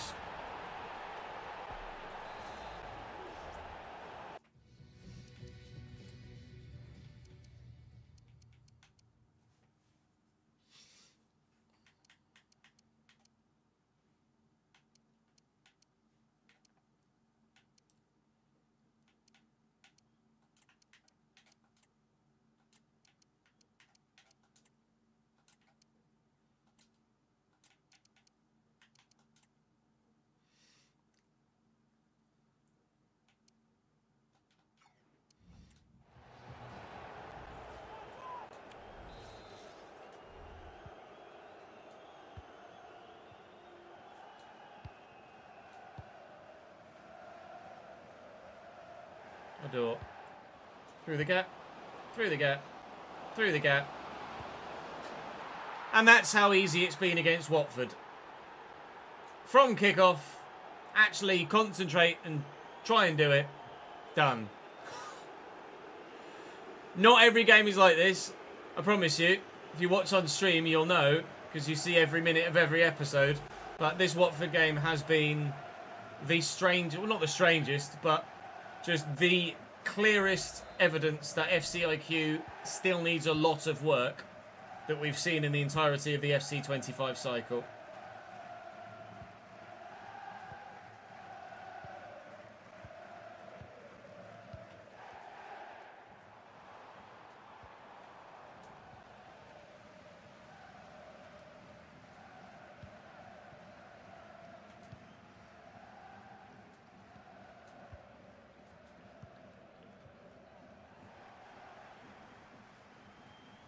Yeah, it's because of Watford's formation and what the individual tactics are in that formation.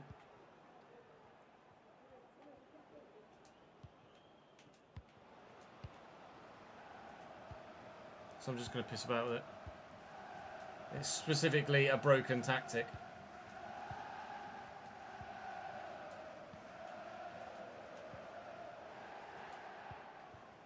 Right, I could and can and have been basically scoring at will.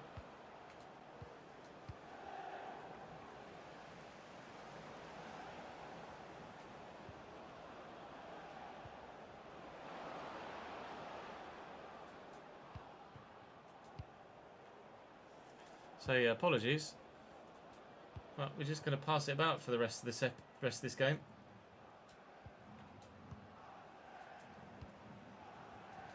So as we finish recording, Hull have had another goal-filled game. Look, 3-2. Oh, you can't see, can you? Well, 3-2. They're losing now to West Brom.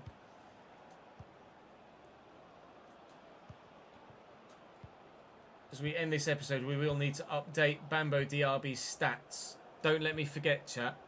To true, I could just jump to Sim, couldn't I? If you guys could remind me to check or update Bambo Diaby's stats before we advance into the January transfer window, that'd be great.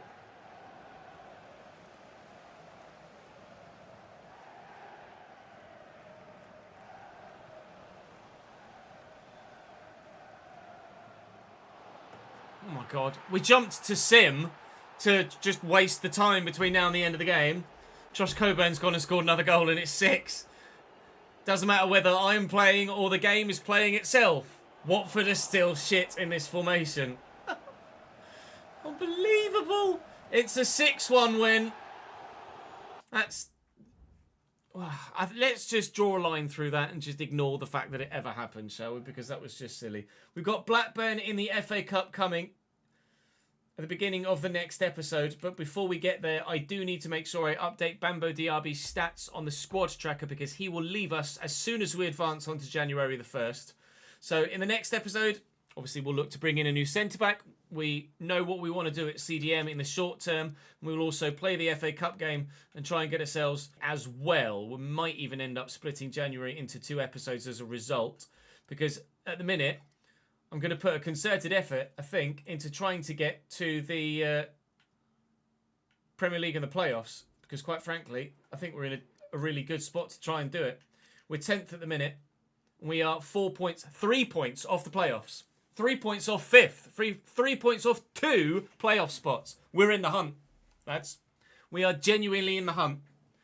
League 2, promotion straight away. League 1 took 2 seasons. The Championship might not take 2 seasons, but we might at least have a chance of promotion in our 2nd season. Let's be honest, if we get to the playoffs, we're almost certainly not going to win them, are we? But it would be a hell of an achievement to even make it there in the first place. And with the right additions in the January transfer window, we certainly could contemplate the idea of us being there.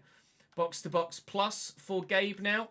10 weeks to train as a deep line playmaker. Let's have him into the 70s as soon as we possibly can. That would be lovely. 2 unread messages. Courtney Howes is pissed off with me. You're literally retiring at the end of the season, you prick. No point putting a transfer request in. Well, oh, sorry, Gabe, I clicked the wrong one there. No point putting a transfer request in when you're retiring at the end of the season. Another thing broken with the game. I just can't help but butt my head against broken game mechanics today, can we? 20 goals in 21 games, that just said there, for Josh Coburn. He is officially deadlier than Samson Tavide. Do drop the video a like to make sure you don't miss out on any further content. Make sure you subscribe to the channel. And we will have the beginning of, if not all of, the January transfer window in tomorrow's episode. Hopefully you guys enjoy. Hopefully you will join me there. Because that is me done for now. Ta lads! See ya! Right, chat. Squad tracker. Where are you? Where are you? Where are you? Where are you? Where are you? Oh, you're looking at the wrong pictures. Oh, Luca was 73, wasn't he? Yeah. Bambo Diaby. So Bambo is going to leave. What was it? What was the fee? 1.8 million. Can't remember. Find out in due course, won't we?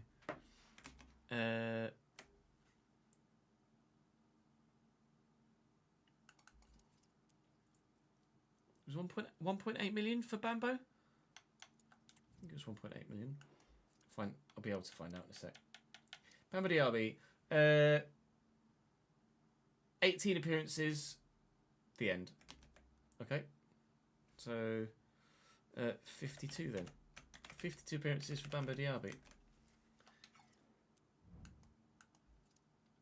And transfer history. My club. It's not going to show yet, is it? Because it's... Oh yeah, it is. 1.8 million. Nice. 1,800,000. Season 5. Sheffield United.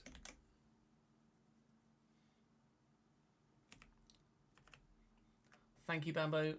Goodbye, Bambo. Thank you for your service, sir. Update actually in here from the Watford game. Travel costs of 14 grand.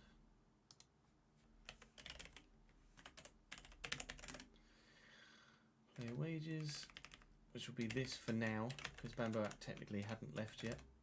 And shirt sales. Half of 83 is 41 and a half. Half of 41 and a half is 27.50.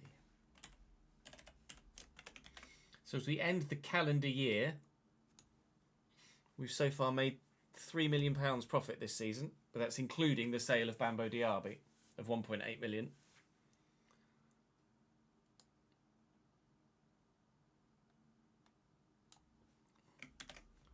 So that's where we are right now. I did actually want to look at Kelly Held in the Journeyman save, because someone said that we should look at him.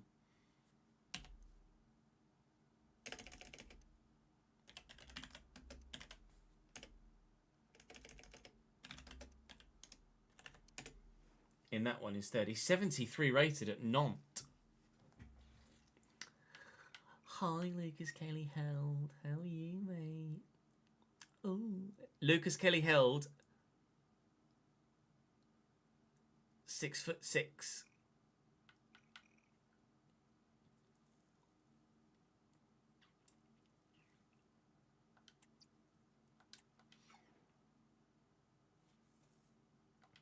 Alongside Luca Hirolainen, 6'6". Is that cheating?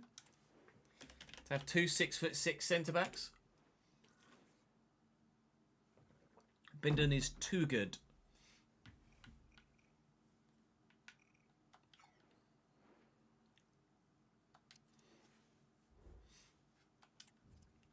Let's have a look and see who's transfer listed.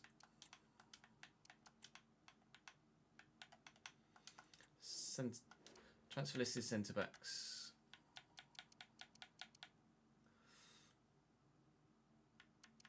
No one that we'd be interested in. Loan listed centre backs.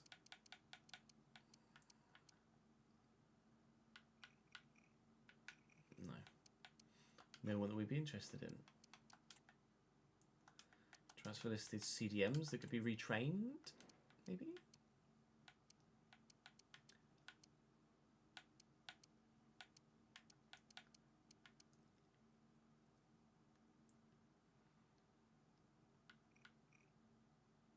Mm, 69 jumping.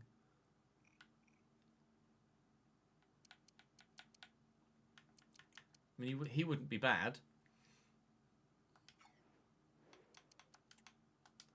Low listed CDMs that could be retrained. Well, we're going to loan him anyway as a CDM. I wonder if there are any like fullbacks that could be retrained as a centre back, like Adama Boiro.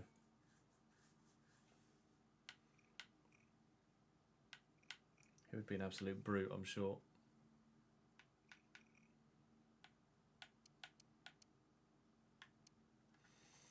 Or Emmanuel Ioha. Not really high enough rated.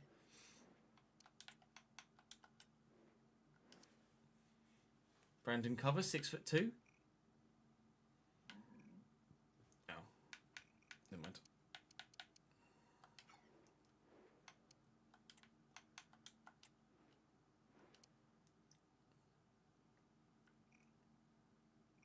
Boiro kind of intrigues me, to be honest.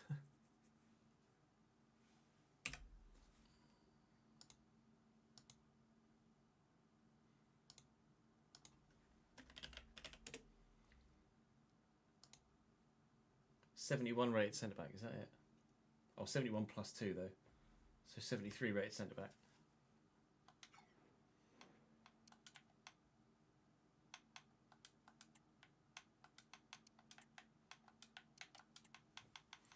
Anyone we could nab from Championship, or maybe from League One actually, from the league below. Let's have a look.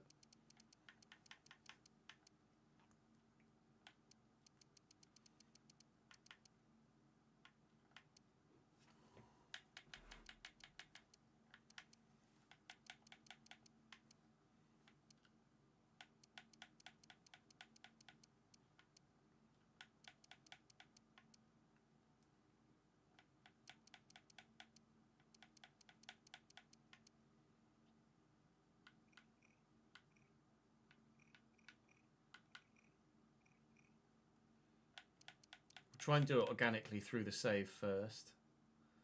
We'll do Mbenge at Reading, 5'11", 82 jumping though.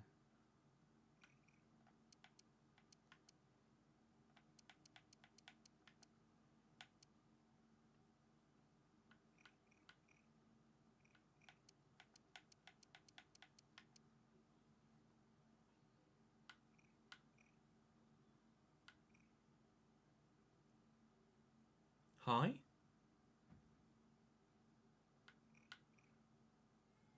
Because newbie.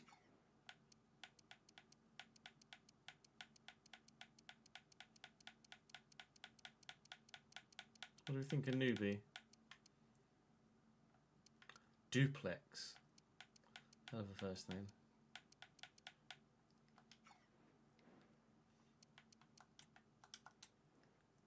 So there's going to be quite a few in the Championship we could look at. Have to look at sides that are further down the table though.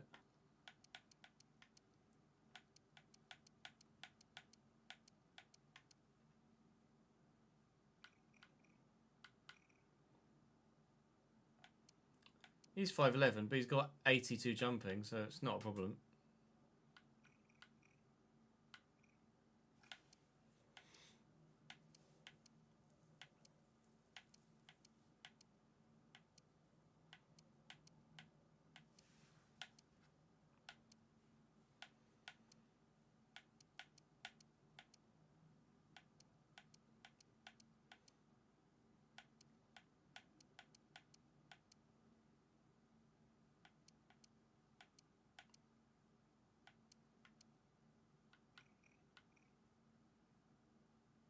Charlie Hughes looks good, but I don't think I've got anyone that's 76 rated, do I?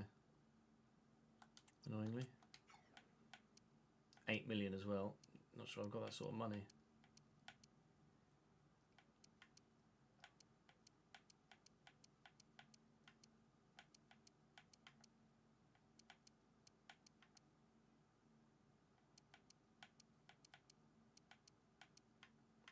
Ben Nelson's up to 73 now. He just can't tackle. He's not great. He's not actually that good.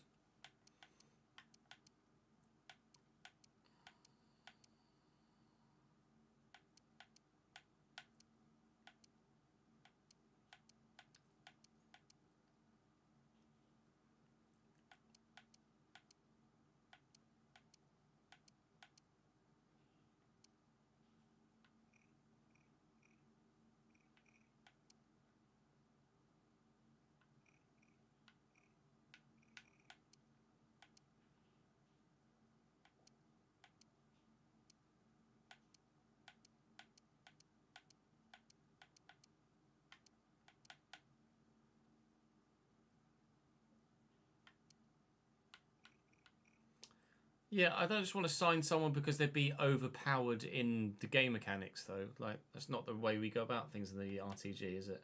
Demigod, thank you for the follow, mate.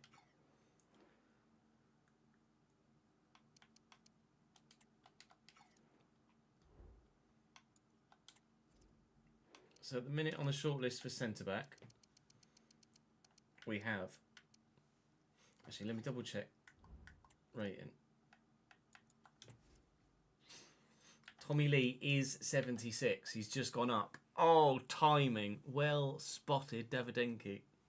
76 is our top window.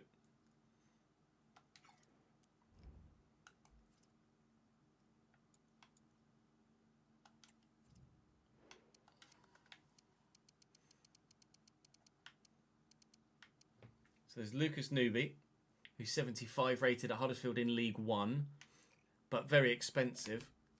What have we got in the budget? I've only got 7.3 million in the transfer budget, so might not be able to actually afford Newby. 8 million for Charlie Hughes, who's only 25, who looks very good. Charlie, he's at Stoke. Charlie Hughes would be a big signing for us. It's Nelson, Newby, Hughes.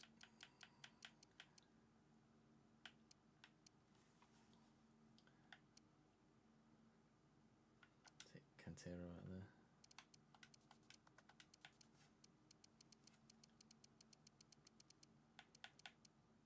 It's also Kelly Helt. Not for this save.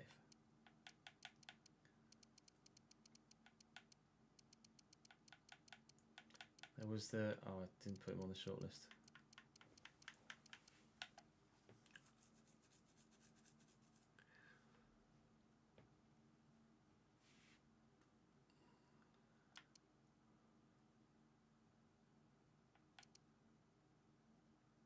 He's on a lot of wage-wise as well. Where are Stoke in the table? That's going to be a swinger as well, isn't it?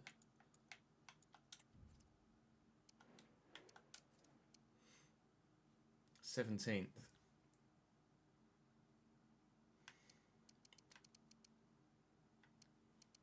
feel like we could justify doing it.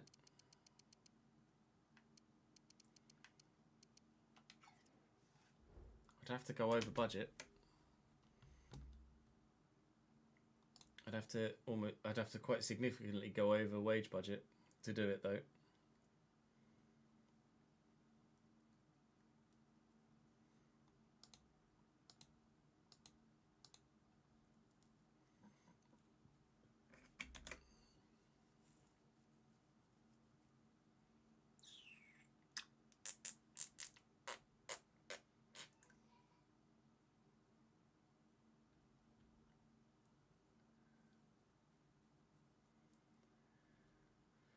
If we could move Lyndon Gooch on,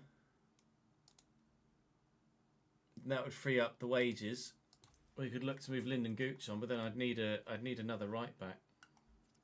I'm sure if I've got any right backs in my academy, I don't. Not even got any fullbacks I could recall from loan.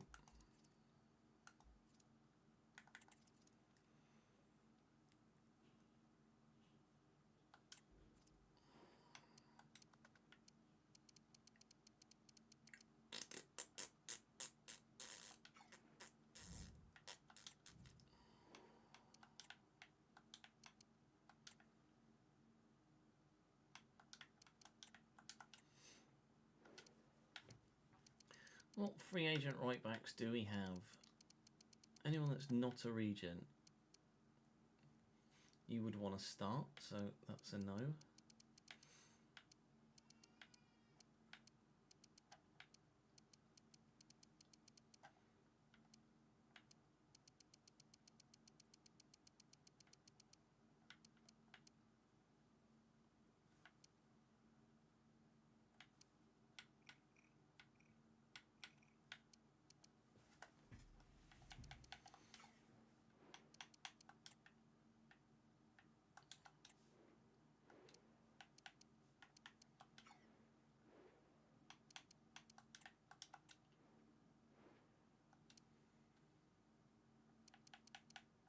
We could look to loan Brandon cover.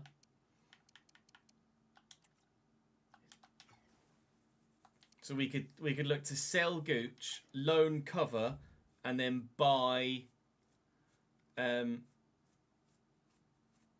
Hughes. Because Gooch's wages were monumental.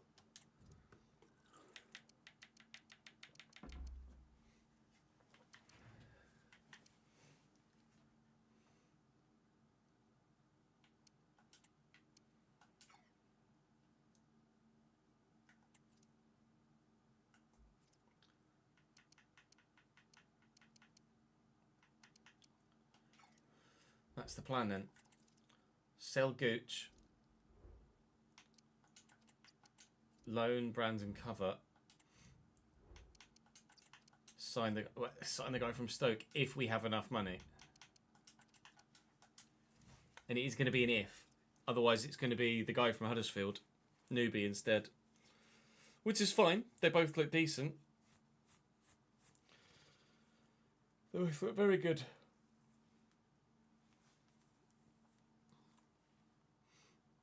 No signings so far, James.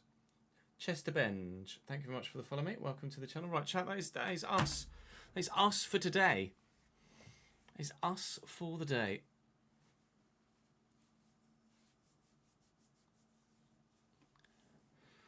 Appreciate your support. Enjoy the rest of your Friday. Enjoy your Saturday.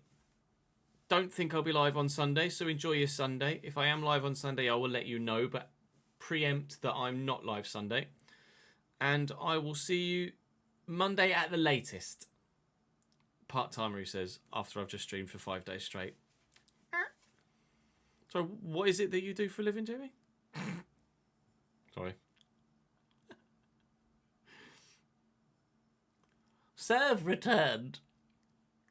Right, thank you. Oh yeah, we'll raid someone. Let's send you on a raid. We've not raided anyone in ages, have we? Who's currently live that we could send you to? Julian Brandt! Yeah! Let's send you to Jack. Thank you very much for watching today, guys. Appreciate your support. We shall send you guys over to Work the Space. Literally, Jamie. I appreciate it, mate. I do. Thank you very much for watching today, guys. Head on over and join Jack. Julian Brandt.